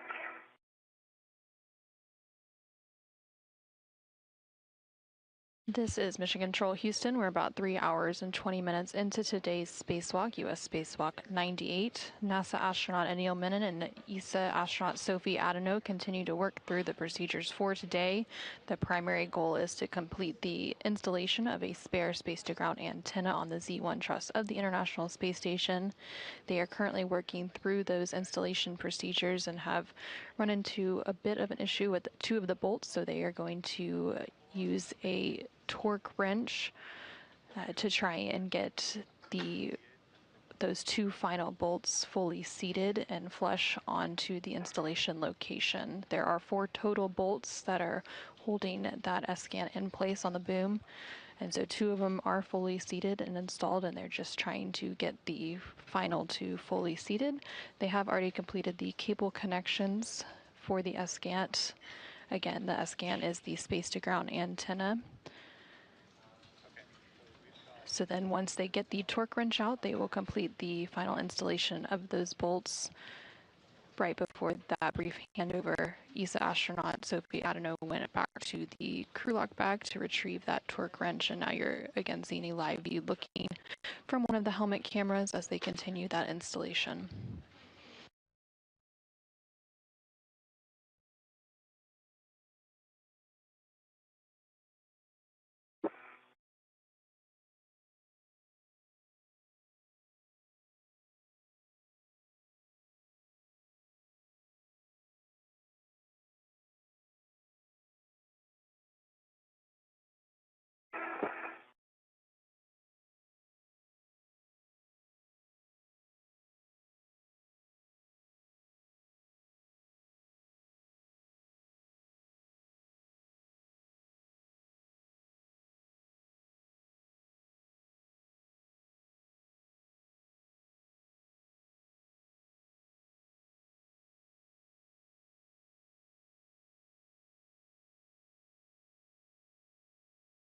Neil, would you be able to get it? Yes, I've got a hand. I've got control of it. You get control? I do not have a ret, but I'm going to tell you when I'm ready.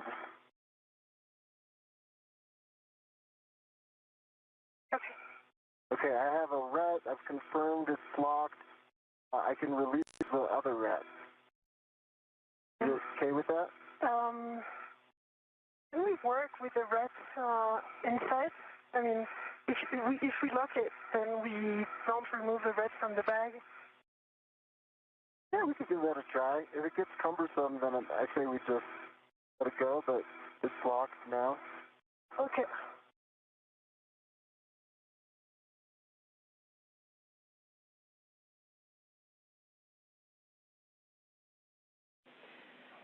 All right, as you guys get in position with the torque wrench, what's going to need to happen is we're going to need to put 2 pops on each bolt. We're only going to do bolt 2 and 4, so that's aft and starboard, and we're going to need 2 pops of the torque wrench on those bolts. Copy 2 pops. And while I'm doing this, I want to feed you something for the engineers to chew on. But when we're going to put on these return fasteners again, the only ones I'm going to be able to get on are the Zenith one and the aft Zenith one. The other ones are really misaligned, and there will be no getting them on. Copy, and those are good words. Those do not go back on in this configuration, so those are only when they're on the dummy connectors. Okay. Problem solved.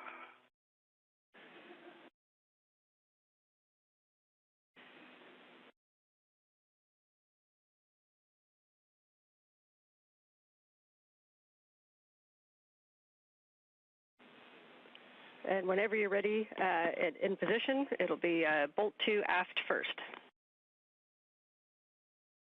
Aft first, okay. Sophie, you let me know when you're ready and I'll drive it. Copy.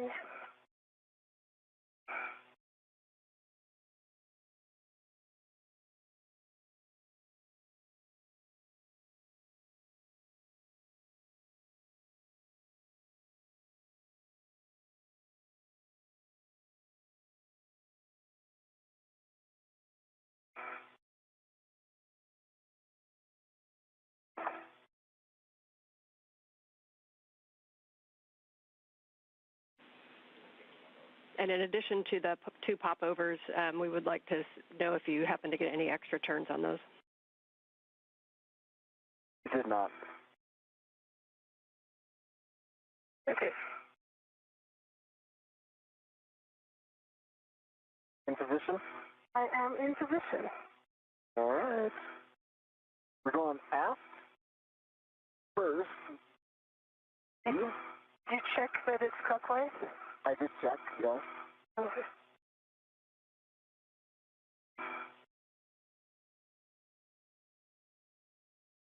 There we go.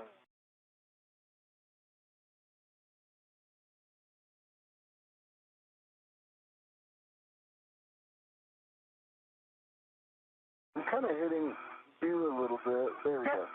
Okay. Okay, ready? Yes. It might have switched. You switch it? Yeah, I'm going to switch it.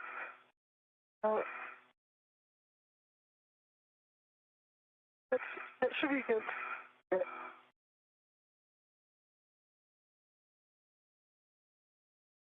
Do you have the pups? No, I'm too close to this connector. Oh, okay. So then I can do it, I think. It's for me, it's going to be a pull. Yep, and we concur with Sophie's assessment. Okay. Got it, Sophie.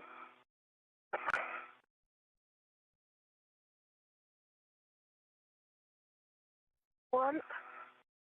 Pups, 0 turns.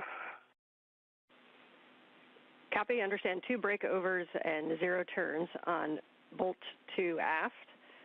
So we can go to bolt 4 starboard for the same thing.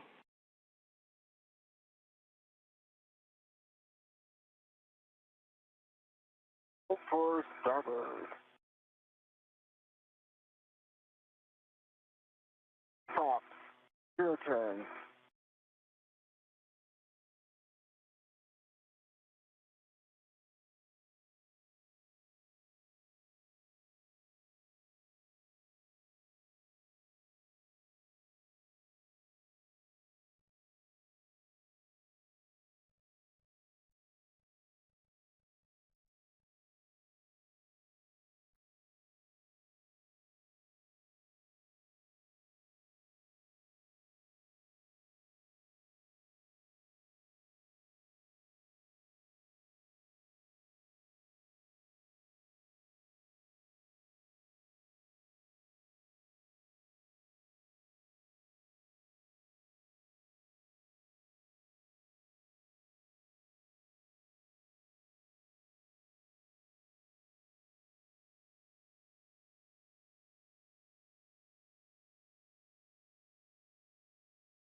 And confirm you guys did both Bolt 2 and 4? 2 and 4. Starboard first, and then, aft first, then starboard second. Okay, and we're still talking about it. Copy. Copy.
We're still chatting. We're just in a weird middle ground. We'll get back with you in a sec. Understand. No worries. It's pre-brief. We were ready for this.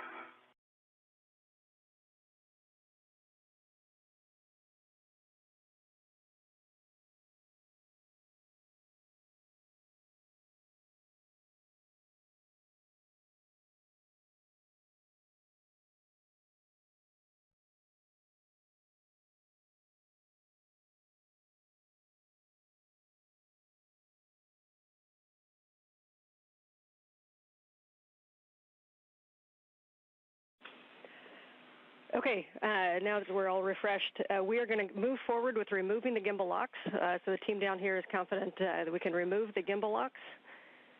We will likely come back and hit these bolts again, so keep your tools handy. But right now we want to move on to focusing on the gimbal locks.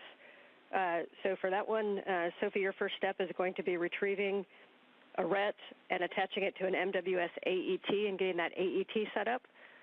You can either retrieve that RET from the ORU bag, or you can use one from your mini workstation to your AET. Some good news, depending how you play this, the gimbal locks do not have labels on them, bolt labels. So we're going to be using directions to kind of talk you onto them.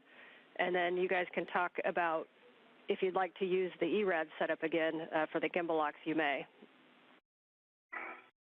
So ERAD, question, do we start on the forward or aft face first?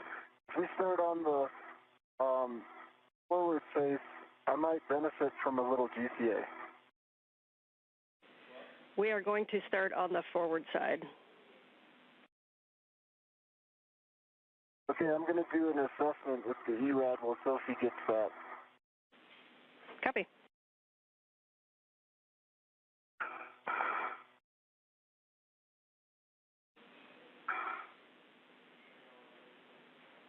While you guys get set up, we're coming into a handover, so I'll talk to you on the other side.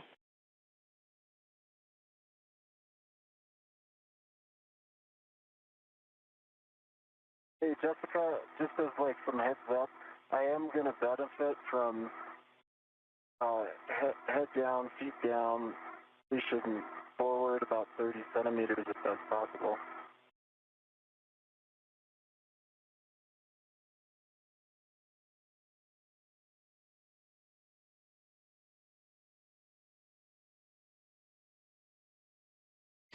This is Mission Control Houston inside the International Space Station Flight Control Room, which you can see a live view of there on your screen.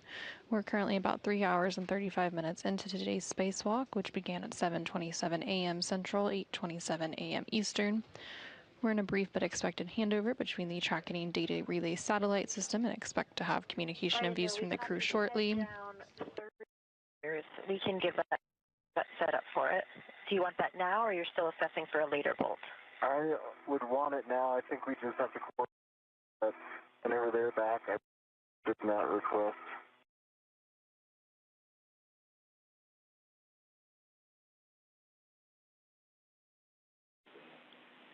We are back with you, and they've talked to Jessica if you do need GCA, and I've got ERAD and PGT settings. When you're ready, we'll be starting again on the forward. Copy all on. Getting set up for 30 centimeters.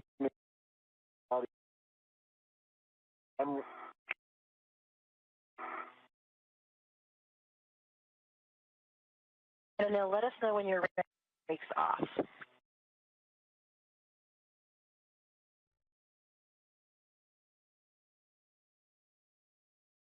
The crew outside the International Space Station includes NASA astronaut Anil Menon and ESA astronaut Sophie Adano, and they are continuing the installation process.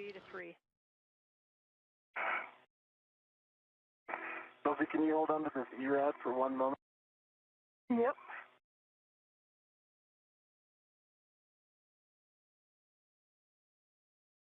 They are continuing the installation process of the spare space-to-ground antenna, or SCANT. Okay, Jessica, I am ready for GCA. I've got good clearance. I am ready to the torque wrench, but I've got a lot of slack in it, so I can monitor that. I've got my crew lock bag in my eyes, and I have the dish clearance, too. I think I'm in a good state and go for GCA if you agree. Okay, we copy. Brakes are coming off.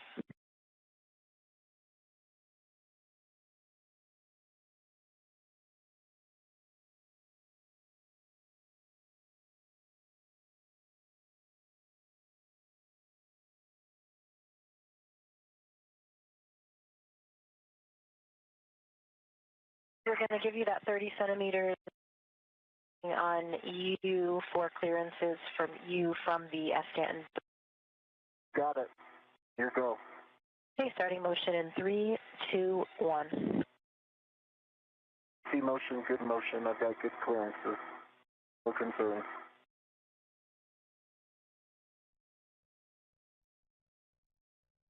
You're continuing to hear some communication between NASA astronaut Neil Menon, who is EV1 today, and NASA astronaut Jessica Meir, who is currently inside the International Space Station and working to maneuver the robotic arm, which NASA astronaut Neil Menon is currently attached to the end of using an articulating portable foot restraint. FYI, we can give you 20 more if you end up needing it. Okay, we'll try like this. Okay, Sophie, I'm in a good spot. And you said you had some PG for me? Yeah, your PGT settings will be Alpha 6 Counter 2, Alpha 6 Counter 2. And Sophie, can you confirm the AET with one hook to each gimbal lock is installed on a RET? Negative. I was still working on my DRT position. Okay, copy. The 6 Counter 2 set, and I'm standing by. Copy PGT settings are set. For your awareness, we're going to be starting with Bolt Lima.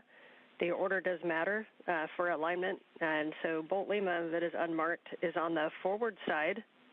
It's going to be the outermost set of bolts on the port side, so farthest from you, Anil. If you were looking straight at it from the forward side, it's on the very bottom right. Yeah. I see it.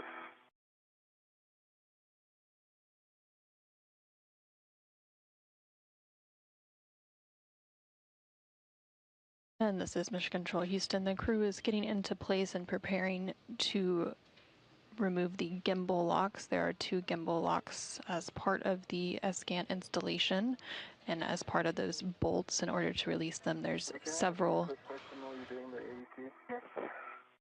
Are you going to be able to guide this ERAD on? Yes. Okay, then I won't ask for any more GPA.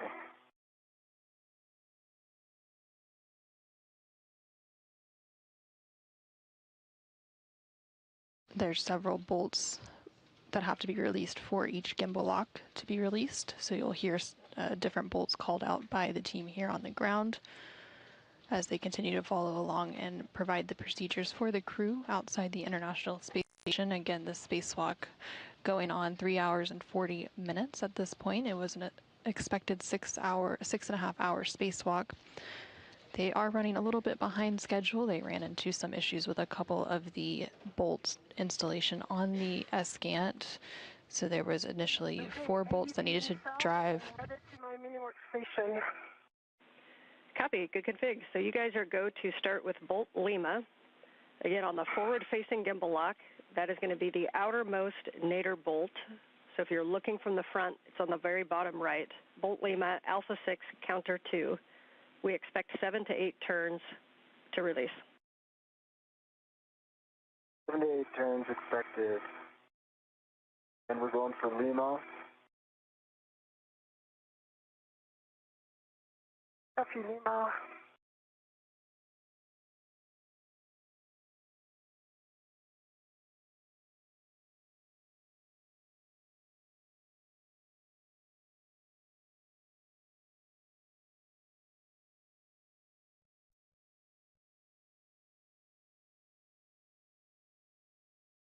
The handle is annoying right now. I can move it. Yeah. That better? Okay. Okay, it's inside. Okay, I'm starting. You're doing counts, right? Okay. Is that a yes? Sorry. Yes. Okay. I'm starting in 3, 2, 1.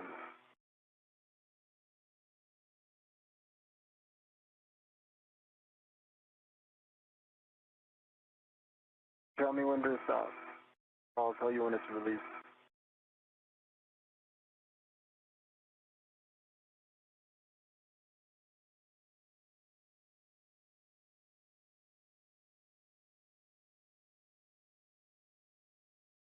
Bolts released. 7 turns. Copy, 7 turns to release on Lima. Your next bolt is going to be Juliet, which is going to be the one directly kitty corner from it. So on Anil's side, zenith most, on the outer bolts, Juliet. Okay, Juliet. I think I put Juliet on. We got a good... Do the counting, I'll just get it on Juliet. Okay, I do the counting. Okay, I'm starting in 3, 2, 1.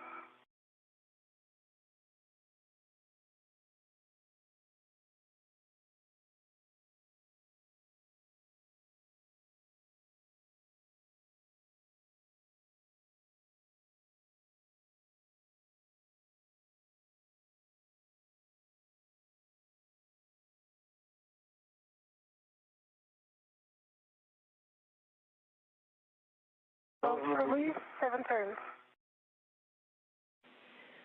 Copy, 7 turns. Next bolt will be bolt Mike.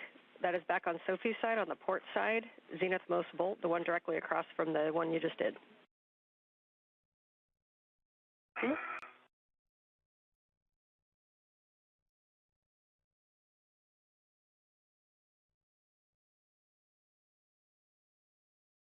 And was it not in? Can you, the handle is against my... Like that? Move the handle towards you. It's jump. Yeah, done, ready. 3, 2, 1.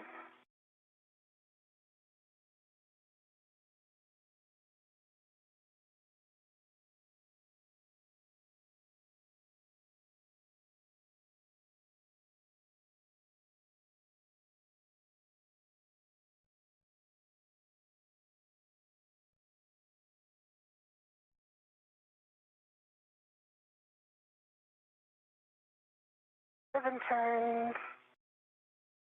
Bolt release.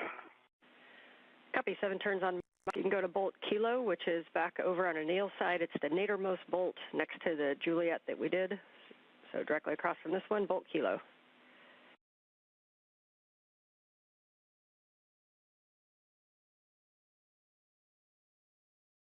Which is rear got Mike. You've got Kilo. That's good. That's a good one.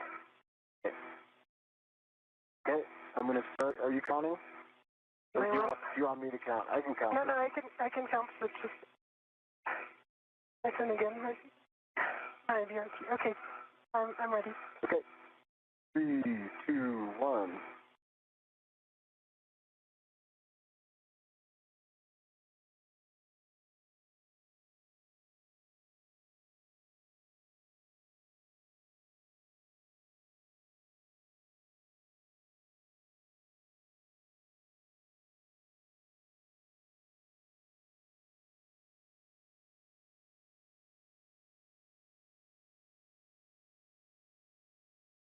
Oh, 6.5 and bolt release. Copy, 6.5 on Kilo. Next bolt is Hotel. That's going to be the Zenith port bolt. So on Sophie's side, up on the Zenith side, bolt Hotel. Yeah, high, isn't it, Sophie? I think I can get that on, actually. I can finesse it. I'm just, I don't feel like... changing again my GRT. Yeah, you get set. Let me take a stab at getting that on there.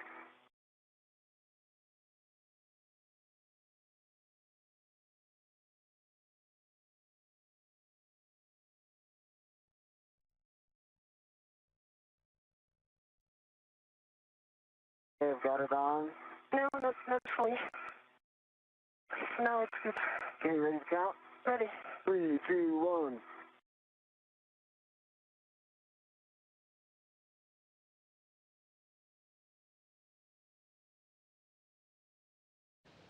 This is Mission Control Houston, 3 hours and 46 minutes into today's spacewalk.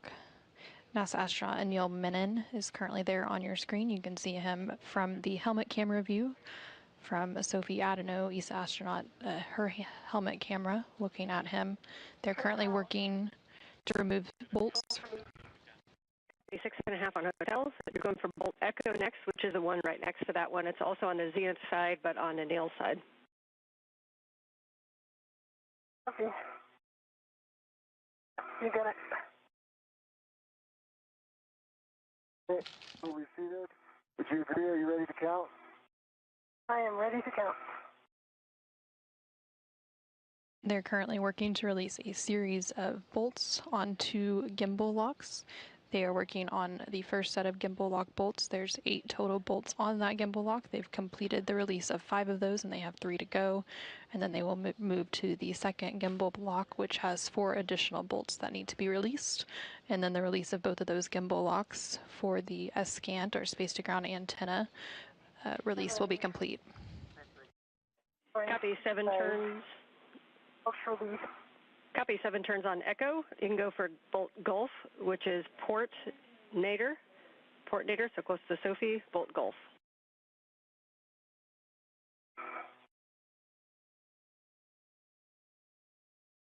Ready to count? Ready. 1, 2, 3.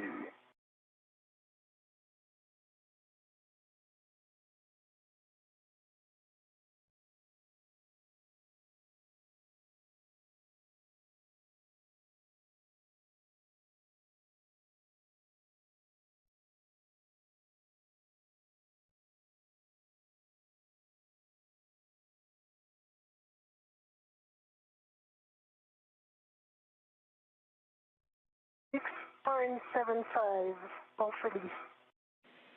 6.7 and released. You can now go for the final bolt F next to Anil on the nadir side. Thank you, Cal. Okay, 3, 2, 1. When this one releases, just note the gimbal lock will come loose and we'll just tend it back toward the ORU bag before moving over to gimbal lock 1.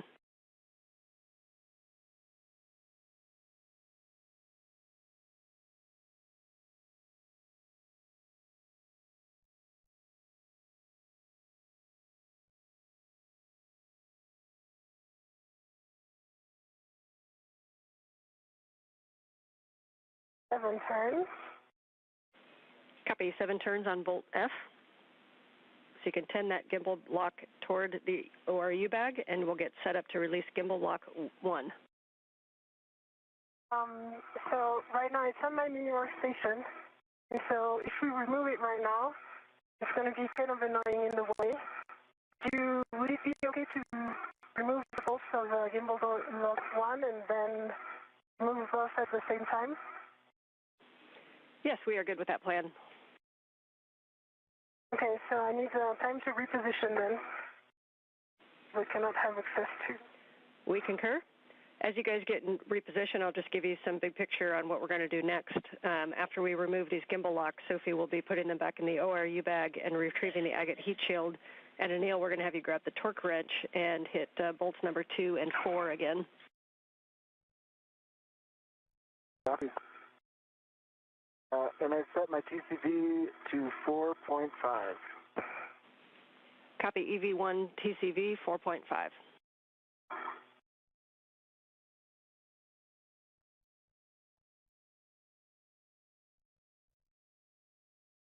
And Jessica and Anne, I think to do also I'll need to GCA back to that original position, so the 30 centimeters head up.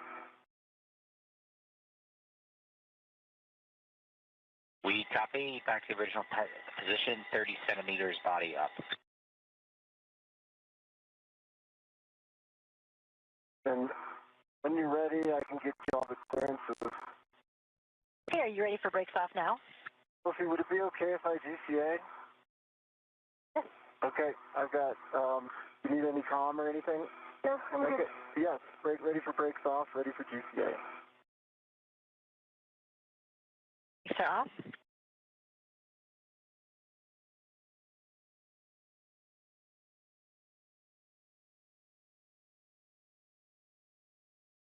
All right, we're going to start that headward motion 30 centimeters, so taking out what we put in before. Starting motion in 3, 2, 1. Free motion, it's good motion. I've got good clearances. I've got my crew lock bag, torque wrench, GT, and I'm clear of the boom and antenna.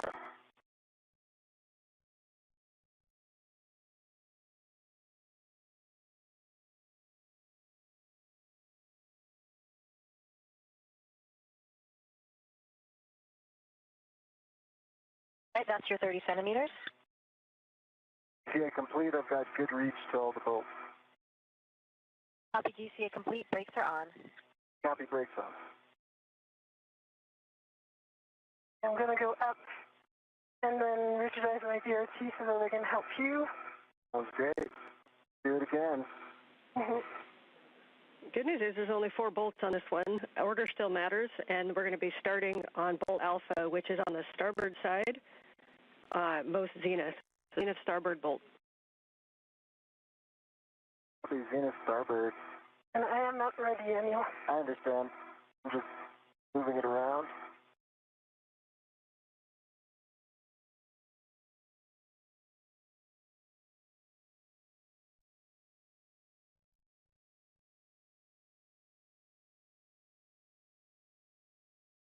No rush, Sophie. I'm just getting set up. Copy.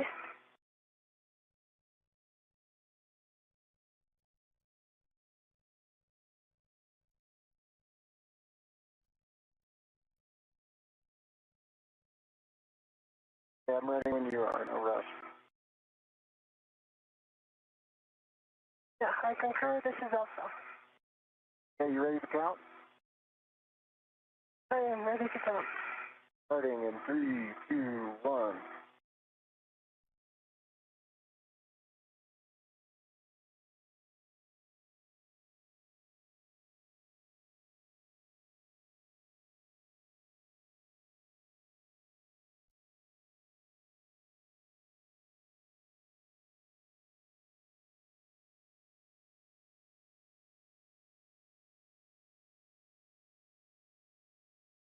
Seven turns. Bolt release. 7 turns on Bolt Alpha. Next one is Delta, which is also Zenith, but on the port side. So port Zenith, Bolt Delta.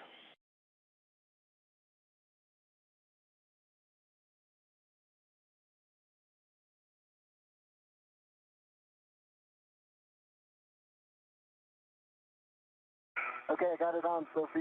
Yep. If you can count, then I'm ready. I am ready. 1, 2, 3, going.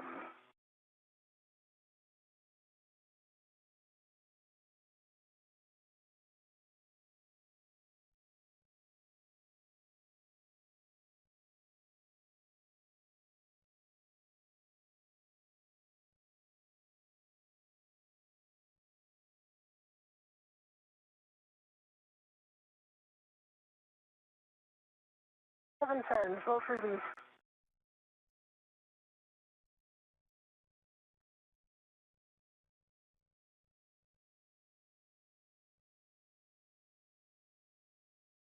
Thank you for the help. You're welcome. I got it. Yep, okay, you got it. Okay, next one is Bolt Bravo, and that is the one you're on. About to have a handover, and we'll see on the other side. I'm ready.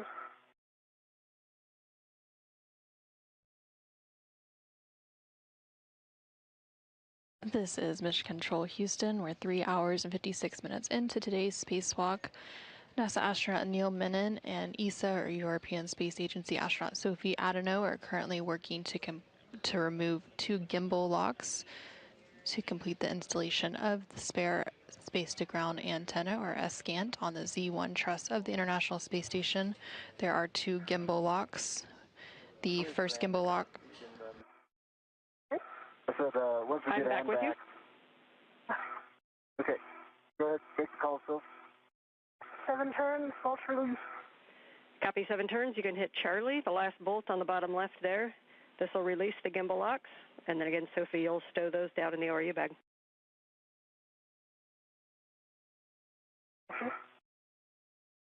Ready, on the clock.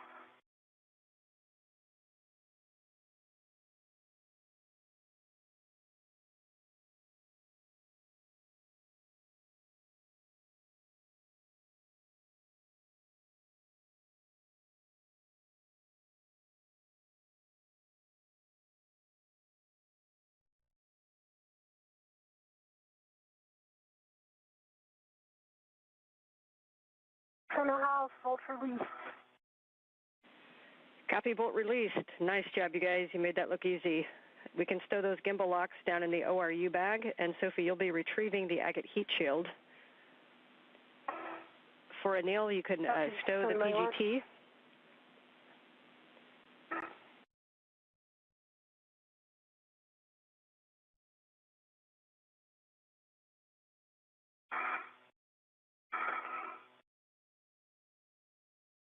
Okay, PGT stowed. Okay, and that is the last time that we'll be using the ERAD, so you can remove that as well. Okay, give me some time to work on it then. No worries. Thanks. Go ahead. I'm ready to copy. Yeah, no worries. It's just admin items. Once you get those stowed, then we're going to need you to cycle your HECA again and get a glove and HAP check before we move on to bolt ops.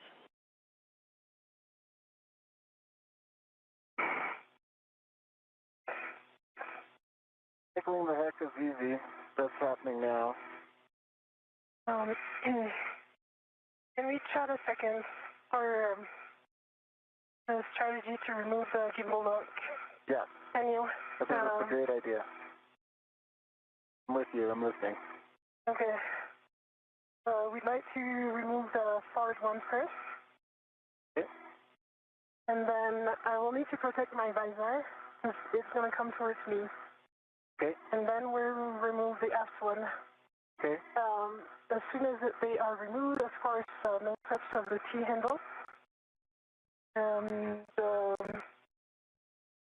Yeah, just I only need my two hands to translate, so I'll wait until I remove my local. So yeah. Okay. How are you able to help to? I can help a lot if I can just clean up my workspace. So let me get this ERAD off, the PGT back, and then I'll be with you. We like the plan. And in the meantime, Houston, I just cycled my haircut.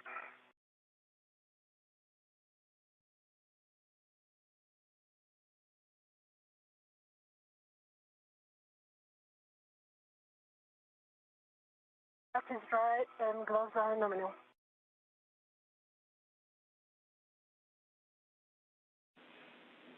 Copy, Sophie.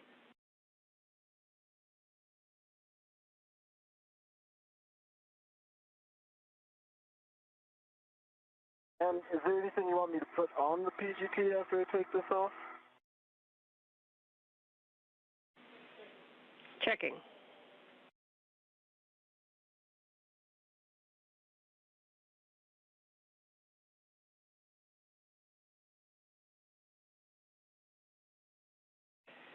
And Anil, you are going to want this 6-inch wobble back on to reinstall the bolts at the FSE. Okay, the ERAD's off and it did pull test on the tip pin. It's in the bag and I'm going for the wobble. Copy. I'm almost there, Sophie. No worries, take your time. Do what you need to do.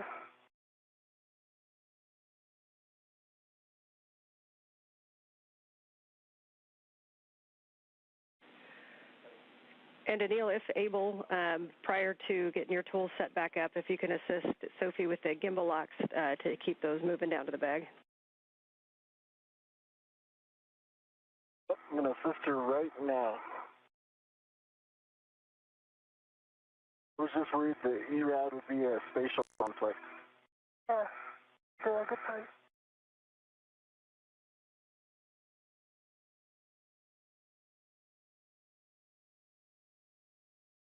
All right, I'm with you, Soph. Copy. So we each got one side. Okay. The only thing is that I don't have a VRT in order to be ready. Oh, that was sorry. a lot easier than expected. Yes. I'm passing this to you. Yes, I got it. Control. Yes. You have control? I have control. You have control. Yes. All right, going down with this. I can Nicely also done. stabilize here if you'd like. Yes, can you stabilize this? As Yeah, I have control. Yes.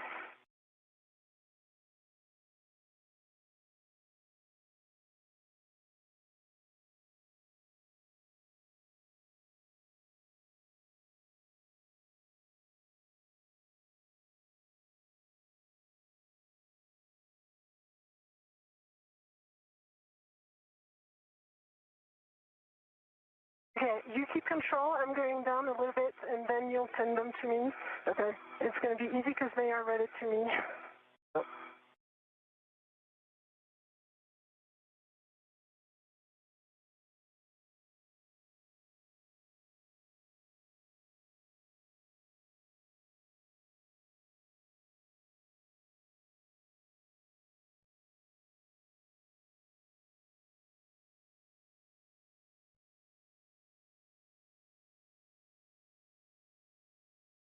All right. Okay. I'm ready to receive them. Okay, the rep's going to bring it to you, but Yes. I'm going to wait until you got a hand on them before I let go. I got it. Okay, you have control. I have control. Nice handoff. Okay, Ann, I'm in a good spot for whatever you want me to do next. Okay, so we'll do a glove and hap check first.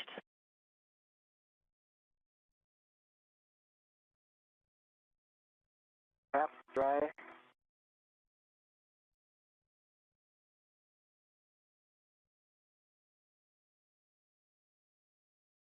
Looks nominal. Copy, glove and hap.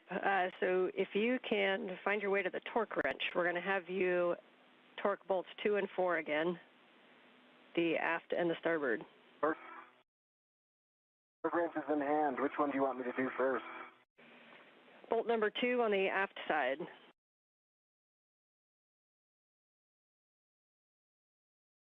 Starting with bolt 2.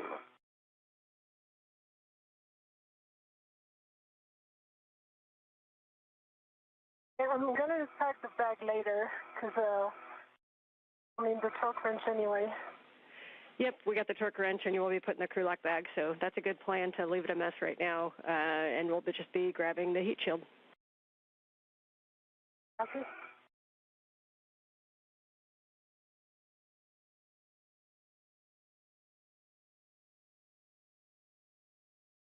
Okay, I got another 2 pops on the aft side.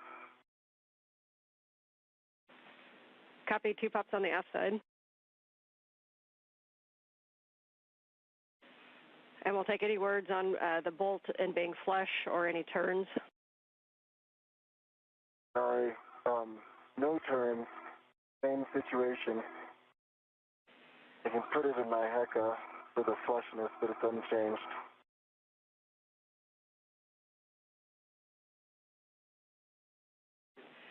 Okay, we can go to bolt 4, and then we're going to end up having you kind of wiggle that T-handle, see if we can offload and get any turns on these bolts.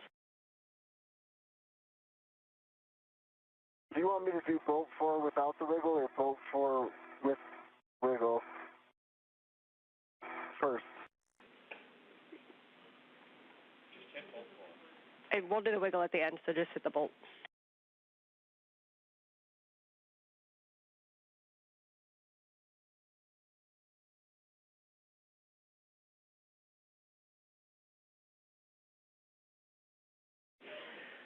And one note on that, Neil, when we do the wiggle, we're going to need to do it below where the gimbal locks were, so using like the agate handrails. Okay, 2 turns, unchanged. I tap the torque wrench down to Sophie while she's down there. Yes, well, you can hand it down to Sophie. I can send and give you the... That's great. And I can also hand you the heat shield. He's coming. Okay, let me give you the... Yeah, I'm ready to receive the torque wrench first. Yes. Then let me do the wiggle second. Okay. Here is the torque wrench. Got it. Okay. I'm going to do the wiggle test now. Let me just make sure I understand. Where do you want me to hold it and wiggle it? So it just has to be below where the gimbal locks were. We don't want to impart a force into those, so probably just using the agate handrails as best you can to see if you see any motion whatsoever on a wiggle test. And we're most interested on the sealing surface between the Escant and the boom. There's 0 motion. Gosh, I don't even know how to quantify this, but I can see the tiniest flex. It's a sub-millimeter scale. I put it at like a tenth of a half of a millimeter. I have to put about maybe 30 pounds of force into it. I don't know if you can see it on my HECA. We're looking. Those are good words. We're talking it.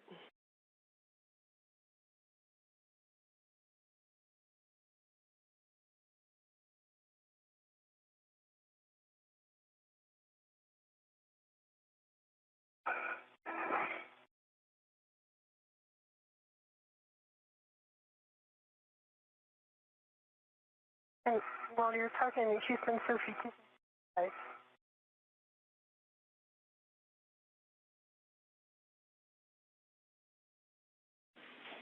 we're talking it, and just letting you guys know, you're just over 4 hours on the EVA.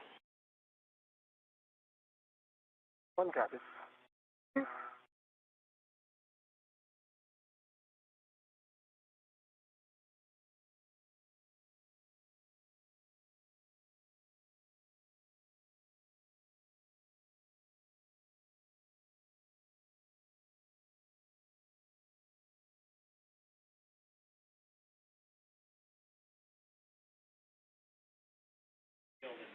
Okay, let's install that heat shield. You guys can work together to do so.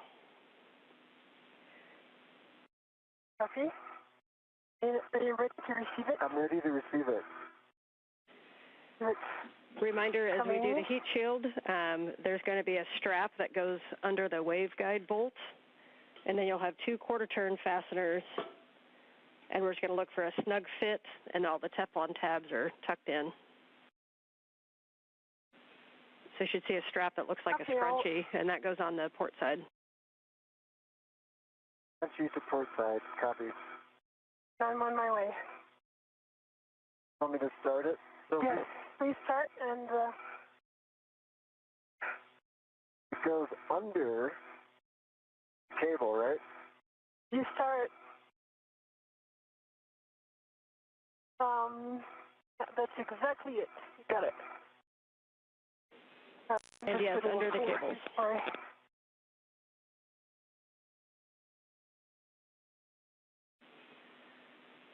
And Anil, if you see 2 tethered loops, those are going to be going on the aft starboard side, kind of in between where the cable and the dummy connectors are, that corner.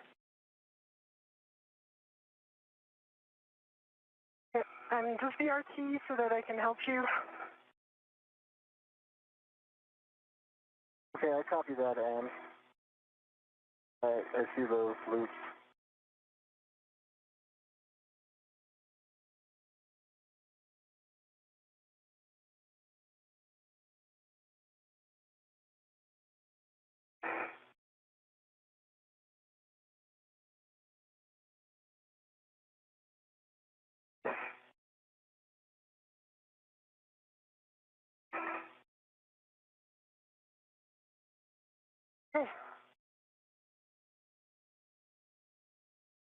Here's the scrunchie. Yes. Scrunchie's through. One more, and then can you get it from the other side? I sure can. I got it, and it's going under the cables again. Yep. It's through. All right. Taking care of the elastic guys under these guys. Up.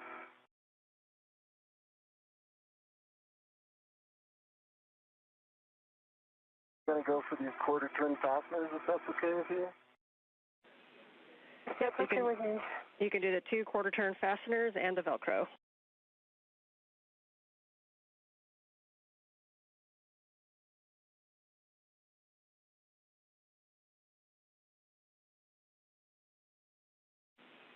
And we see the strap under the waveguide bolt. Nicely done.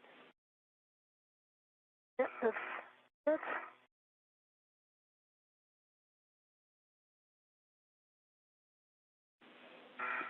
Can you check that it's protecting bolt number 3 forward? Yeah, I can check. So, yes, it's over bolt 3. Okay. We've got 4 good covers on the bolt. I see that the Teflon tabs are tucked in. The quarter-turn fasteners, you're working on it. Those quarter-turn fasteners are secure. Okay. I'm just putting on the last Velcro.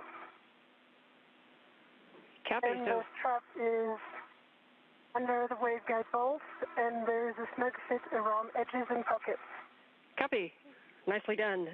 So, Sophie, as Anil finishes that up, you can go down and retrieve crew lock bag number 4 from the boom and stow it on the ORU bag. And then we'll get a glove and a hap check from you. Can I go to unret this and disregard on glove and hap check. Sophie, you're good. Copy. You are go to remove the ret. That is removed. Sophie, is it okay if I release it to the bag? Go for it. In the bag. That's a three-pointer.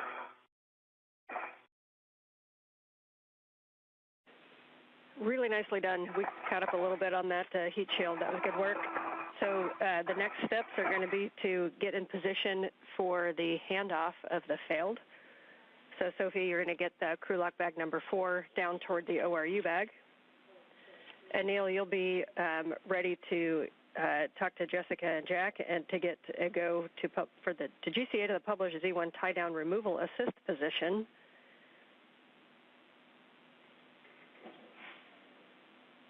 No copies.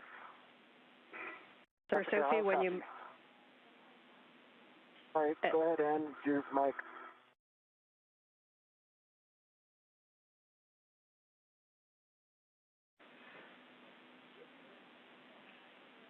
And Sophie, we see you moving. So once you have that bag stowed with the ORU bag, you'll just translate to the Z1 Escant temp stow location. Copy.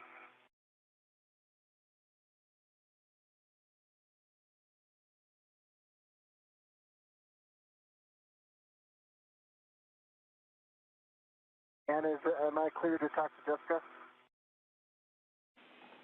And yes, Anil, you can give M1 the go to published Z1 tie-down removal assist. Just work with Sophie on clearances from the boom. We are in the procedure reference sheet now. We're looking at the tie-down removal assist position. Awesome. Let me know when you're ready. I'm ready. Okay, are you ready to take brakes off? I'm ready for brakes off. Brakes are off.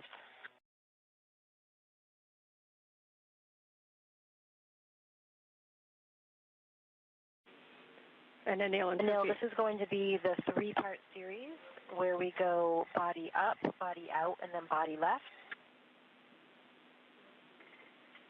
No copies. And prior to moving body left on Anil, we'll just make sure that Sophie is down on the Z1. I am on Z1, working on the bag.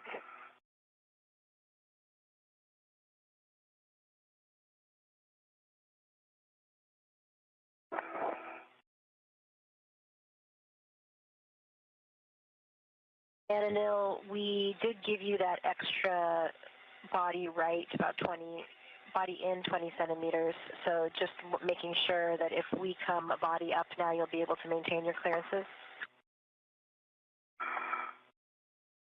Yeah, I can maintain my clearances. How much are we going body up? Oh, yes. It will be body up 30 centimeters. Absolutely, I can maintain my clearances. You want me to pause and help? No, I've got it. Working. Okay. Thank you. I'm ready. You go, Jessica. Okay, copy. Here comes that body up motion, starting motion in 3, 2, 1. I see motion, good motion. I'm watching my ingress aid. It's clear. I'm clear of the dish. I've got good clearances. Out, body up, and now we're going to take you body out. Body out. Starting motion in 3, 2, 1.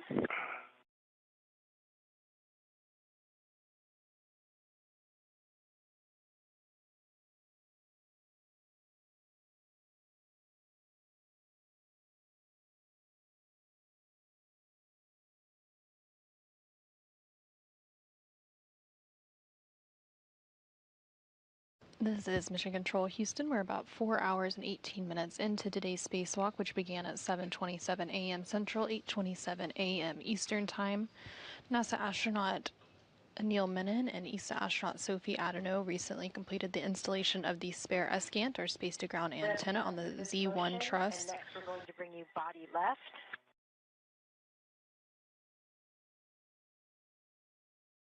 As part of that installation, they installed 4 bolts and mounting... Sophie and Anil, are you ready for that body left motion? Yes, I am ready. Okay, starting motion in 3, 2, 1. I see motion. Motion. Got good clearances.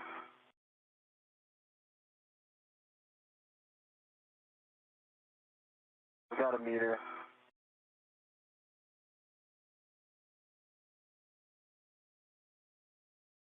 Got good clearances.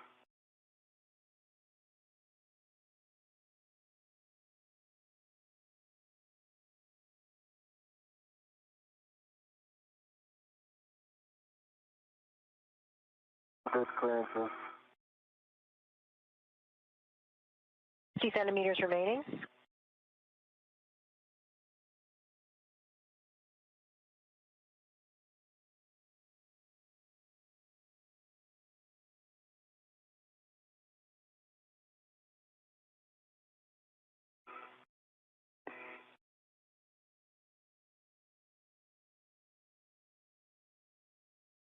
Got good clearances. Okay, Anil, this is the published position. What do you think? Well, I think if you could do 30 centimeters body forward, you could probably get a ret on it. Is that possible? Don't think so, but stand by. We're going to confirm. While they pack that, the first step is going to be to put a ret on the SCANT. That can be from either of you. And then we'll be releasing the long-duration tie-down tethers. And Sophie, if you wanted to start the long-duration tie-down tethers, you can. Yeah, I'm going to first start on the ret. Sophie, while they talk about that, tell me when you're done with your ret.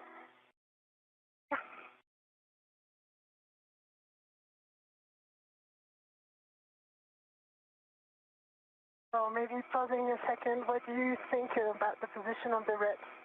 Well, if you were able, if I lock out this ret and pass it to you, if you were able to reach across the T-handle and put it on the one near me, you'd be in a really good shape. So this I can do that, yes. You think you can? But I'm Yes. gonna get some length here and lock it out. I learned this from Anne McLean. So does it mean that you, I do not put my ret on it? You do not have to put your ret unless Okay. it gives you extra stability. No, I think it's good if I'm going to work on yours rather than mine.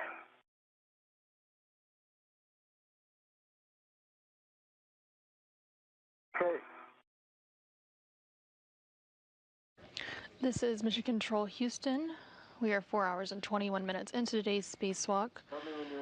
NASA astronaut Anil Menon and ESA astronaut Sophie Adenau recently completed the installation of the spare SCANT, or space-to-ground antenna, on the Z1 truss of the International Space Station.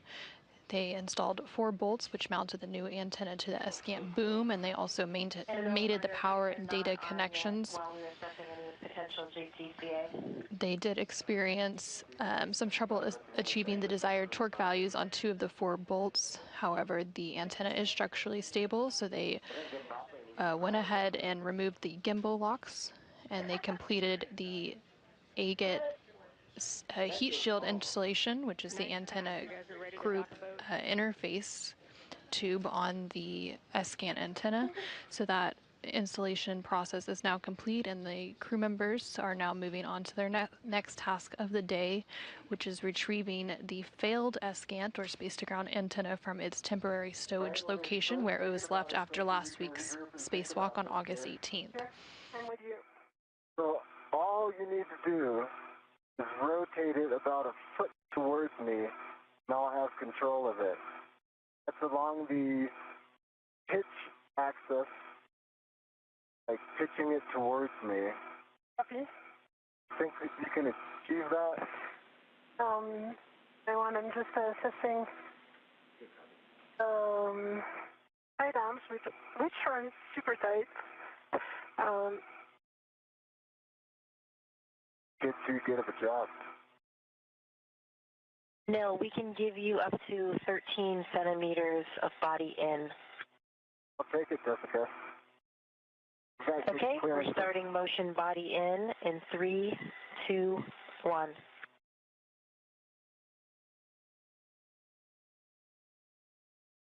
Motion, good motion. I've got great clearances.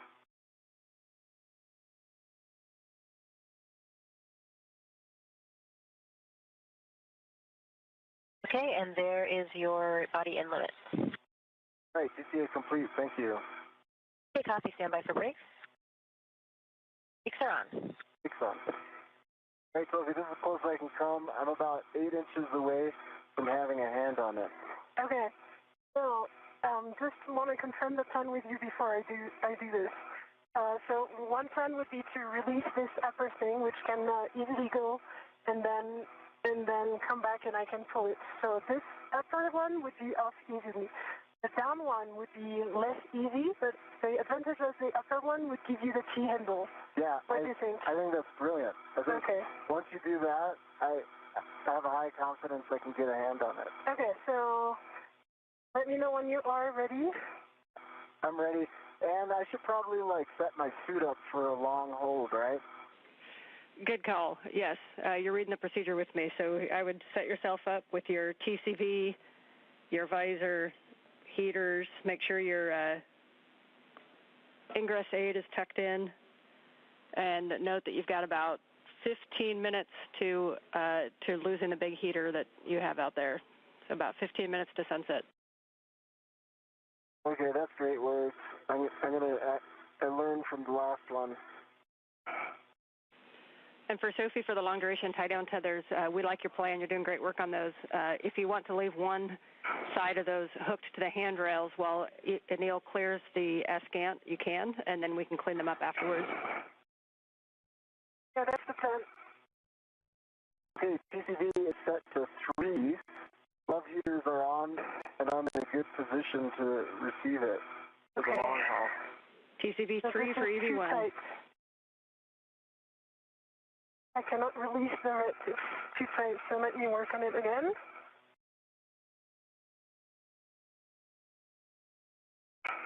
That's on.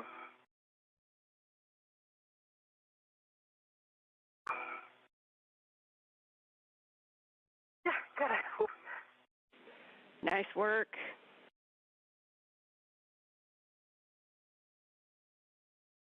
Nice job. One is still attached to me.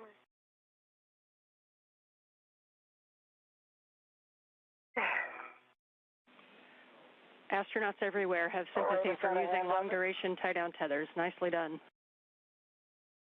I've got control of the SCAN right now.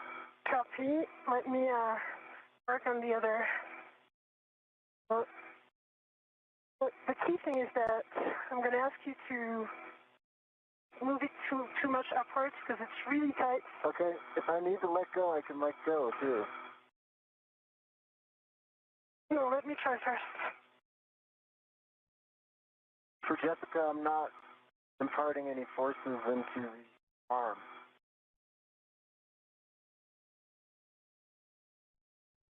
Okay, we copy, and brakes are on, and no.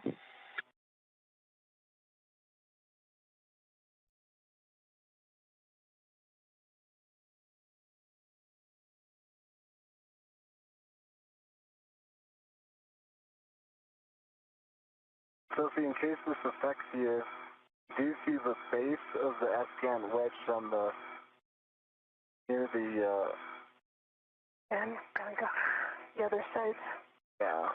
because this one doesn't work. Too tight. The one on this side, it actually looks loose. I think you can get it off.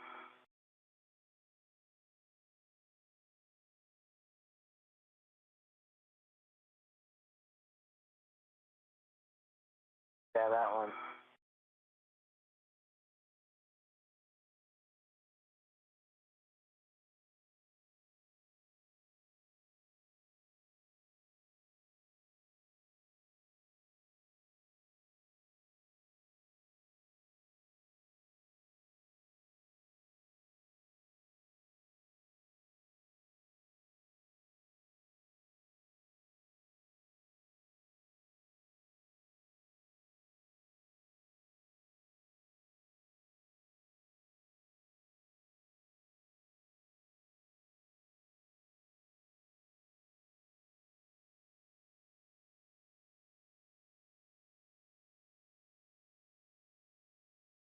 Okay, I'm trying another body position.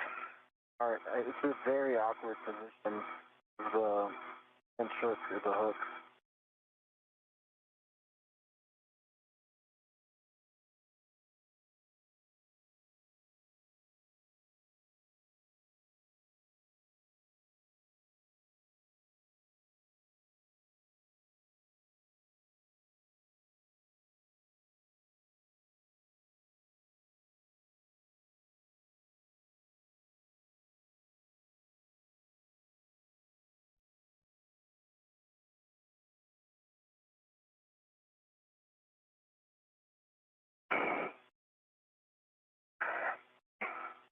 Would it help if I rolled it away from you? Need some more space?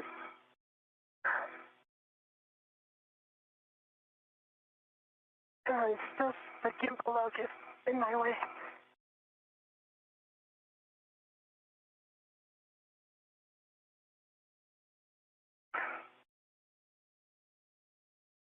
All right. Let me know. Do you get it? No. Can I give you a suggestion? Yeah. If you do a full body, if you put your body on this side of the boom, my side of the boom, and you just square up on that hook, you'll be facing it. It'll take a little time for translation, but it'll make the hook really easy. Yep. Let me try again this one, just in case. Anil, if it would help you, we can offer you a body pitch in. So basically you would pitch in about 5 to 10 degrees. I think I'm fine, thank you. Okay, I need to translate completely the other side. Yeah, I agree with you. Don't worry about it. Once you get there, that hook will become very easy.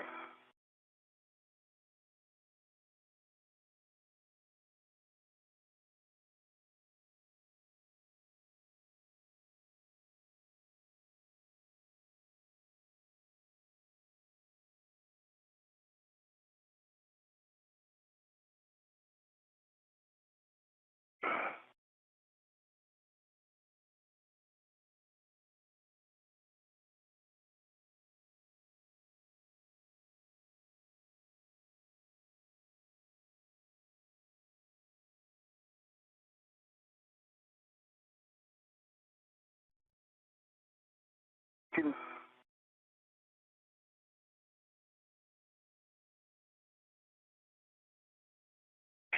like what you're doing? We like it too. Got your feet? Oh, okay. Sorry. No, it's okay. So then it doesn't work, my translation then. It does actually work. You're almost there. Oh, okay. You just keep your feet going the direction you were, and now you want your feet going to your left side. That way. Or that way. That works too. There you go. That was quite the Hayaka gymnastics move. Nicely done. Yeah. I was going to call it the biles, too. And without even entangling my feet together. Woo. All right, let's do this one from this side.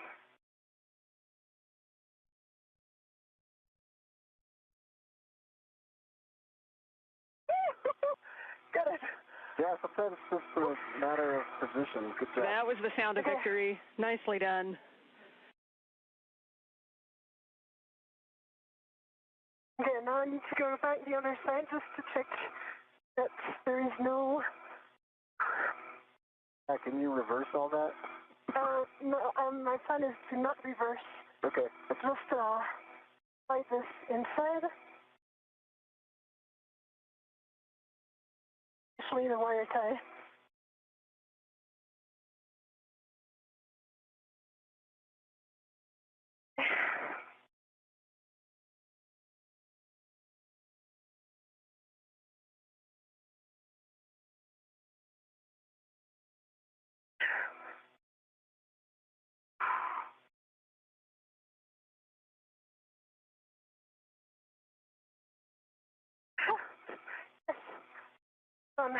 So now it's almost loose, but good enough for you to grab.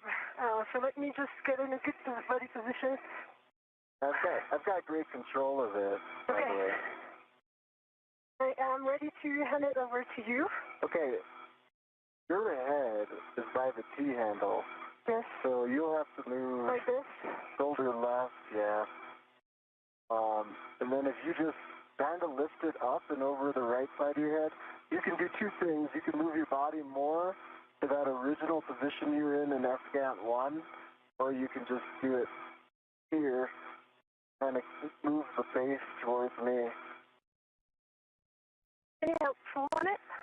I don't have a lot of leverage to do that. You're going to have to do some little lifting of the agate handles. Yeah, and work.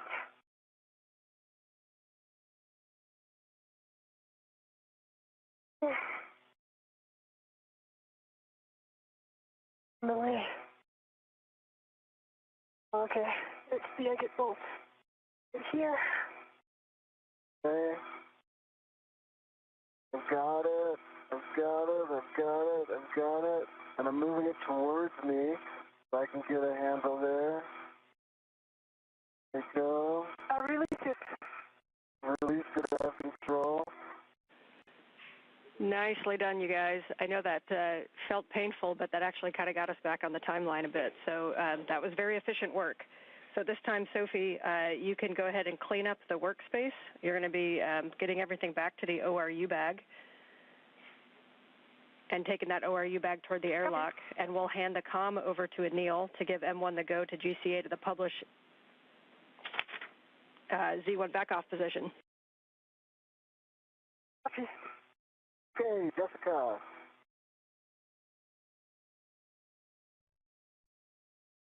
With you, Anil? All right, I've got really good clearances and control of the failed FGAT, so I think I can steer clear of things.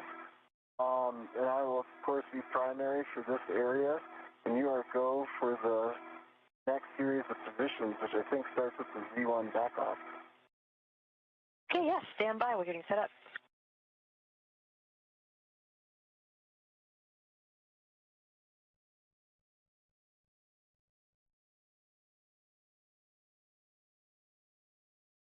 Sophie, your tethers are looking clean. Your waist tether is about to get caught on the... Yeah, I got it. Thank you, though.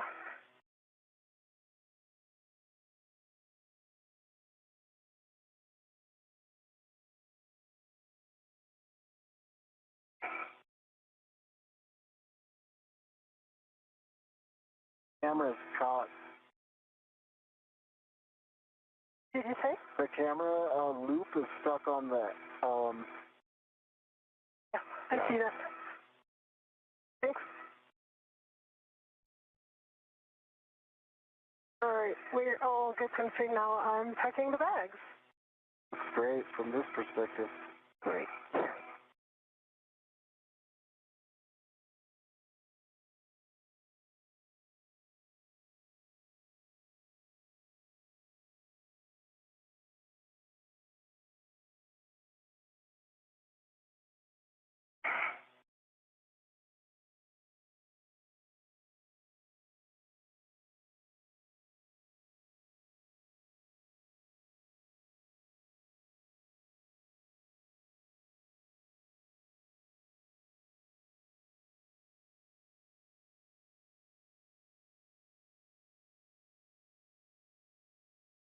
And now this is going to be two maneuvers. First, we're going to bring you body out, and then we're going to bring you body right back to that Z1 back-off position where you were.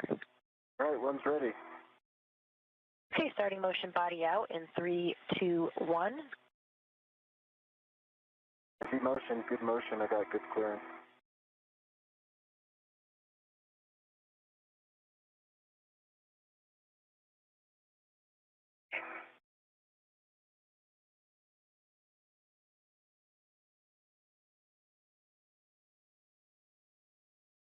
This is Mission Control Houston. We are 4 hours and 38 minutes into today's spacewalk, which began at 7:27 a.m. Central, 8:27 a.m. Eastern Time. NASA astronaut Neil Menon is currently strapped into the articulating portable foot restraint on the end of the Canadarm2 robotic arm and is being maneuvered over to ESP-3, which is External Stowage Platform 3. They are currently working to relocate the failed SGANT, or space-to-ground antenna, which had been temporarily stowed over on the Z1 truss following during the EVA, which took place last week on August 18th. So they retrieved it from its temporary stowage location and are now working to maneuver it to its permanent location, which will be over on ESP-3. Again, that is the External Stowage Platform 3 outside the International Space Station.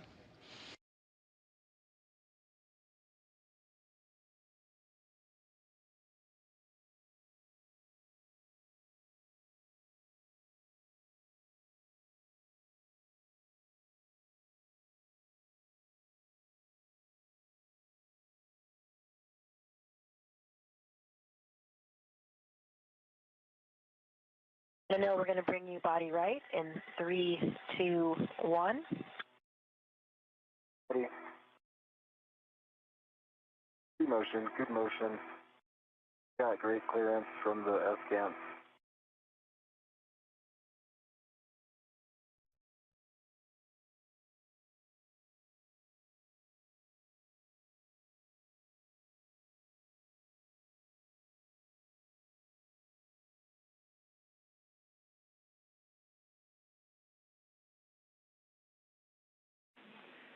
We're coming up on a handover.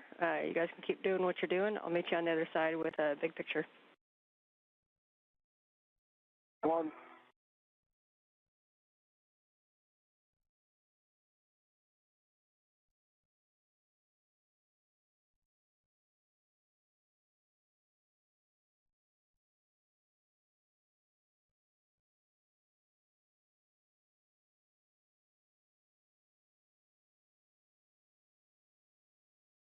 This is Mission Control Houston. We are currently in a brief but expected handover between satellites as part of the Tracking and Data Relay Satellite System, or TDRS.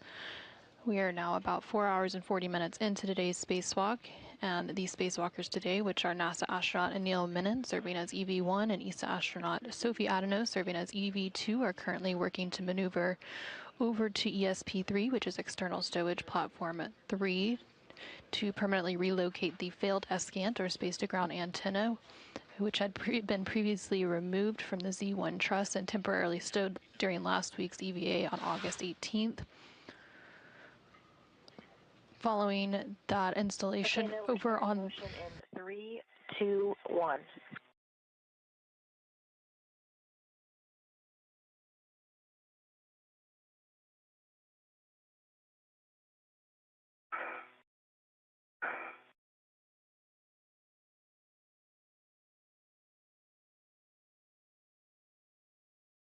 Following the installation of the failed SGANT, or space-to-ground antenna, over on the ESP-3, Body back and some right. or That station Venus position. or External Stowage Platform 3. The crew will then move into some cleanup activities. So specifically, they will begin cleaning up the SSRMS, which is the Space Station Robotic Manipulator System, also known as the Canadarm2 robotic arm. Yeah, I'm good with course. And just for coordination, we're going to have Anil hold at this Z1 back-off position until Sophie's ready to start translating after cleanup.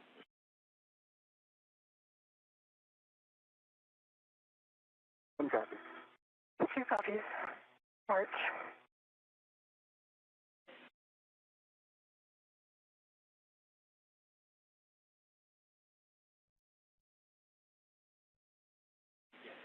Okay, so a couple words for both of you.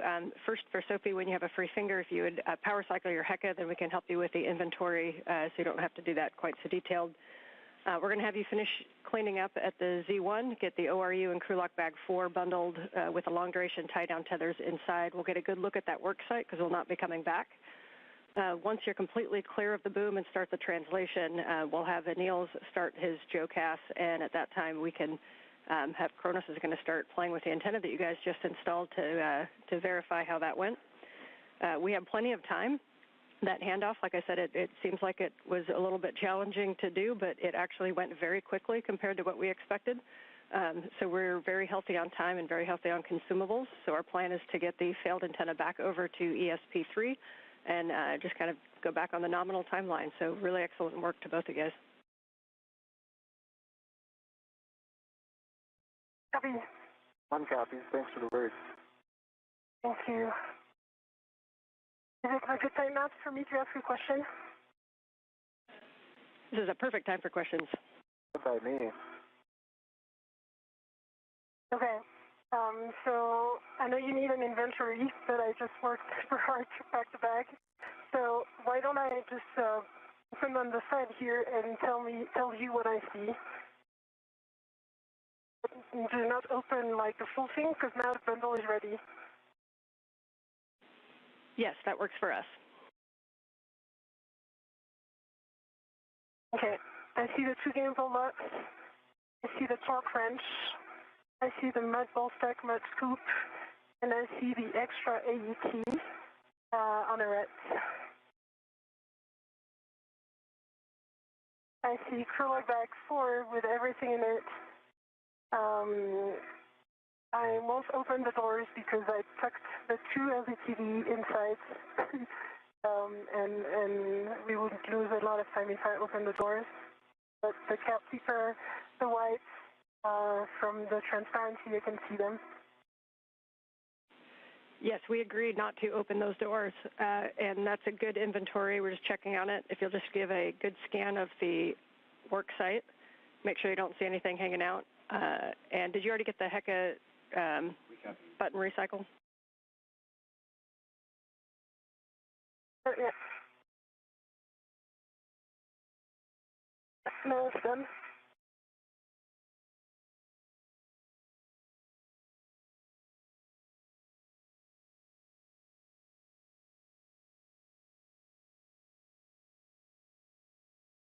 Bill, you're at the intermediate position, and as Ann mentioned, we'll be holding there.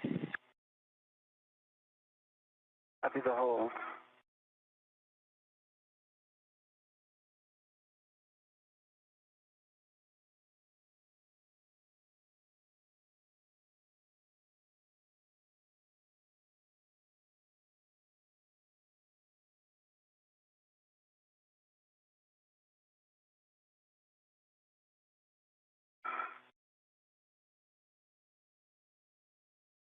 Okay, so the work site is clean. I see anything else than the bag.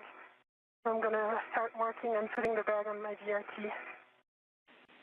Copy, really nice work, Sophie. Going from a long-duration tie-down tether work into a bag inventory is not the easiest of tasks, but doing great. Yeah.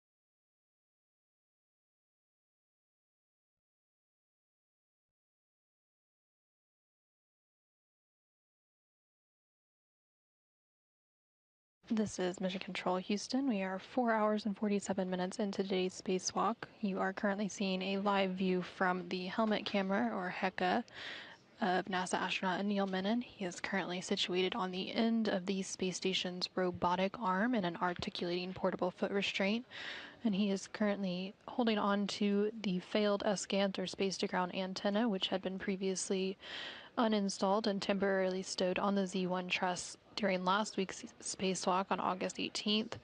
They have since retrieved that SCANT and are preparing to maneuver it over to ESP-3, which is External Stowage Platform 3 on board the International Space Station.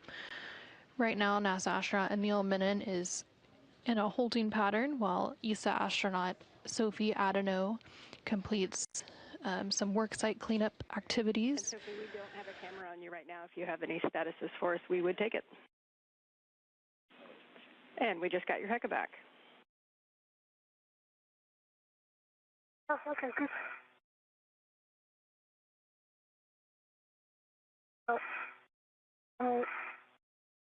Almost done with the ops of the bag.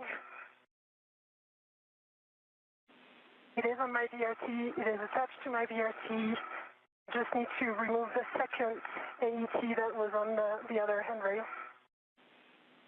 Copy, that sounds good.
And burn.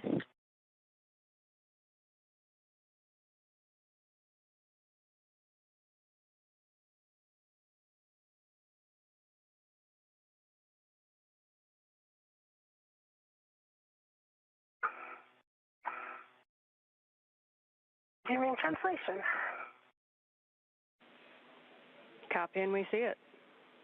So you'll just go back where you came from, and as you go by the airlock, you can temp stow that medium ORU bag. We have it down as a toolbox, but if you have a preferable location, that's fine too. Okay.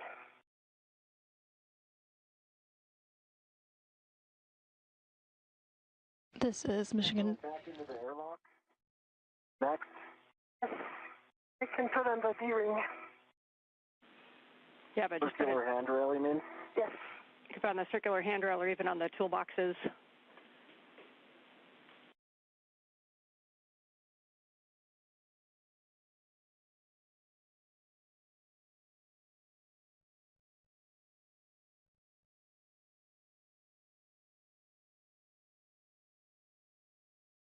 This is Mission Control Houston.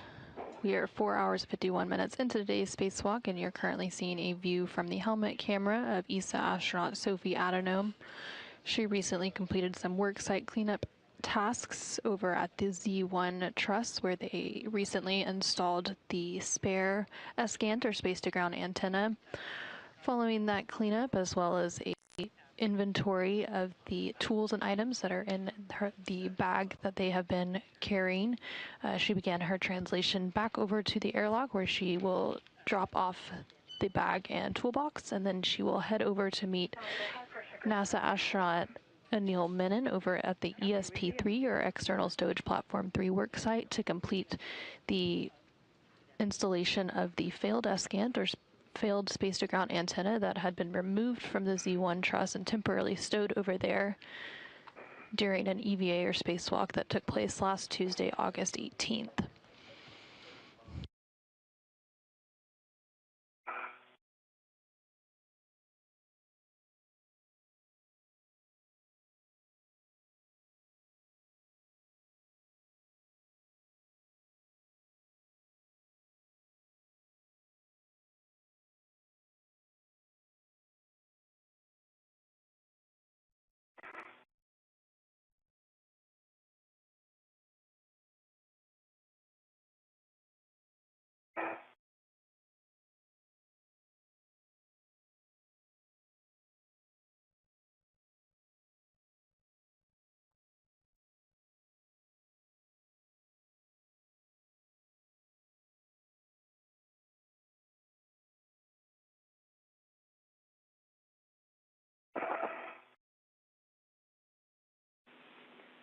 And Sophie, we see you at the Cedarspur. So one recommended location would just be to put that on the front of those toolboxes right there if you want to save the translation going underneath. But just a reminder, we're healthy on consumables and healthy on time, so there's no rush.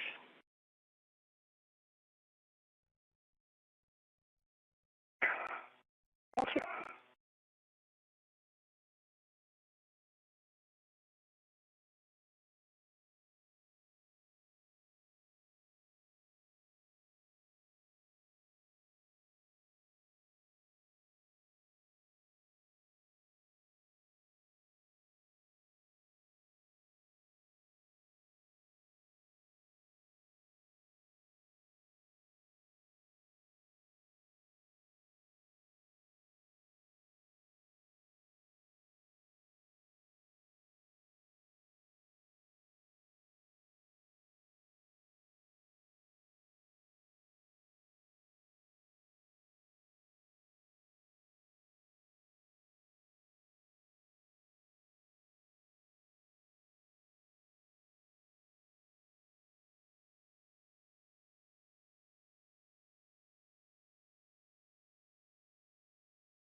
For the crew, just be advised that we're going to be doing Thank you for your patience. You're crushing it, Sophie. We're going to do the KU checkout, so we're going to be down video for a little while. So if you guys can give us verbal statuses, we would appreciate it.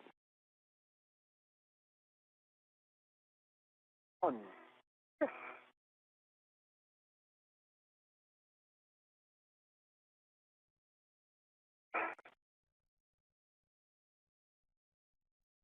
And when does the video down start? Has it started? It has not started yet.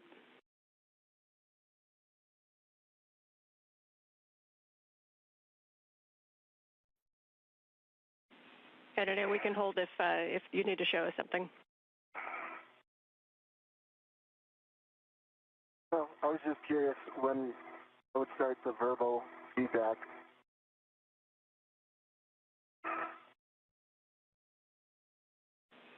We'll give you a heads up when it's imminent. Copy.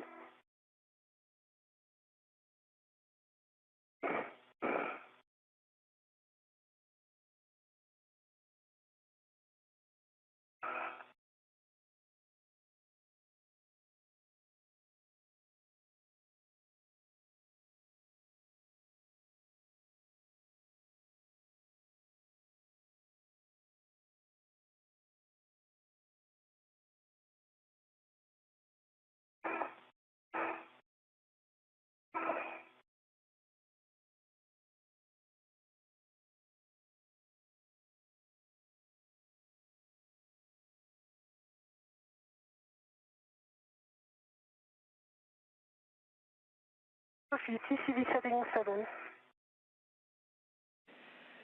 Copy TCV 7 for EV2. For both of you, we're just approaching the 5-hour mark. We're on the timeline, and we are battery limited on EV1. And that limit exceeds anything that we're planning for. So we are sitting good on consumables. You guys are both doing great.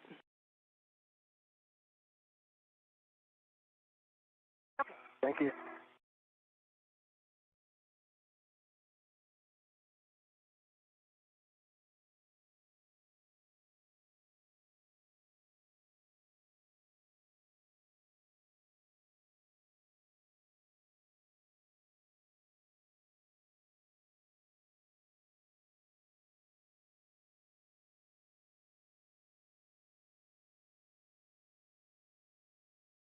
Resuming translation.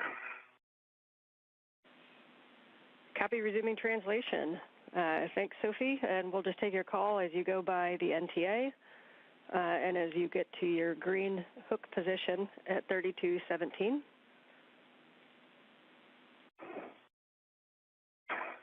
Okay, NTA green hook position.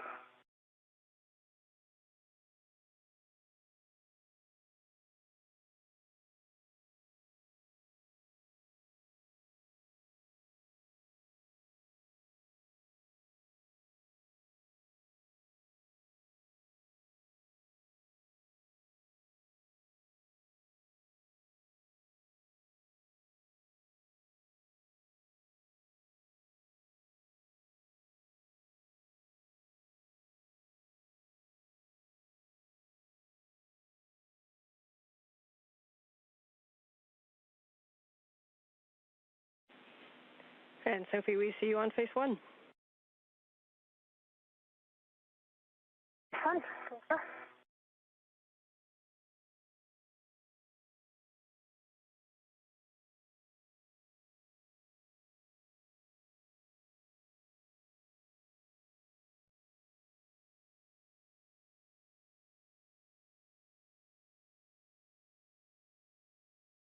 NTA.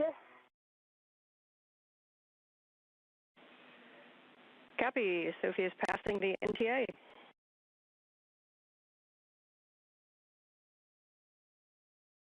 Okay, we copy. Anil, we will get you set up for the ESP3 JoeCast. Mill's ready.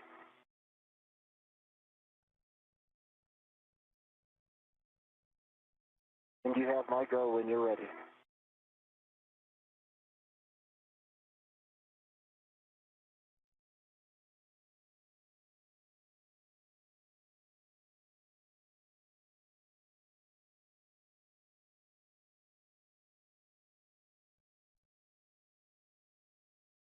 Okay, Anil, this motion will bring you a body in, left, and down. And we're starting motion in 3, 2, 1.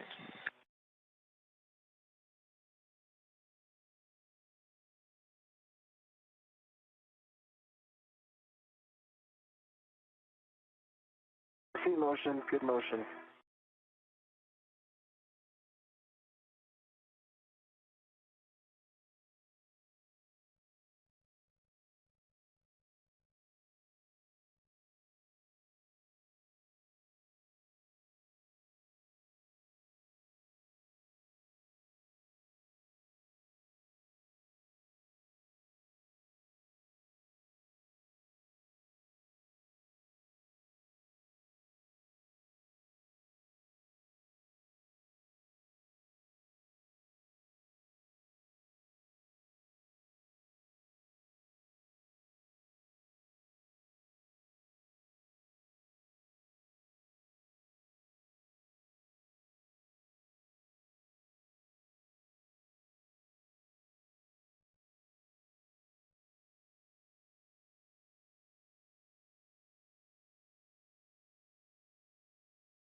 Copy.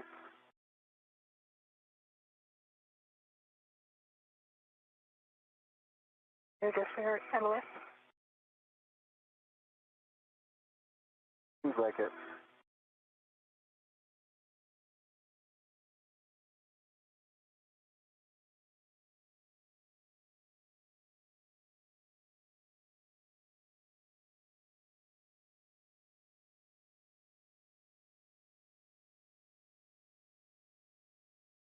We hear the IV crew. What's that? Have good come with the IV crew. We loud and clear, and we have good green status for comm with ground. You think it's related to the KU checkout? Nope, I got you guys loud and clear, and we can still see you too. Okay. Oh, nice. Thanks. Yep, and we see you at your Green Hook location.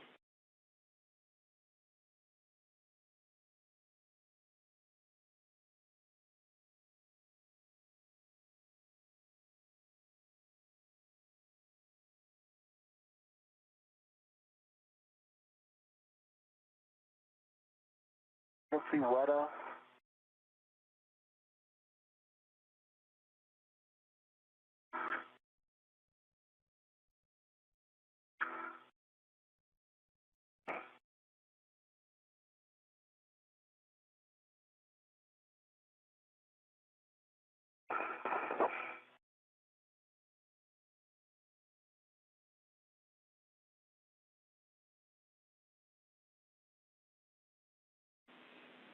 Passing Weta, crew lock bags tucked.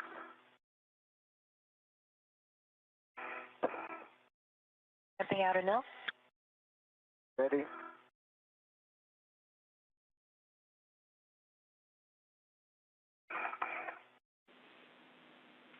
And Sophie, once you have the Green Hook on 3217, you'll be taking that same path that you did before down to the FSC.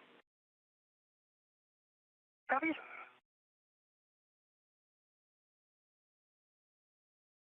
Good tether check and TCV 4.5. Copy TCV 4.5 for EV2.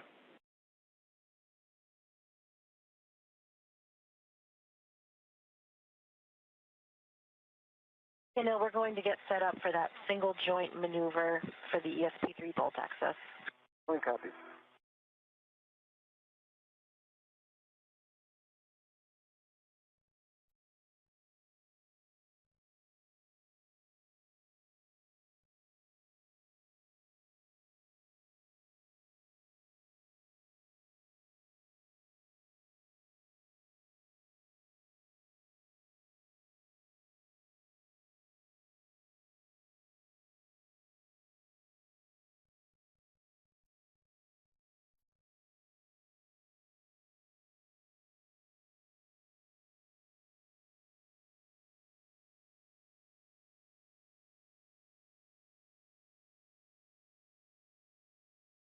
Human translation. Copy, and we see you.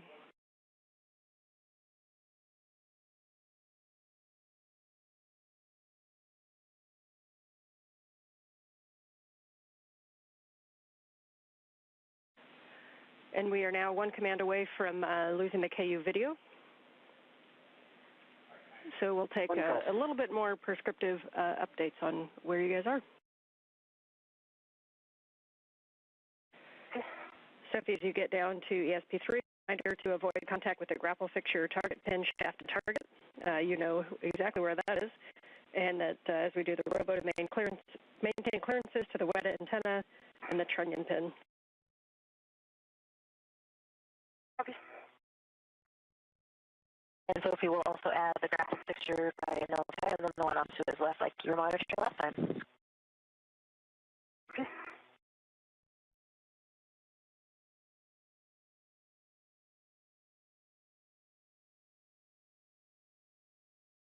And Sophie, you can just tell me, stay where you are, more forward. Copy. That seemed to work.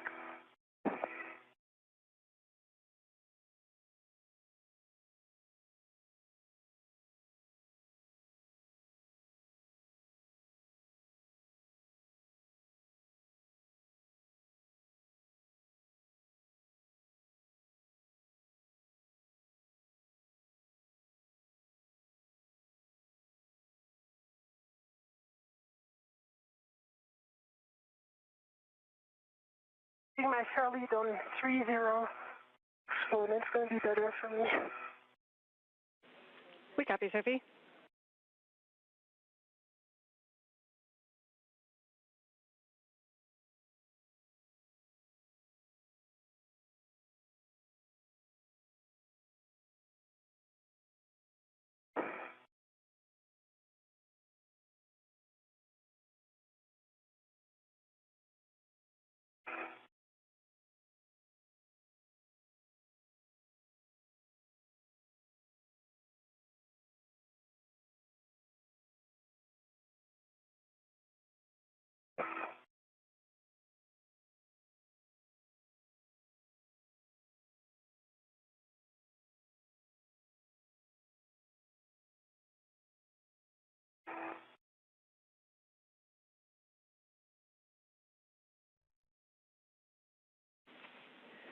And as Sophie gets down there to ESP3, you guys can work together to get her in a position to monitor the clearances and then work together for timing. When you're ready, then Neil, you can give the go to GCA to the published bolt access position. Copy. So you tell me when you're in a good spot. Can work.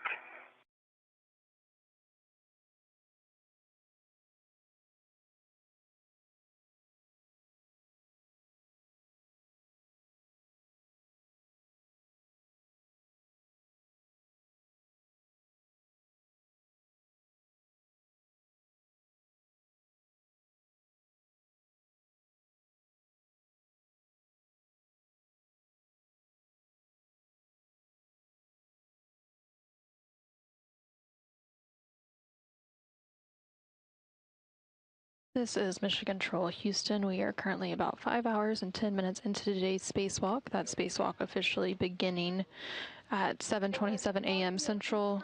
Let me start my vocals and everything, and I'll be with you in momentarily. Copies. Ground copies. And you guys are just a couple minutes from sunrise.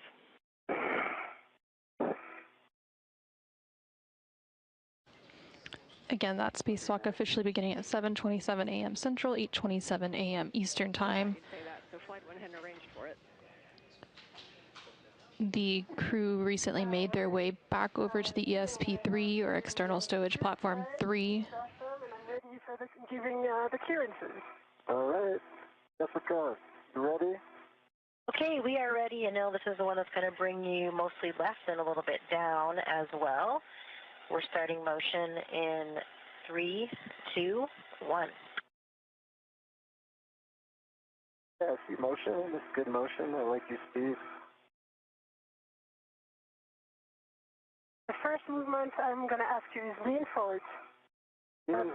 Lean forward. Yes. How's that? That's looking great. And Neil and Sophie, you have eyes on the crew lock bag as well? I've got eyes on the crew lock bag. I've got it.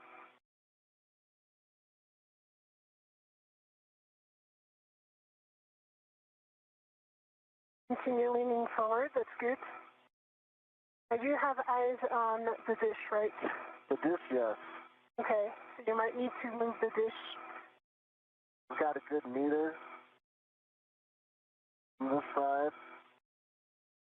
And this is Mission Control Houston. You're continuing to hear some communication there between NASA astronaut Anil Menon and ESA astronaut Sophie Adano. Anil serving as EV1 today and Adano serving as EV2. They recently made their way back over to ESP3 or External Stowage Platform 3 to complete the installation of the failed S-Scant or space-to-ground antenna, which had been previously temp stowed over on the Z1 truss following its uninstallation last week on August 18th.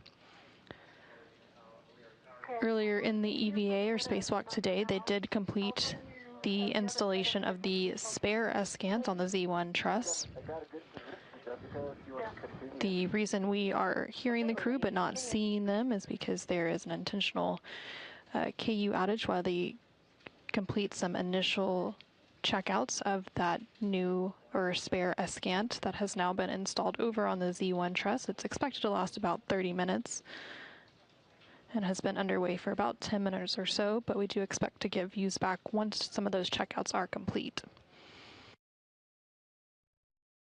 There on your screen, you're seeing a live look inside the International Space Station Flight Control Room here in Houston, Texas. The Orbit 2 team of flight controllers continues to be on console. They are the execute team for today's spacewalk and are being led by Flight Director Chris Dobbins. Put on brakes, please. Stop GCA here. Sean? Okay. And you're in a good spot. I'm coming around to help you on the other side. Okay.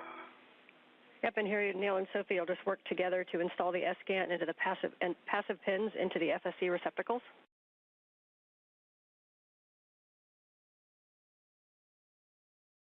Copy. Passive pin.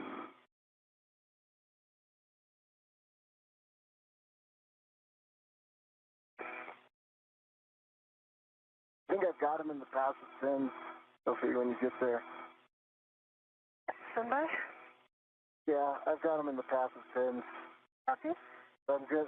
If I'm going to do the bolts next, I'm going to get in position so that I can hold it. Yeah, and just a reminder, it's going to be a slight pull towards you. Okay. Keep them in the pin. Oh, standby 1. Can you hold it? I'm just going to put my visor. You've got plenty of time. Okay, visor down, and I have good control of the antenna. Okay, can you just hold it? I'll put my visor down. Yes, I'm holding it. Okay, I've got my visor down. We are now in the passive pins. All right, nice. You notice that jiggle there? If you can keep it down like that, do you think you can do that? It'll stay in the pins, but it doesn't take much to get out of them, I think. What do you mean? Do you want me to just hold this position? Exactly, yeah. Yes, I'm holding. Okay, great. I think we're in a good spot, Ann. All right, I like it. Nice work, and I bet you're glad to let go of that thing. So at this point, you can retrieve your PGT. We're going to use a 6-inch wobble socket and set Bravo 7 clockwise 2. Bravo 7 clockwise 2. Bravo 7 clockwise 2.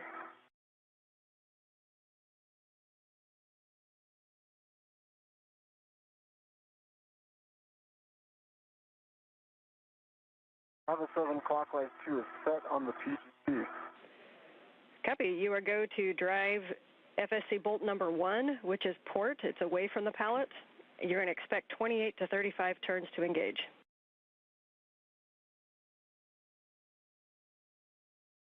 To 35.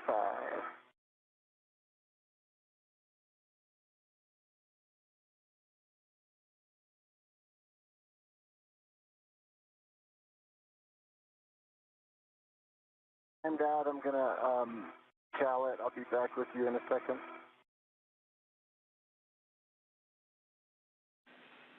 Copy.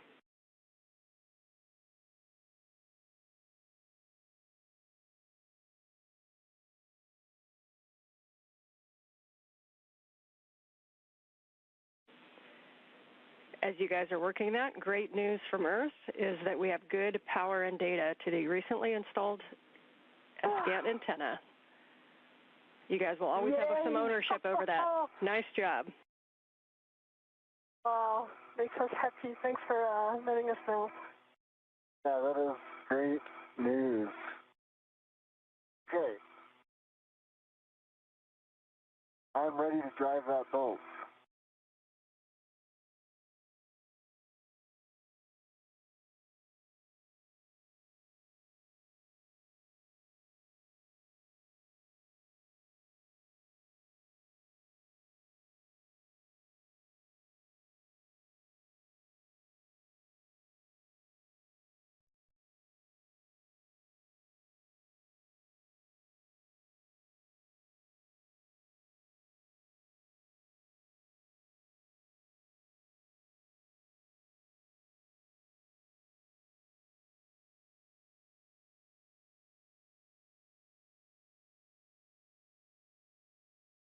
This is Mission Control Houston. We're now 5 hours and 18 minutes into today's spacewalk, and you're currently seeing a live view inside the International Space Station Flight Control Room here in Houston, Texas, where the Orbit 2 team of flight controllers is currently on console, being led by Flight Director Chris Dobbins. We did hear confirmation that the newly installed spared Askant, or space-to-ground antenna on the Z1 truss, does have good power and data being received. Copy, still counting.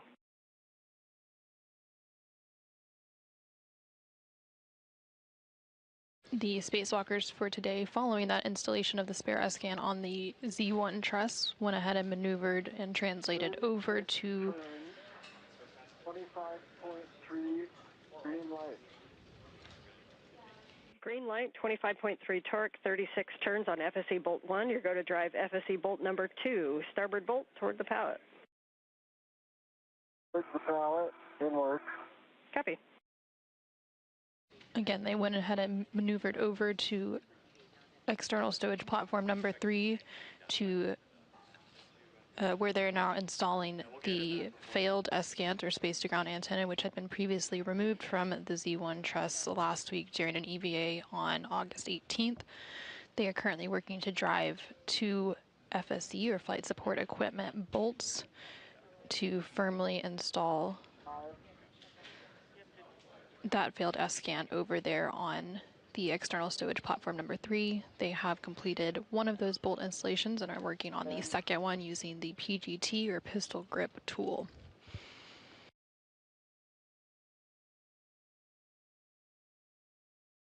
$15.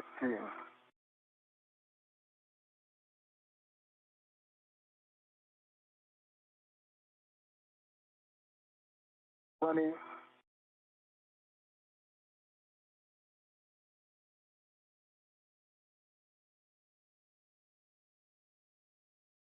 30, 25, sorry.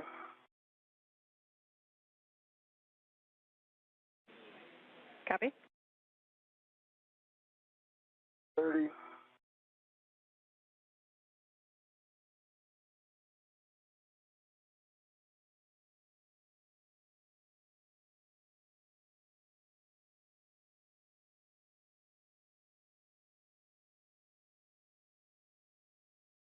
36 turns, 25.3 torque. Green light. Copy. Nicely done. We got 36 turns, 25.3 torque, green light. You can now stow your PGT, and you'll install the MLI booties on the FSE bolts. And Sophie, you can get back in position for arm clearances. In March.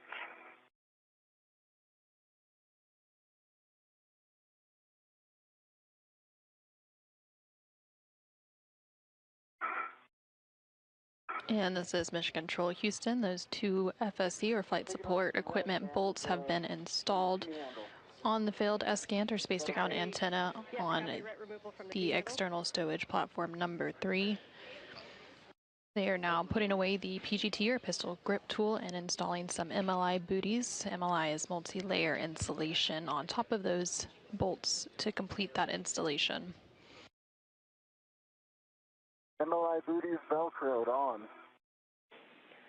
Copy. Very nicely done. Good work there. At this time, we are going to go clean up the arm. So once Sophie's in a good position, actually we'll get a glove and a HAP check from both of you before starting. It's checking. North.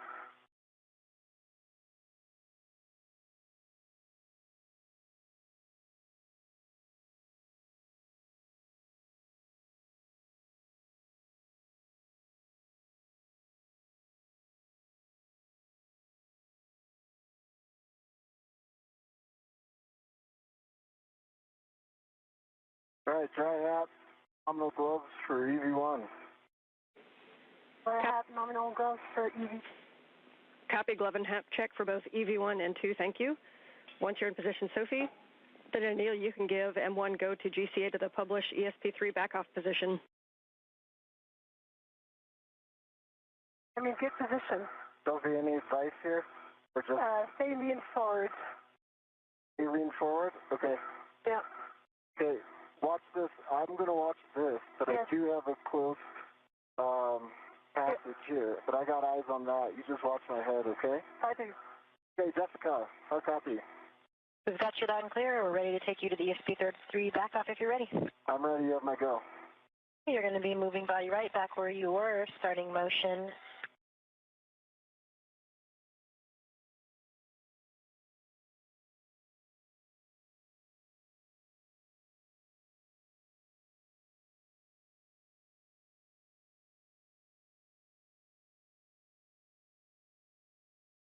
Anil, we're starting motion in 3, 2, 1.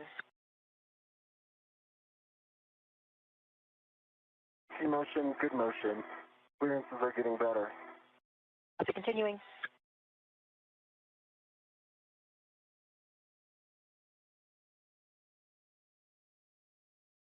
This is Mission Control Houston. NASA astronaut Neil Minott and ESA astronaut Sophie Adenau have successfully completed the installation of the spare SCANT or space-to-ground antenna on the Z1 truss of the International Space Station. They were also able to go ahead and retrieve the failed Escant from its temporary stowage location and install it on the ESP, or external stowage platform number 3. Now that those tasks are complete, they are being maneuvered back over near the airlock, and the final cleanup steps for the SSRMS will take place, and that is the Space Station Robotic Manipulator System, also known as the Canadarm2 robotic arm. Throughout today's spacewalk, NASA astronaut Neil Mennen, serving as EV1, has been positioned on the end of that robotic arm using the articulatory portable foot restraint.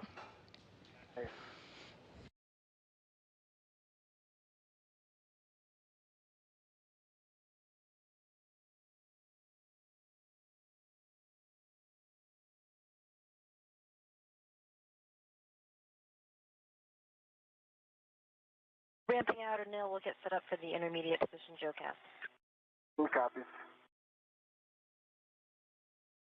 Once the robotic arm is maneuvered into its proper egress position, NASA astronaut Neil Mennen will go ahead and exit that articulating portable foot restraint. Sophie, you're going to be translating back up to face 1, staying outboard of the arm position where you were before. We're going to have you do that same APFR pickup and putting it back on the CETA cart. And Neil, you'll be working the tether swap. Just for you guys' awareness, we're at about 5:25 total EVA time so far. Copy. 1 copy.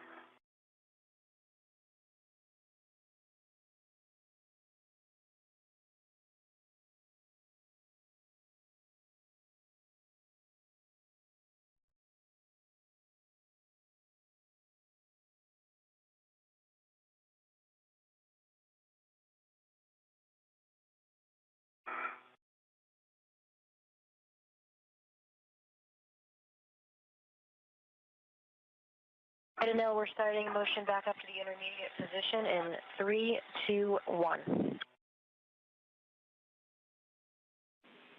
And Sophie, you're going to translate to your green hook. And what?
We have you both back on video.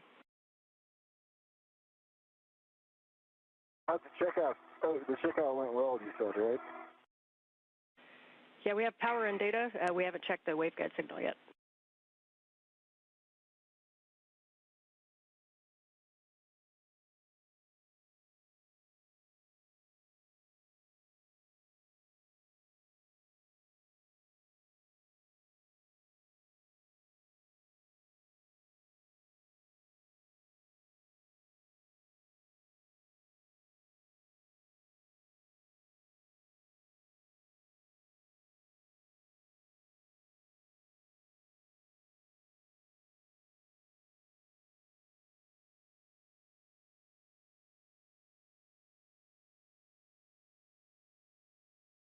I'm on the starboard CETA card. Do you want me to tap twice?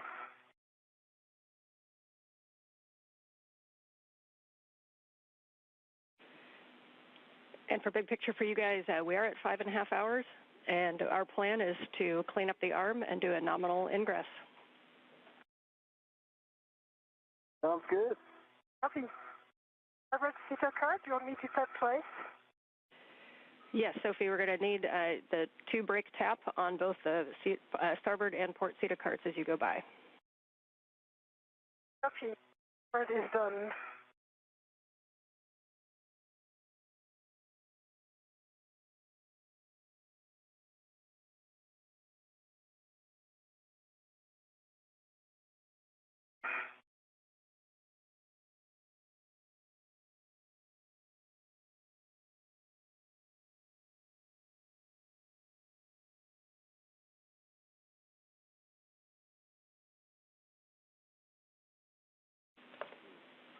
And we copied the 2 taps on the port Cedar cart. It's the starboard one. I'm arriving at my Green Hook location. Copy, yes, starboard one.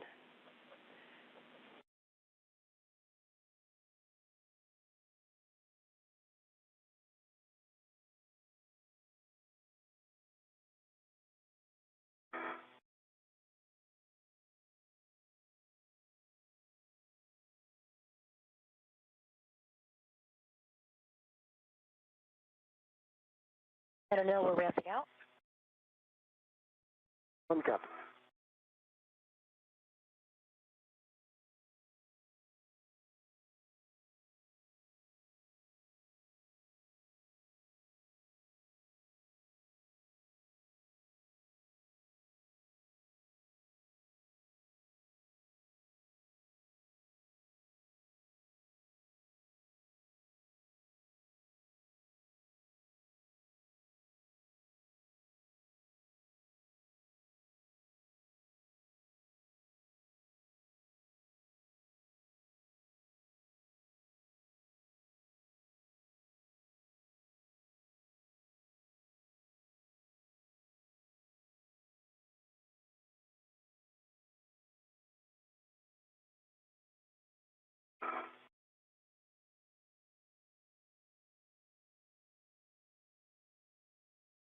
No, we're getting set up for the JOCAS to the APFR back off position. One cap.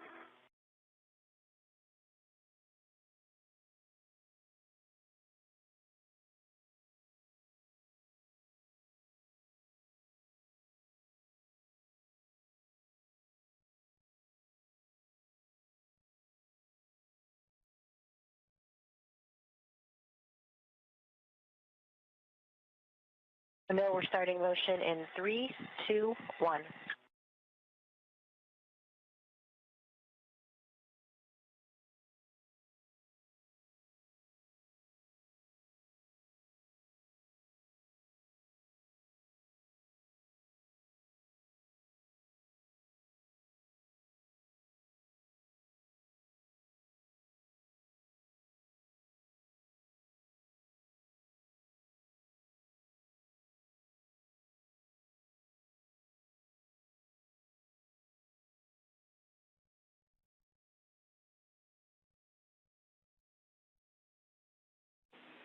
Sophie, can you pause there real quick? And we're going to need you to just U-turn to the left and hit those brake pedals right there by your left hand that are on the inboard side. Copy. Mark.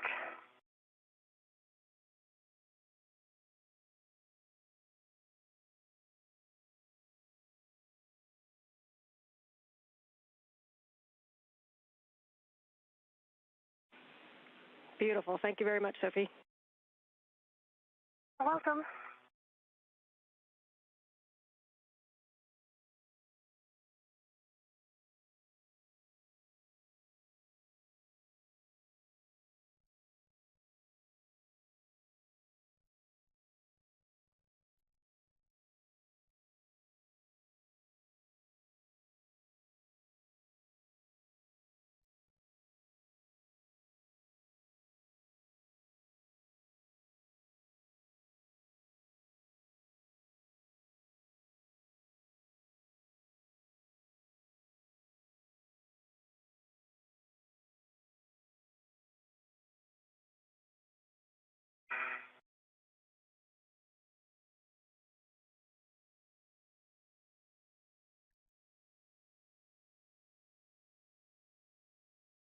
Two taps on the starboard side of the port Cedar cart. Copy, and we're going to need those on the inboard side as you translate off the other side, and you can find a good position where you can watch your crewmate come into phase 1. Copy.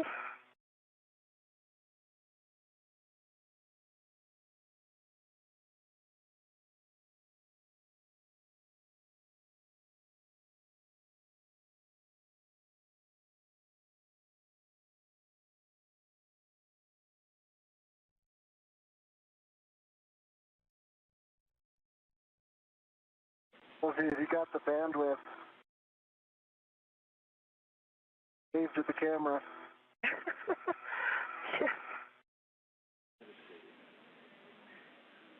You're behind. And we saw your two taps on the port seat of Kurt, and we'll want to hold you there, Sophie. I don't want to move too much farther inboard because Neil's going to be coming right over your right shoulder. Okay, so I'm going to go 1 mile after outboard. Yeah, that looks pretty good. I think that'll be clear. Okay, Neil, we are at the back off position. Be back off. Let Sophie get situated for 1 second. Give me a sec. Yep, and once you guys are ready, and it'll be given the go. We're getting set up for the next maneuver. Yep, Yep, and I think you already know your next step is to give a go to the published APFR egress position whenever you're ready, and Sophie's set up. For that, TCV set to 5. Copy, EV1 TCV 5.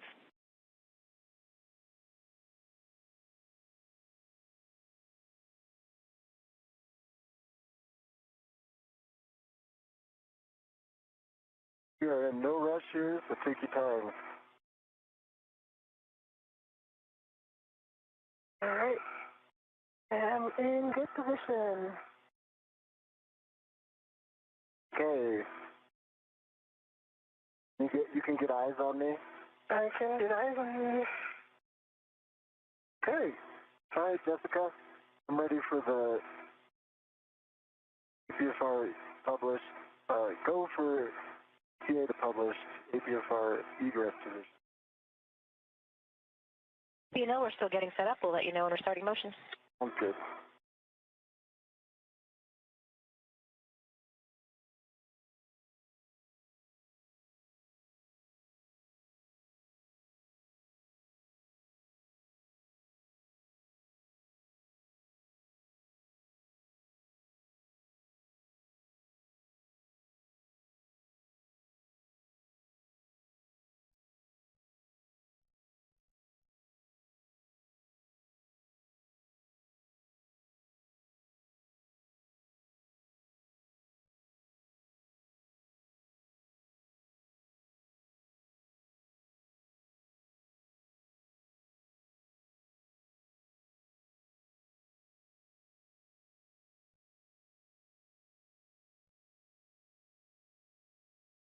Okay, now we're ready to bring you station aft, starting motion in 3, 2, 1.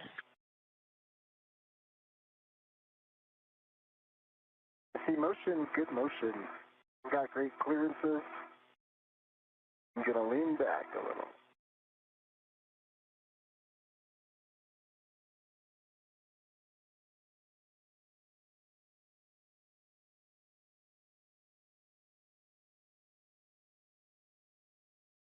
Off your right shoulder, Sophie, but I've got clearances from you. Yep.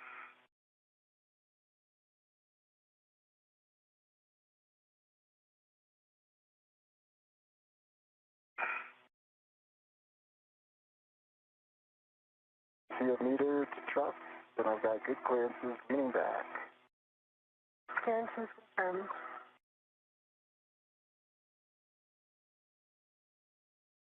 50 centimeters remaining.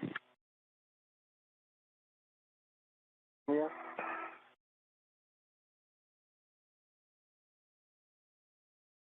15 centimeters remaining. Plenty of room. All right, there's your published position. GCA complete. Good job. Copy, GCA complete. Brakes are coming on. Happy break. Neil.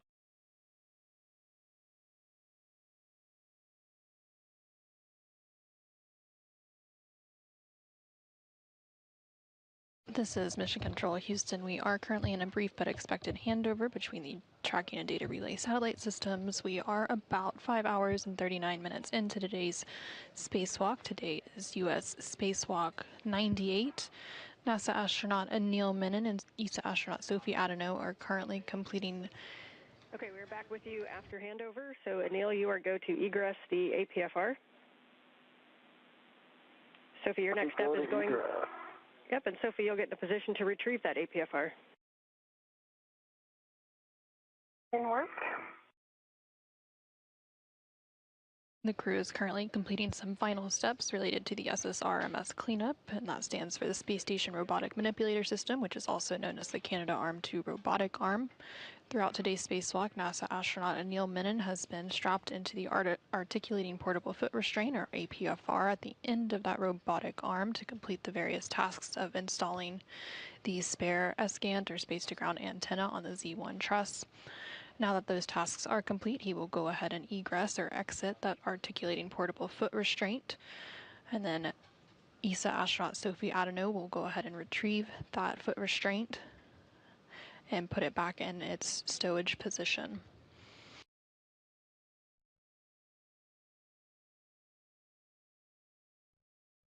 What's your RIT? What? I'll give you a RIT. Oh, yeah. Oh, well, you could just put it on that if you want. On the probably easy to put it right here. I put it in last time? Yeah, perfect. All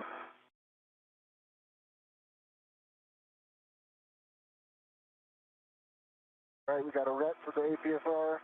Let me just do a couple things here, Sophie. Yep, take your time.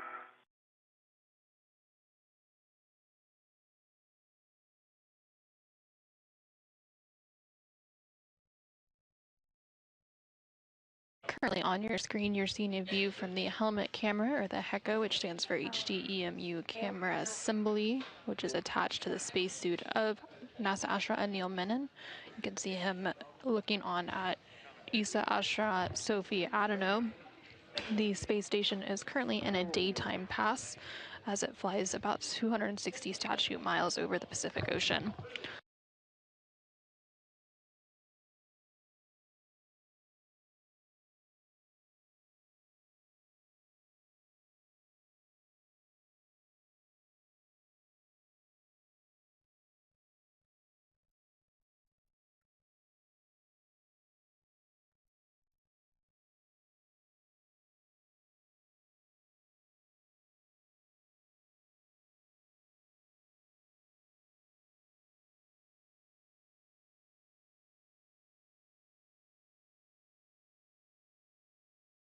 Okay, so you've got a RET to it.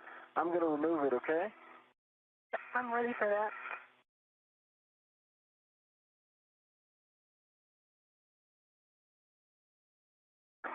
APFR is off. It is in your hands. You have control. I have control. Okay, and the APFR is handed off. Copy, yeah, if you can just move your HECA so we can look at that APFR position on your left cuff checklist.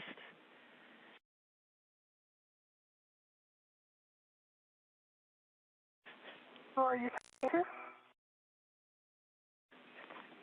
to? All right, and Sophie, we'll have you take the APFR over to the port CETA cart with number 3. And Anil, you'll get in position for the tether swap. Okay, I'm in position for at least taking off the yellow hook when it's time. Or sorry, that is not correct. Okay, yes. Let's wait for a sec there. So we'll get your waist tether down. And the first thing we're to do is to retrieve your green hook from the NTA vertical handrail.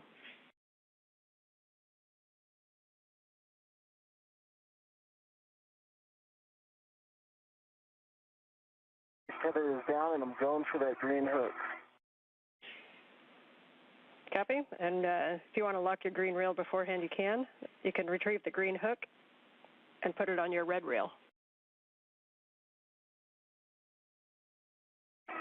I'm going to lock the green rail.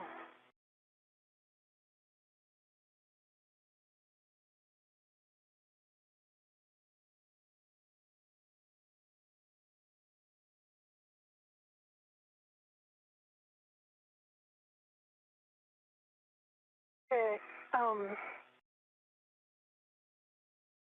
so from Sophie, I'll let you finish your steps, but I have something. Yeah, that'd be great. Yeah, I'm almost there. Okay, green hook on red reel, locked, black on black, closed. Copy. You can unlock that reel.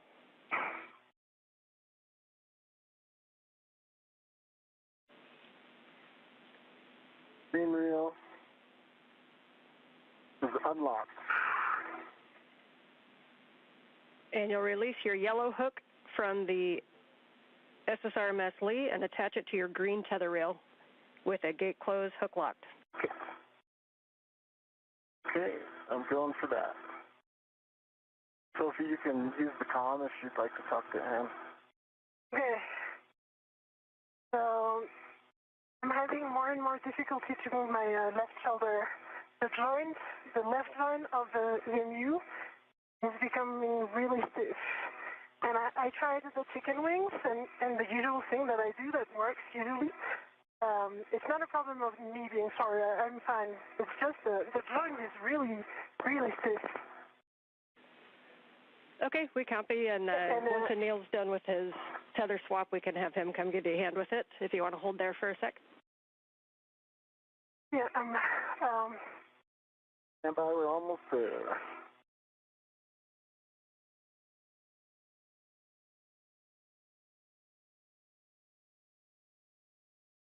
Nice heck of you.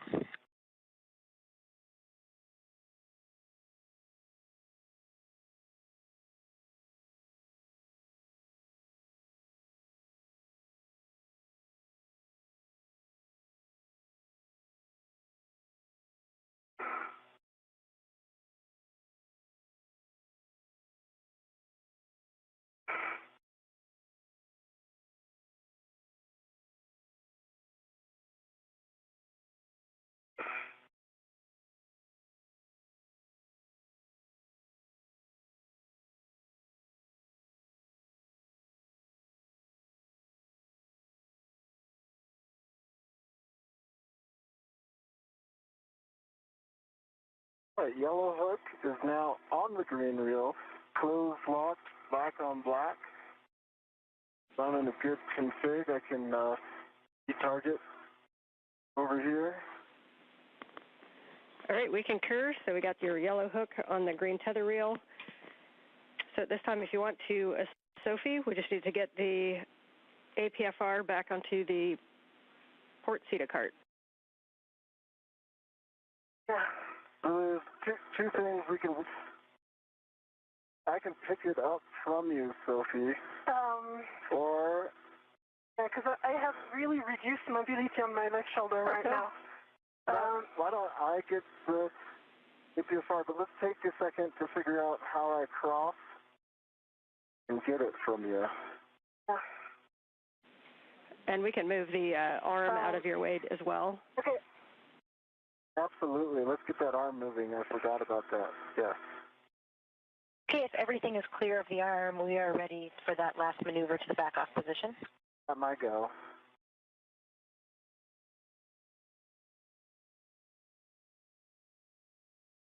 Okay, what I suggest is I go back to the port CETA cart. This I can do. Okay. And then there we'll be able to do something. I agree. I can go high over the CETA cart, put myself in the middle, and then take the APFR from you. Neil and Soph, we're going to move the arm station forward starting in 3, 2, 1. Okay.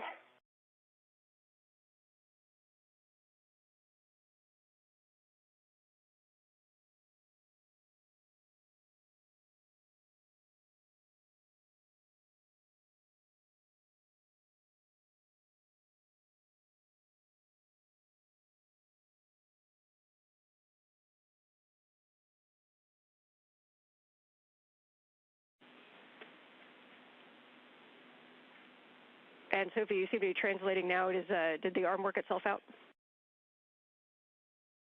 No. I have limited motion on my left arm. He's gonna stop. But I'm gonna pause here, and like Anil is gonna climb to the width APFR, the width number 3, and I'm pausing here. Okay, yeah, we like that plan, and if that arm joint got a little bit twisted on the suit, then Anil may be able to help kind of move it back if the normal swimming motion didn't work. Yeah, I did a ton of the swinging motion, the usual one, and it does not work. Copy, we're tracking.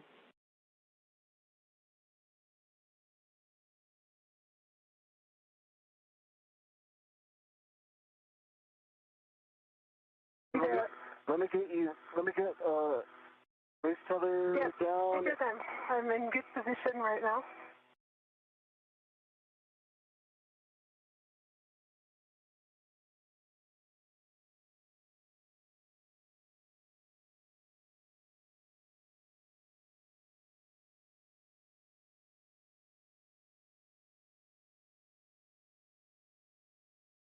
Okay, I'm in a great position. I need to ret to it first. Or leave it on my rep. I think it's long enough. Okay, yeah, I think that'll work. Yeah. Okay, let me release. So I'm releasing the jaws. Do you have good control? I have good control. Okay, releasing the jaws now. Leaving my reps. Okay. I've got it. Copy, I see it. And confirm APFR settings for stowage. APFR will go into WIF 3, and it's going to be 6 Papa Papa Fox 6. That's 6 Papa Papa Fox 6. Okay, we are set there, which is great. That's great. Yeah, I see it.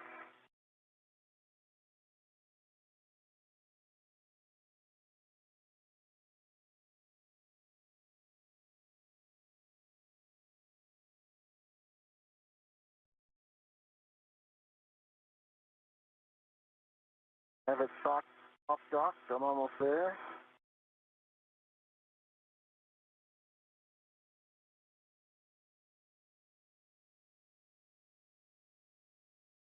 Okay, good pull twist test. Locking collar, black on black. Snob is depressible. I'm just going to get your ret off, okay? Yeah, I am ready. Copy, and now we just need to make sure the ingress aid is low profile as well. We think it was, but just to verify. Low profile.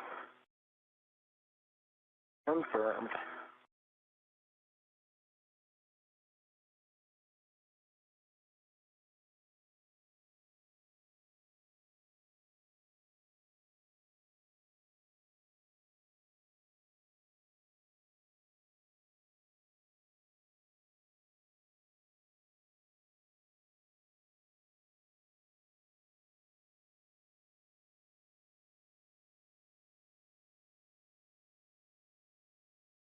Okay, I got your ret free, Sophie.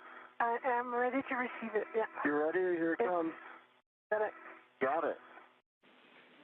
Nice right, teamwork, you guys. Job. A lot of that today, everybody. It's the name of the game. Hey, Sophie, I'm going to hold here. I think you should go back first. Yeah, I'll start translating, and if I need your help for the shoulder joint, then I'll pause. Yeah, that way I'll be on your shoulder side. Yeah, the one thing... Yeah, and actually, real quick, if you want to hold there, guys, we just want to talk about it real quick. If you don't mind just holding there for a minute and enjoying the view. I'll hold. Keep thinking, Sophie. We'll give them some space, and I'm watching my tethers. Okay, holding.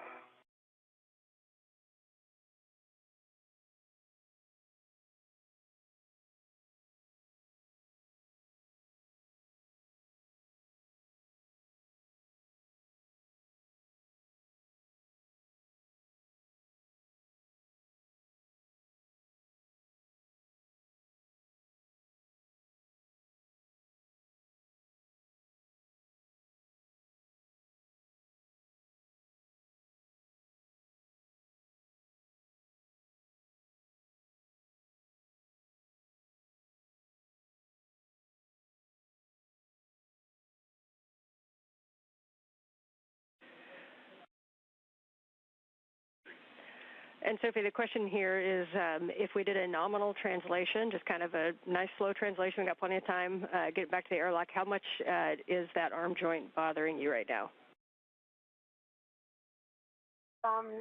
Nice and slow, I think I can do it. Yeah, it's basically slower than usual.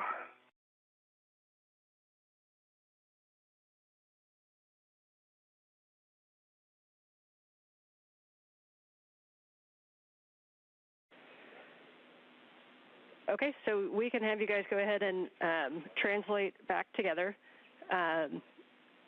Sophie did lead out. If you guys are comfortable that your tethers will stay straight, then you can have Sophie lead back, or we can go in the order that we came out, and Anil would go first.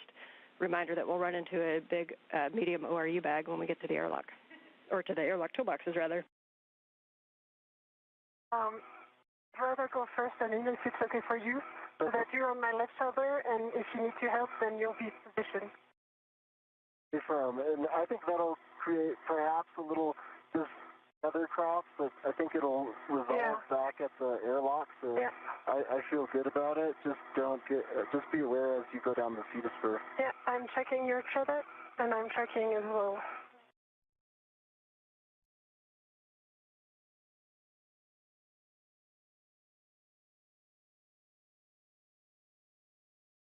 I'm going to wait until you get to the feeder spur.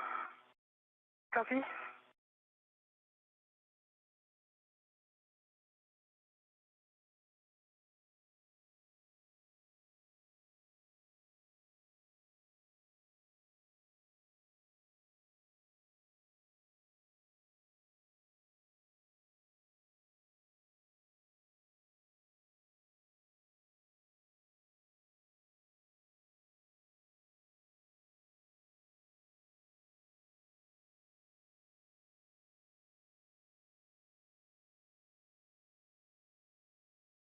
Man, I am going to hit the brakes again. Copy. Good plan.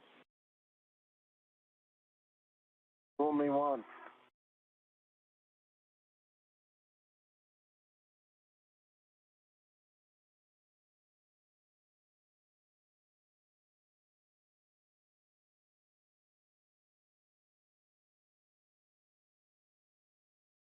Anil, you can go.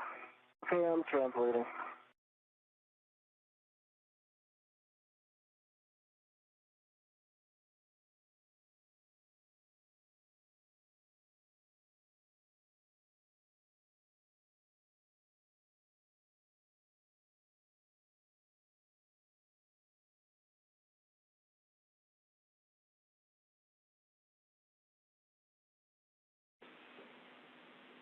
And we see you continuing down, Sophie, as you come down the Cedar rail. Reminder that the bags will be down there at the toolboxes. We'll have Anil pick those up.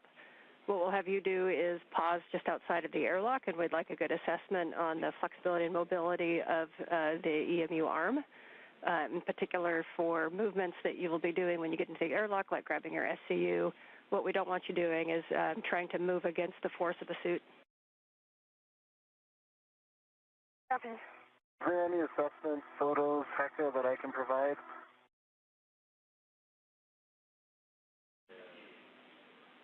We are thinking about it.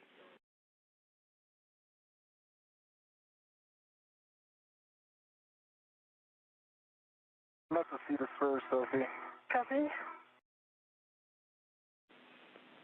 And I know we appreciate the offer. We don't think that there will be anything that you'll be able to grab from there, so we'll just continue the ingress.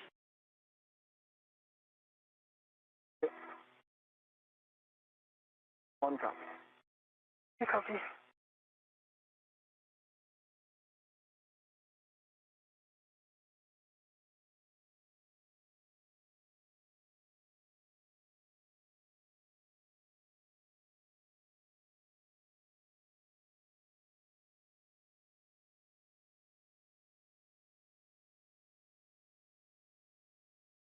I'm going to pause here, Sophie.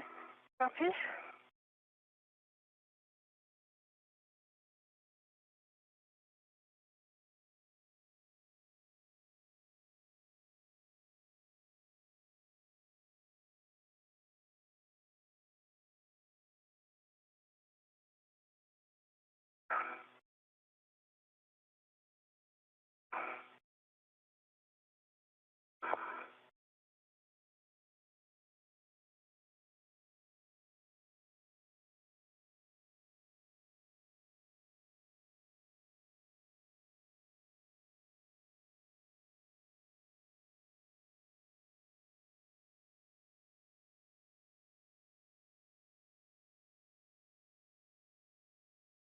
Thermal cover is open, and I'm going to put my waist tether directly on the airlock waist tether. Okay, copy. And any words on the mobility of that suit, in particular when you think about moving through the motions like SCUs and airlock egress?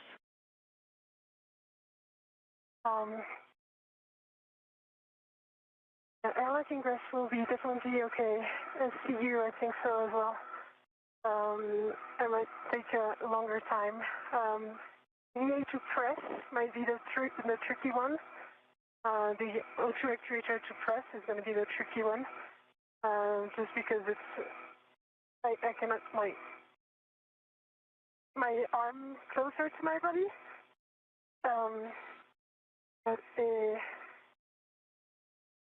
Yeah, I think I'll make it work. Okay, copy. Those are good words. And just don't put excessive force against the suit. If you feel like you're going to need to do that, just let us know what's going on, and we always have a plan B. Okay.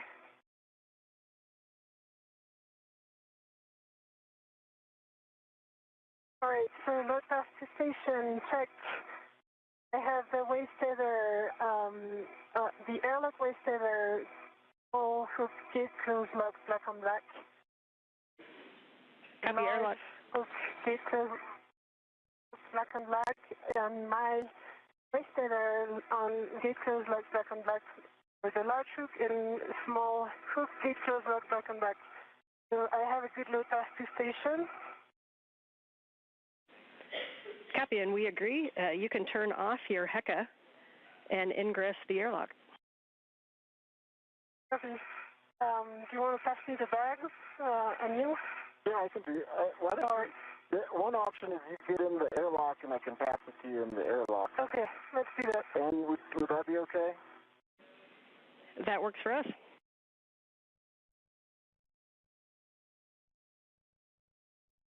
All right, I'm just getting a hold of it. I got a red on it. Okay. Just so that you're not surprised, there were ADTs. Yeah, I see them. Thanks for the heads up.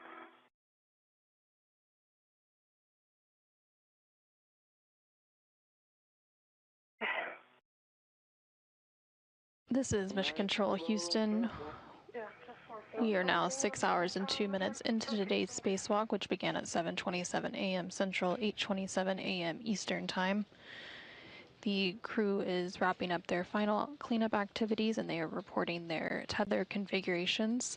And soon they will be ingressing back into the crew lock portion of the Quest airlock to round out today's spacewalk.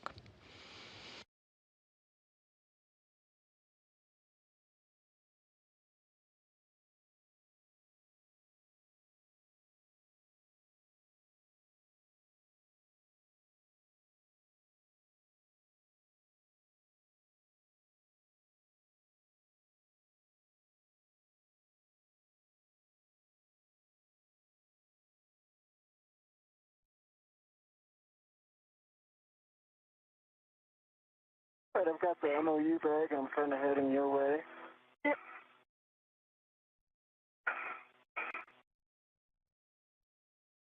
All right, I'm in, and I am ready to receive the bags.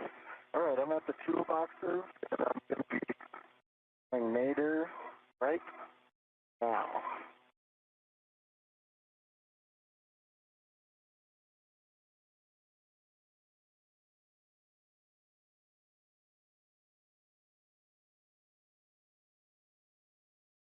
That's a circular handrail, and I'm just going to put a focal down, and then I'll get you the bag next.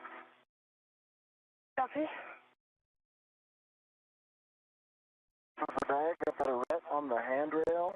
Copy. I'm ready to receive with a ret, and as soon as I'll get it, I'll let you know. Yeah. Oh, careful, calm. Got it. All right, we see the ORU bag in the airlock. Sophie confirmed that she had her waist tether to the airlock D-ring extender waist tether. I do confirm my waist tether is, let me just double check as well as I do that. My waist tether is on the airlock, on the waist tether of the airlock, and all 4 sliders are locked. And I just released your ret. It's on my MWS already. Okay, great. And I'm ready. So give me a sec before giving me your bag. Yep, and when you're ready, Sophie will be giving Anil the go to retrieve your anchor hook from the aft D-ring. And I was thinking maybe I just pass her my crew lock bag and then do that. Is that okay? That'll work. If the BRT jaws are down, but you can get both of those, I think. And work.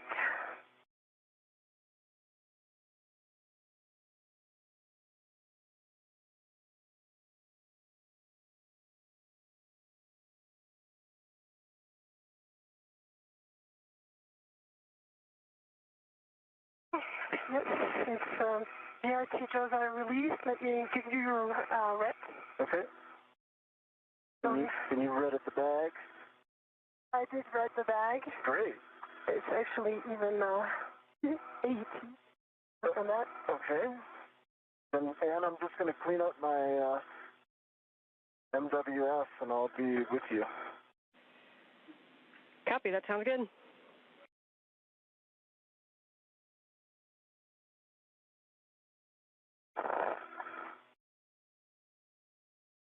This is Mission Control Houston. You're currently seeing a live view of the outside of the International Space Station. There in the center of your screen, you can see the outer thermal hatch for the Quest airlock, and you can see NASA astronaut Anil Menon, who has served as EV-1 for the duration of today's spacewalk. Okay, so when you're ready, you can retrieve EV-2 anchor hook from the aft airlock external D-ring and attach it to your waist tether.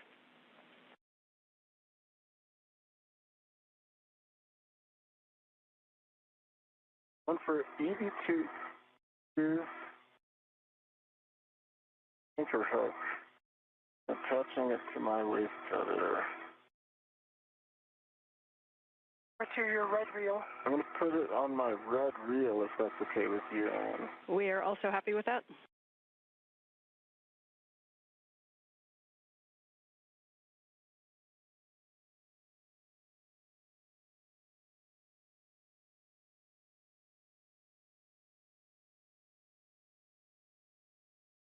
Again, you're currently seeing a live view outside the International Space Station there with NASA astronaut Anil Menon toward the center of your screen. He is close to that thermal cover of the Quest airlock. ESA astronaut Sophie Adano, who has served as EV-2 for the duration of today's spacewalk, has already ingressed or gone back inside the crew lock portion of that Quest airlock. Now NASA astronaut Anil Menon is completing some final tether configurations, and then he will shortly thereafter join Sophie Adano inside the crew lock, after which they will close that thermal cover and the hatch, and then that repressurization process will begin. Once the crew lock portion of the Quest airlock does begin repressurizing, that will mark the official end of the spacewalk. Right now we are at about 6 hours and 8 minutes of spacewalking time. Again, the spacewalk began earlier today at 7:27 a.m. Central Time, 8:27 a.m. Eastern Time.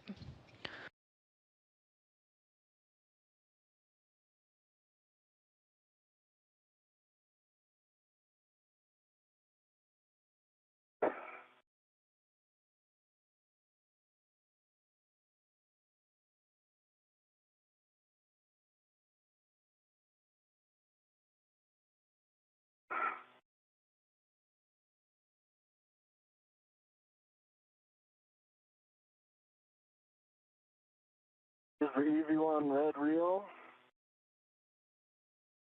Is the EV-2 anchor hook on it? Copy EV-2 anchor And hook on locked. your... Copy, anchor hook is on your red reel and it is locked. So you can stow your EV-1 anchor hook on your workstation and turn off your HECA. All right, I'm doing both of those things right now.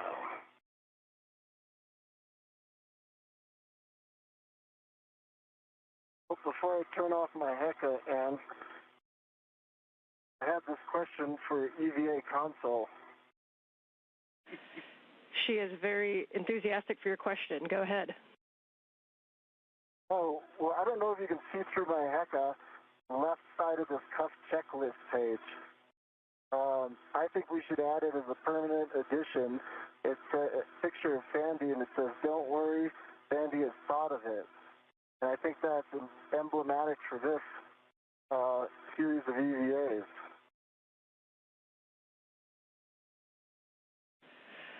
Well, I think you just gave her best birthday present. We are lucky to have her on the team, and we appreciate your words, Anil. Thanks, Ann. Thanks, Sandy. Going in now.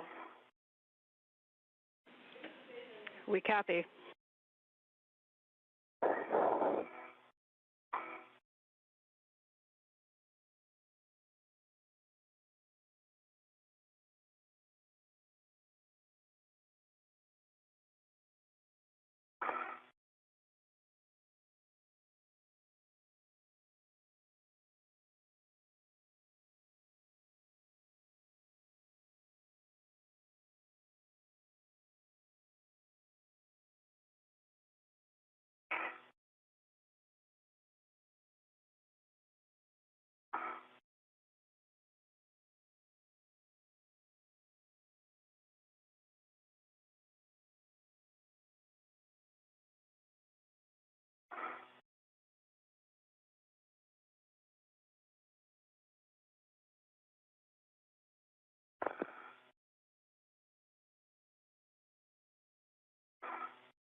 Hey, Sophie, I need to grab that thermal cover. I'm going to turn. Copy, yeah, I'm clearing the bag as you enter, and I'm ready to grab your sheet as soon as it's the right time.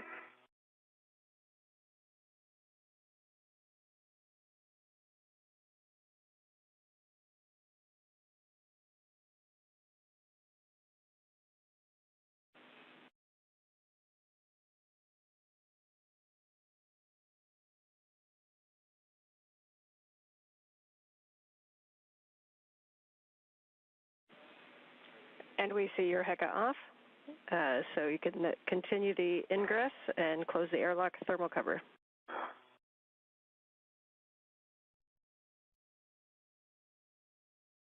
I got the thermal cover. Got to get my feet back.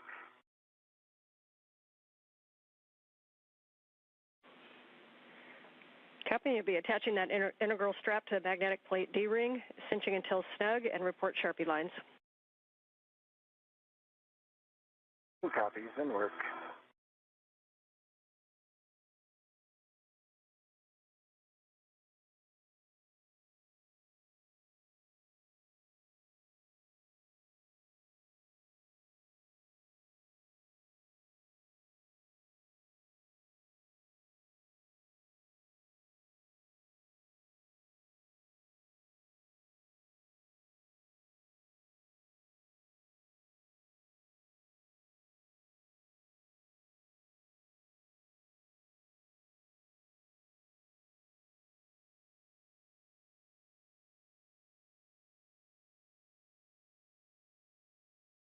This is Mission Control Houston. We just surpassed 6 hours and 14 minutes for today's spacewalk. That spacewalk officially beginning at 7:27 a.m. Central Time, 8:27 a.m. Eastern Time. 6 Sharpie lines.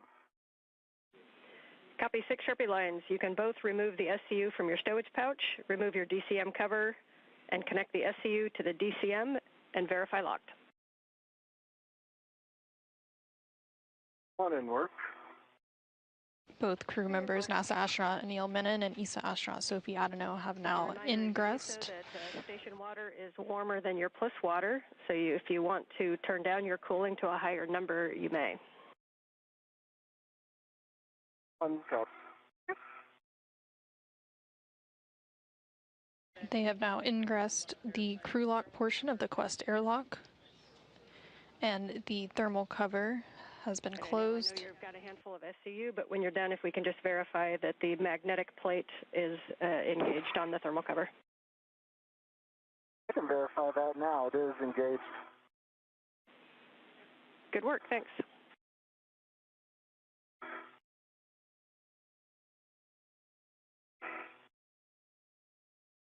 The crew is now walking through some final steps, and then they will complete the closure of the airlock hatch. Once that airlock hatch is closed, they will begin the repressurization process, which will officially mark the end of the spacewalk.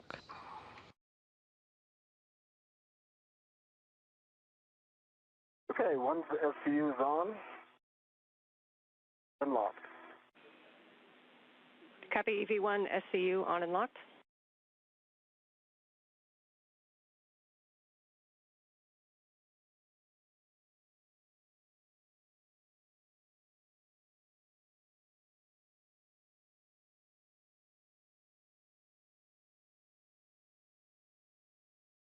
And while Sophie's working on it, I'm just clearing the hatch area and taking a look at the hatch seal.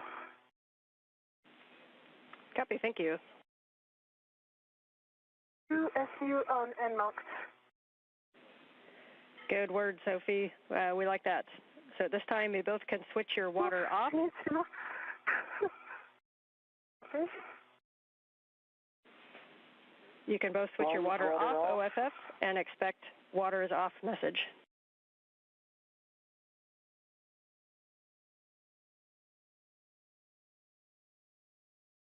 Active alert tone.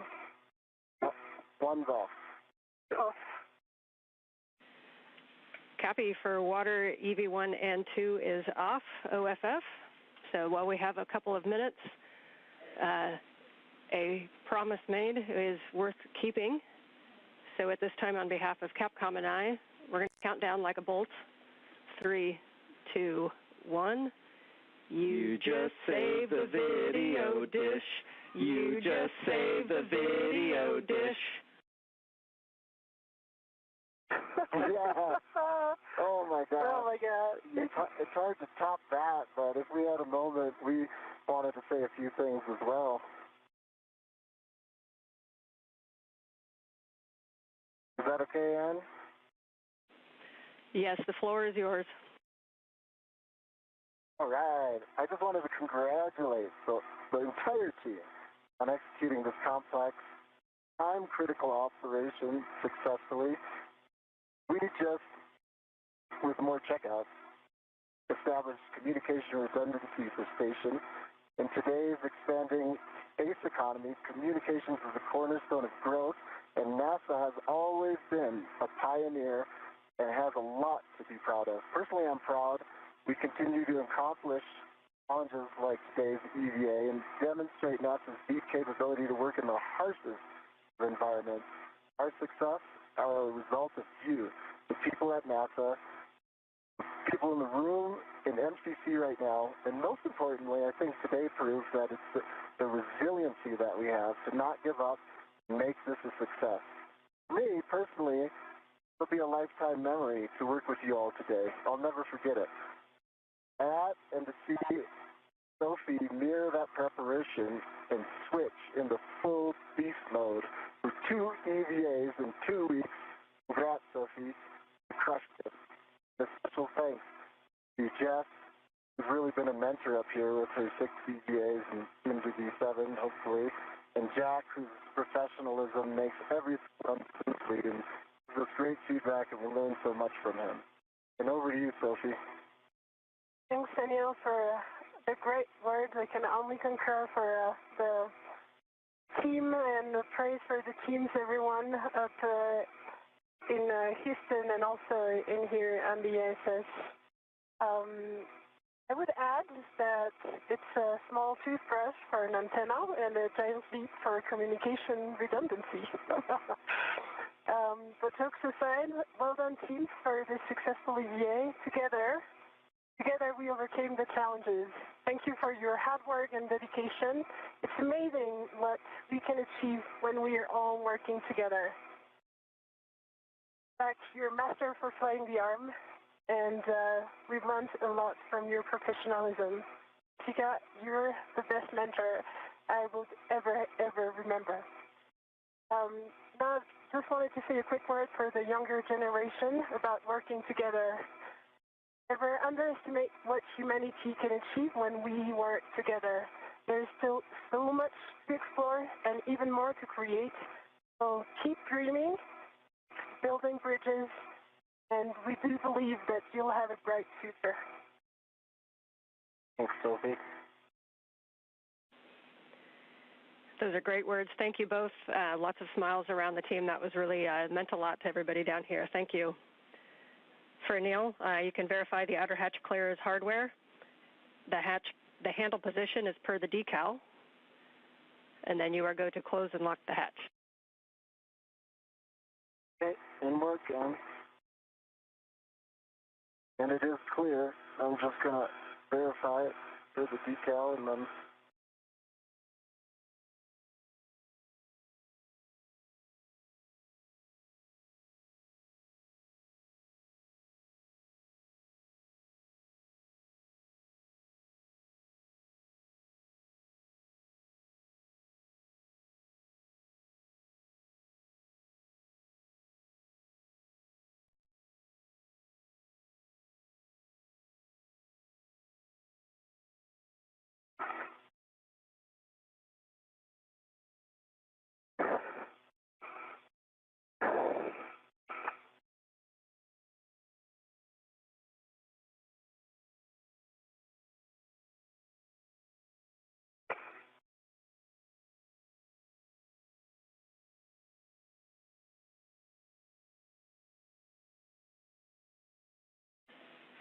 Ten seconds to a handover. all right, I'll keep working on it.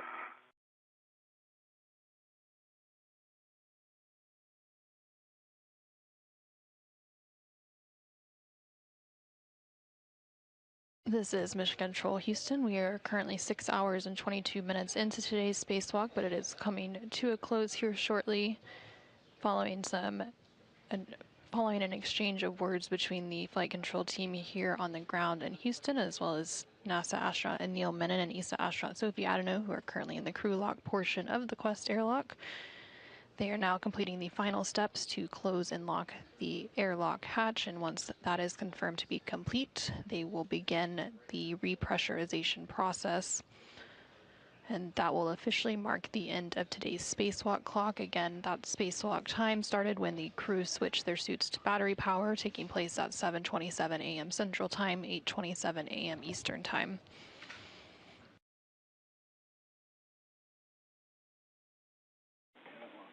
Back with you after handover. Awesome, we're almost there. Off the hatch, keep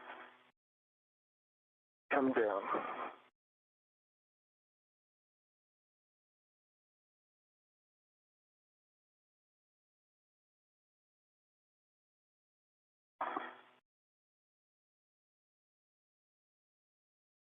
Okay, this is down. I'm just checking it's in the proper position, and it was clear, and I'm going to go to latch.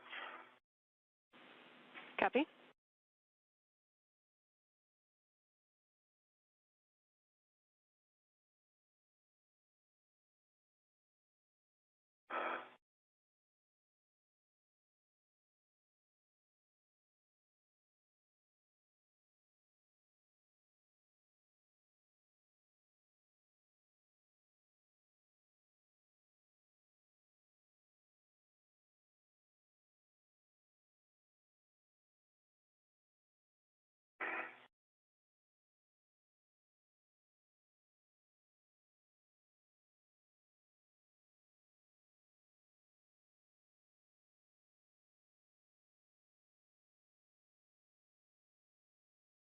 Freeze. What's FCU, Sophie? Say again?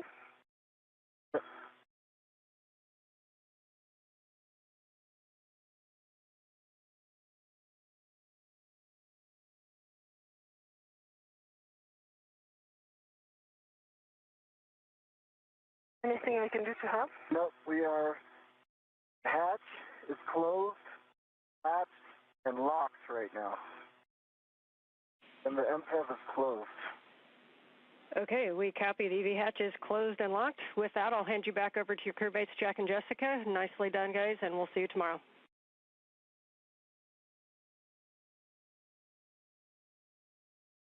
Thank you, Ann. Thank you, Ann. All right, welcome back inside the hole, Nil and Soph. I'm on step 4 of the crew lock repress cue card. Soph, on the UIA, check the oxygen, EMU 1 and 2 valves. There's 2 of them. They're both open. Oxygen EMU 1 and 2 valves are open. All right, switch the EV 1 and 2 power to on, OS. Hey, Mark.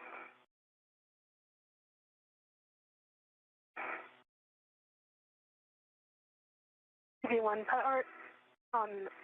EV2 power on. Right, check the power for EMU 1 and 2 LEDs are illuminated. There should be 2 of them. 2 LEDs illuminated. Check the power, EV1 and 2 volts are reading between 18 and 19. 18.8 and 18.6. Check. Right, sounds good, and we'll do this sequentially. So EV1 and EV1 only, take your power switch on your DCM to SCU. Expect a warning tone. Power to SCU. All right, copy with that good switch throw. EV2, you can take your power switch on your DCM to SCU. Expect a warning tone. Power to SCU. I think I heard you, so good switch throw, is that right? Good power SCU. Okay, we are not on SOP purging, and so we're going to leave our O2 actuator, disregard. I'm just looking through the warning here. I think we're good to press. So on your DCMs for EV1 and 2, you can take your O2 actuator to press. Okay.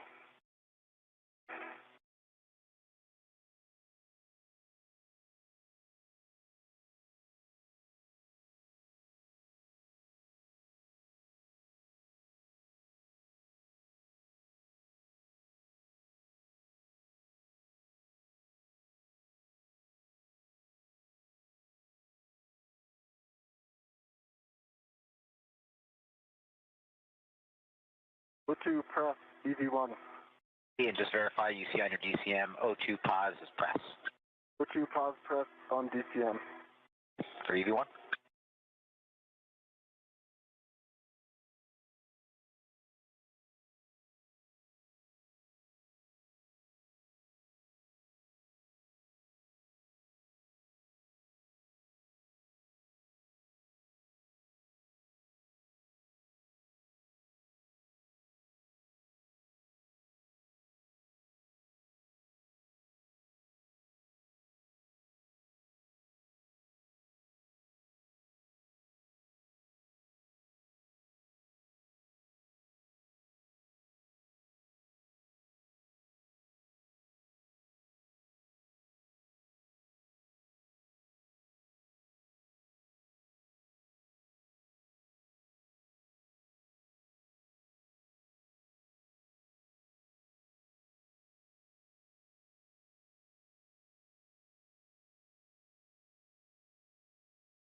O2 press EV2.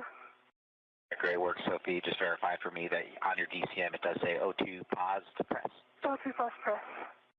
Awesome. EV1, can you check the EV hatch MPEV is closed? Closed. EV hatch MPEV is closed. All right, our next step is to open up the IV hatch equalization valve and start to repress. You guys feeling good? You want us to go to a nominal rate or start slow? Try nominal. Phenomenal. All right, we're going to position.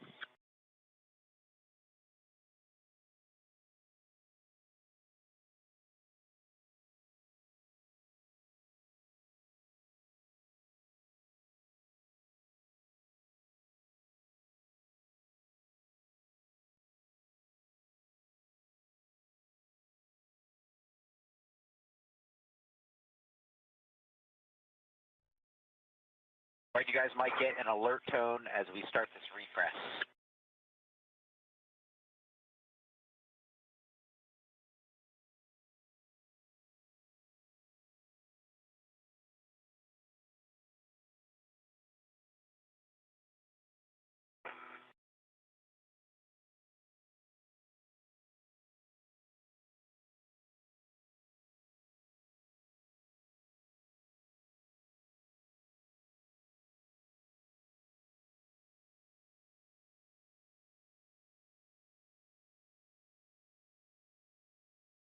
This is Mission Control Houston. Now that the crew lock repressurization process has begun, the clock for today's spacewalk has officially stopped, that taking place at 1:57 p.m. Central Time, 2:57 p.m. Eastern Time. Today's spacewalk officially began at 7:27 a.m. Central Time, 8:27 a.m. Eastern Time. So the duration of today's spacewalk was exactly 6.5 hours.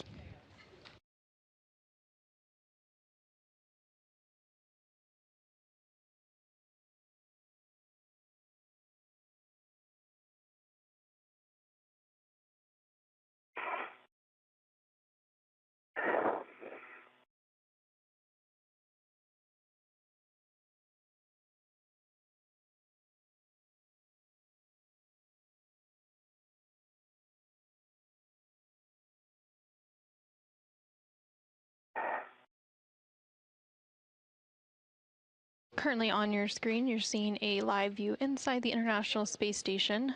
That view coming from the equipment lock portion of the Quest airlock. You can see NASA astronauts Jessica Meir and Jack Hathaway, who are currently inside that equipment lock portion as they continue to work through that repressurization process of the crew lock portion. Again, that repressurization process began about 2 minutes ago at 1:57 p.m. Central Time, 2:57 p.m. Eastern Time to officially mark the end of today's spacewalk. The crew lock will continue to be repressurized until it reaches the pressure to match the rest of the station, which is about 14.7 psi or pounds per square inch. It had been previously depressurized down to vacuum ahead of today's spacewalk, and right now it is at about 1.5 psi.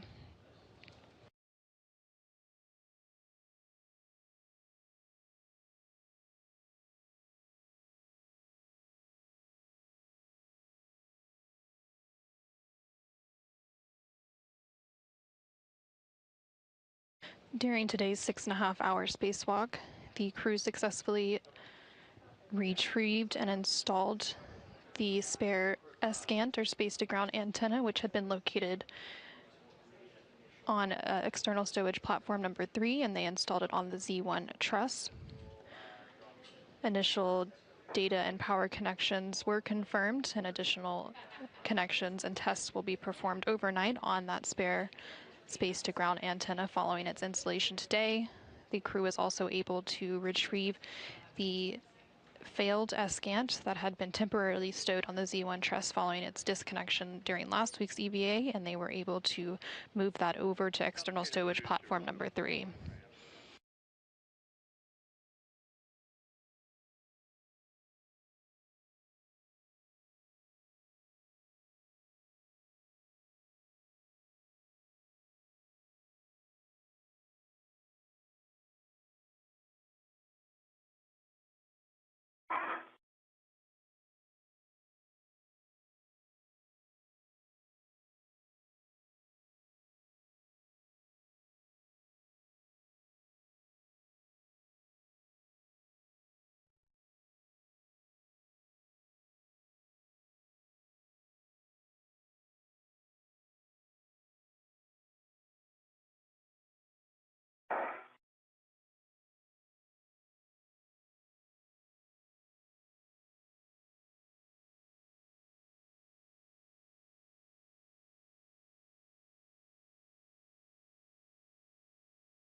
We're increasing through 3.5 psi. At 4 psi, you might get an alert from. 1.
This is Mission Control Houston, live from the International Space Station Flight Control Room as the repressurization process of the crew lock portion of the Quest airlock continues following today's EVA.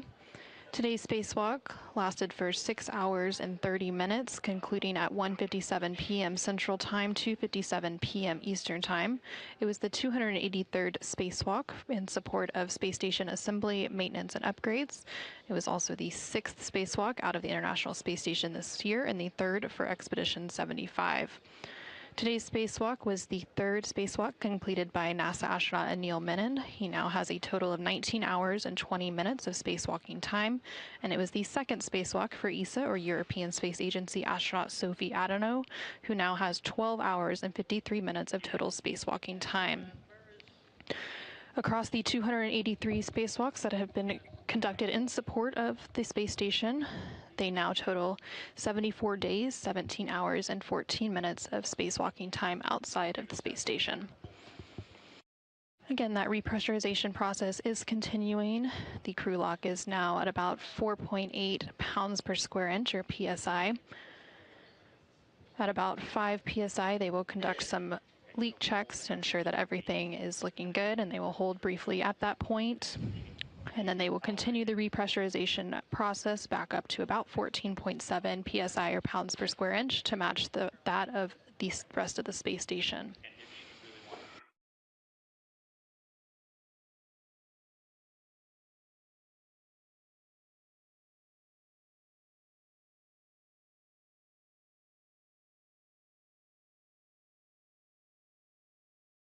Welcome to 5 PSI. We got 2 minutes for the crew lock pressure to stabilize, and then a 1-minute leak check. 2 copies. 1 copy.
2 minutes, crew dock pressure stable, and we're 1 minute for the leak check.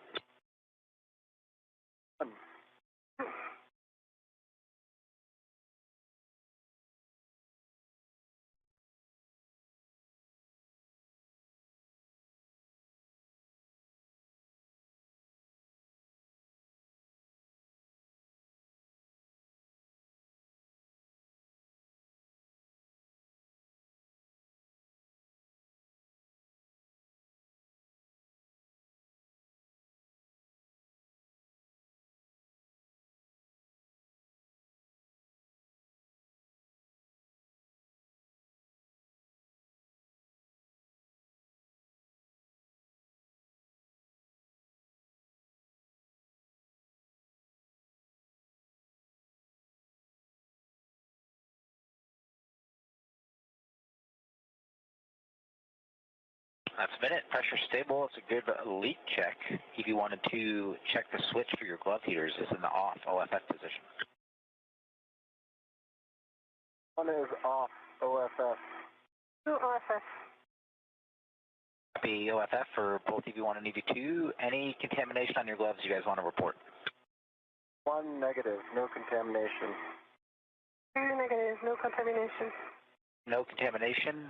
Any cough symptoms you guys want to talk about before we move on? One negative. Two negative. All right, for both EV1 and EV2, we're in step 10 now. Take your O2 actuator to IV. Work.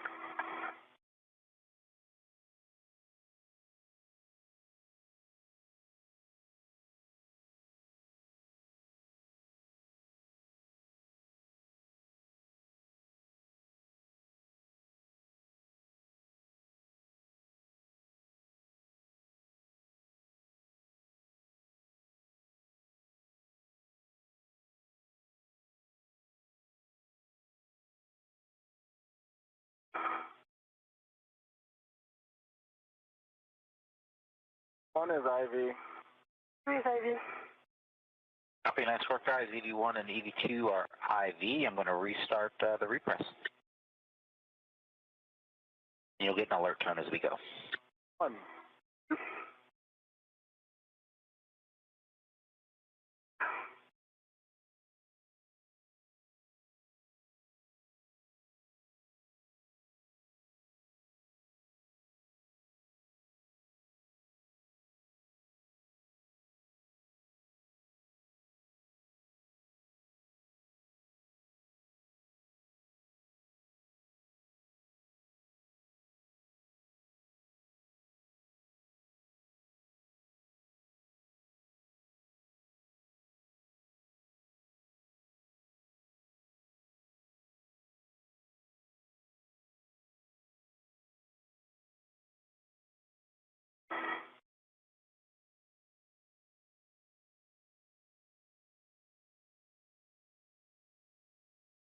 This is Mission Control Houston. Again, you're seeing a live view inside the Quest airlock, specifically the equipment lock portion of that Quest airlock. You can see NASA astronaut Jack Hathaway as he continues to monitor the repressurization process of the crew lock portion, which is just beyond that hatch that you can see there in the center of your screen. Inside that crew lock portion are NASA astronaut Anil Menon and ESA astronaut Sophie Adano. They recently paused the repressurization at about 5 psi or pounds per square inch to complete some final leak checks, and that pause has since been completed and the repressurization has resumed. Now the crew lock is at about 6 psi or pounds per square inch and continuing to rise. Again, that repressurization will now continue all the way up until it reaches about 14.7 psi to match the pressure of the rest of the space station.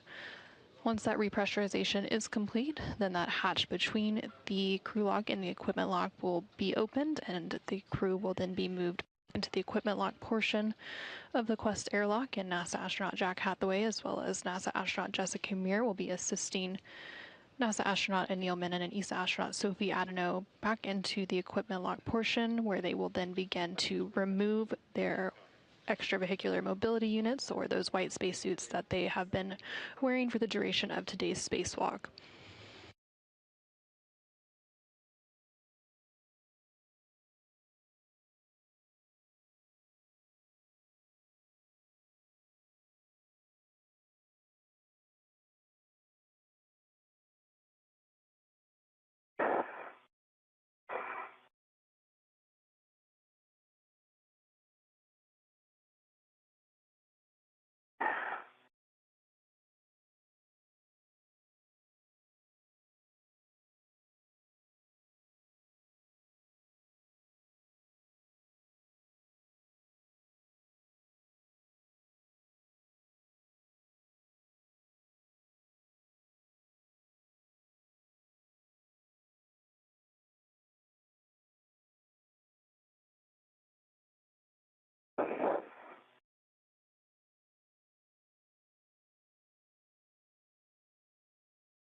310 PSI, about 5 minutes to go. 1, 2.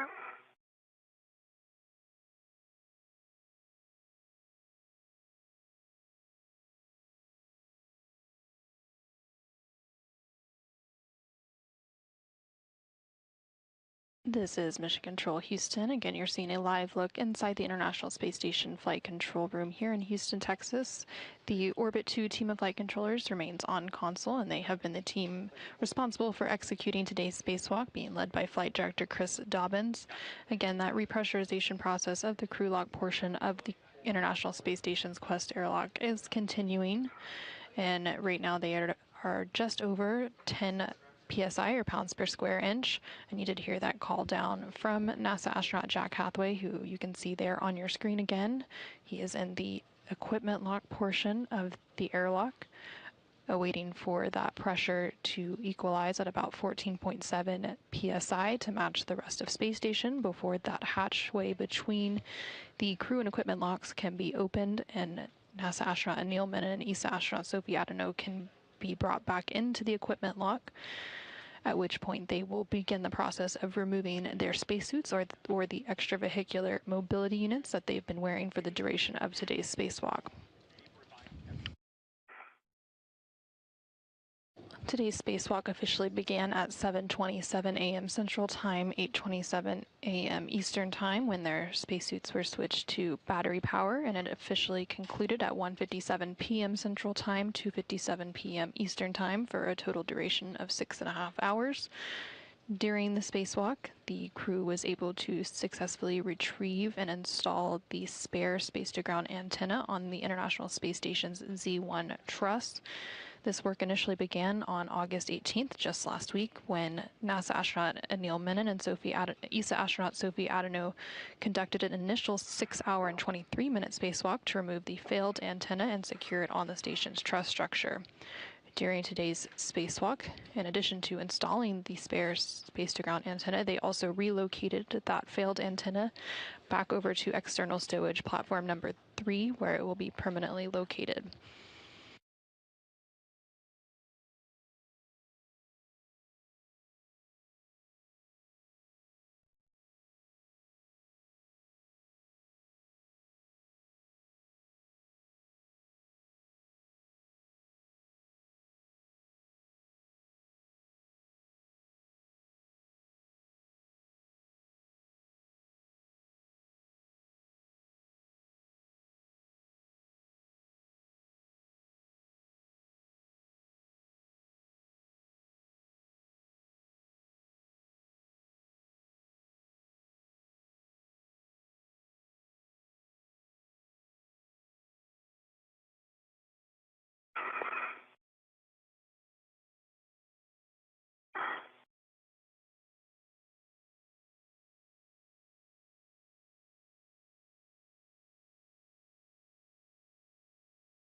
Airlock Houston on 1.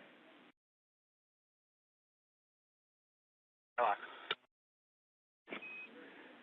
Jack, we're working on some questions. If Sophie is comfortable staying in the suit for a few minutes while it's pressurized, we have a few questions we were putting together for. If that's not the case, it's no issue. We'll move on without. But the best pause point will be after step 18 in the post-EVA procedure to do that.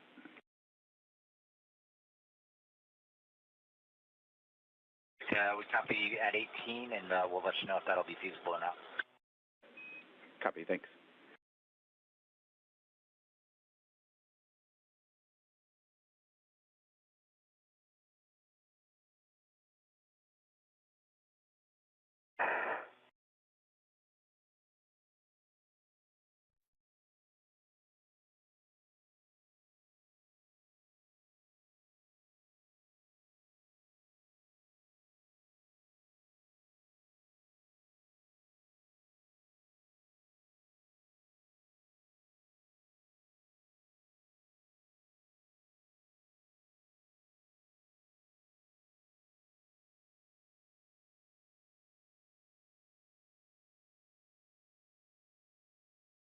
All right, just about equalization, getting ready for the Ivy hatch.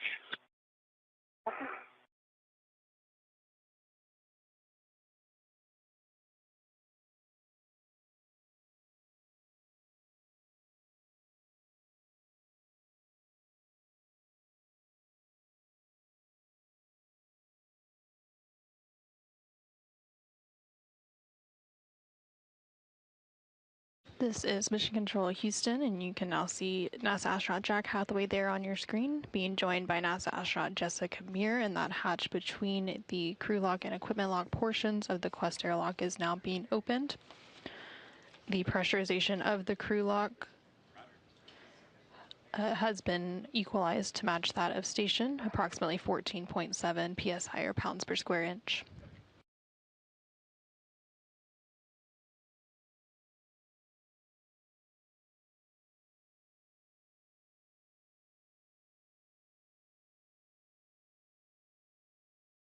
Houston airlock, we've got steps 2 and 3 done. You guys are go for 4.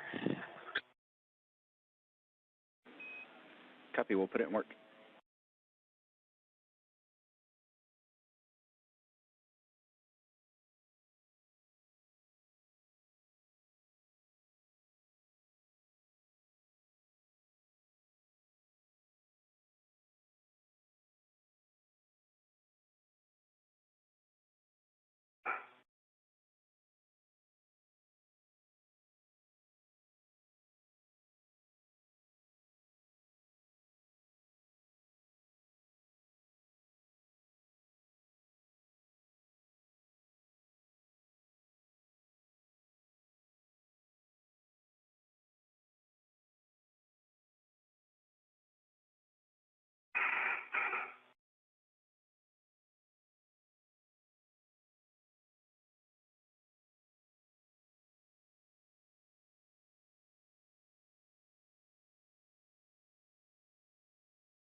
This is Mission Control Houston. There on your screen, you can see that the hatch between the crew lock and the equipment lock portions of the Quest airlock has been opened, and ESA astronaut Sophie Adano has been moved back into the equipment lock portion, and now NASA astronaut Jack Hathaway and Jessica Meir are working to move NASA astronaut Neil Menon back into that equipment lock portion.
This is Mission Control Houston. There on your screen, you could see NASA astronaut Jessica Meir removing the SAFER, or the Simplified Aid for EVA Rescue, from NASA astronaut Neil Menon's spacesuit, or extravehicular mobility unit. Those SAFERs were attached prior to the crew moving into the crew lock ahead of today's spacewalk, and they are sort of like a jetpack system that the crew can use should they become untethered from the space station.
Houston airlock, INSUP 18.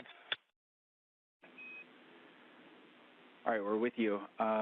First, to confirm, it is Sophie's left shoulder joint in the EMU that's having the issue. Is that correct? Correct, the left shoulder.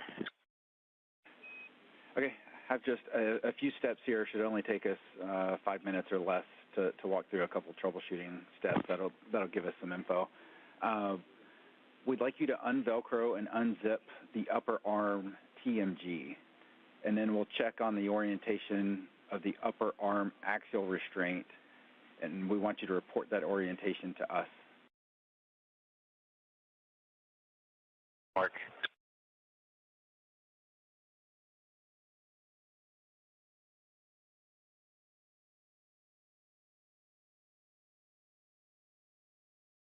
We're going to reorient the airlock camera and make sure.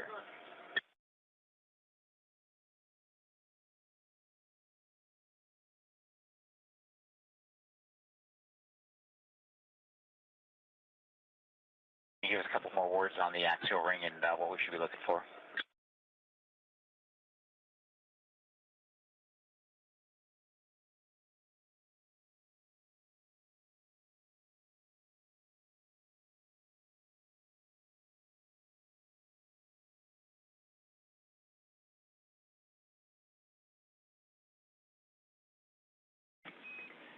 And Jack, what we're looking for is on the restraints, if they are angled, horizontal, or vertical, and opening up the right shoulder TMG and doing a comparison will probably help.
Airlock Houston on 1. From our initial take, it looks like the power harness may have been wrapped around the restraint. With that now loose, we'd like to see if full motion has been recovered on that shoulder joint. Yeah, I looked at that when I opened it. It wasn't really wrapped. It was up on top of it, so I was wondering if it was caught on something, but it wasn't caught on anything. It does look like there's a little edge. I'll take some pictures of that. Some of the coating is pulled back, so maybe there was some pressure there. I don't know if that was like that to begin with. All right, we copy, and we see that as well.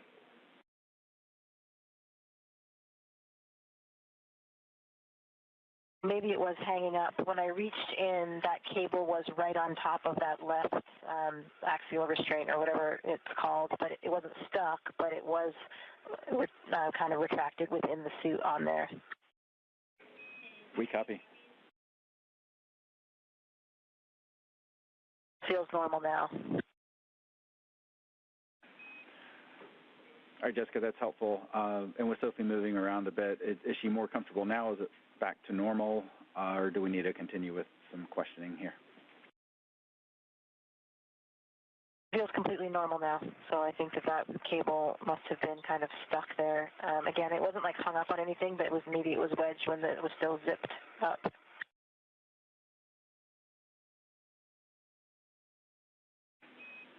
All right, that concludes our troubleshooting, and thanks so much for taking those few minutes, and we'll get those pictures and video from you when able.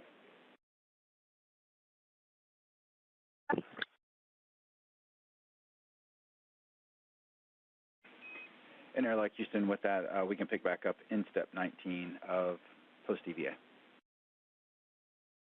You were in step 19.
This is Mission Control Houston. You're seeing a live look inside the equipment lock portion of the International Space Station Quest airlock.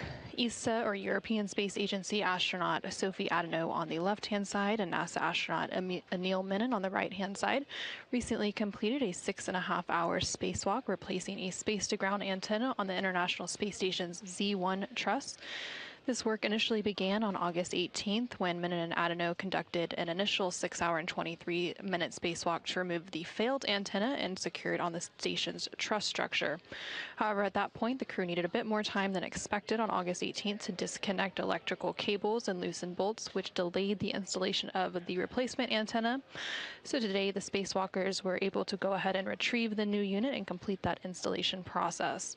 The crew also retrieved the failed space-to-ground antenna from its temporary stowage location on the Z1 truss and relocated it and installed it to its permanent location on an external stowage platform 3.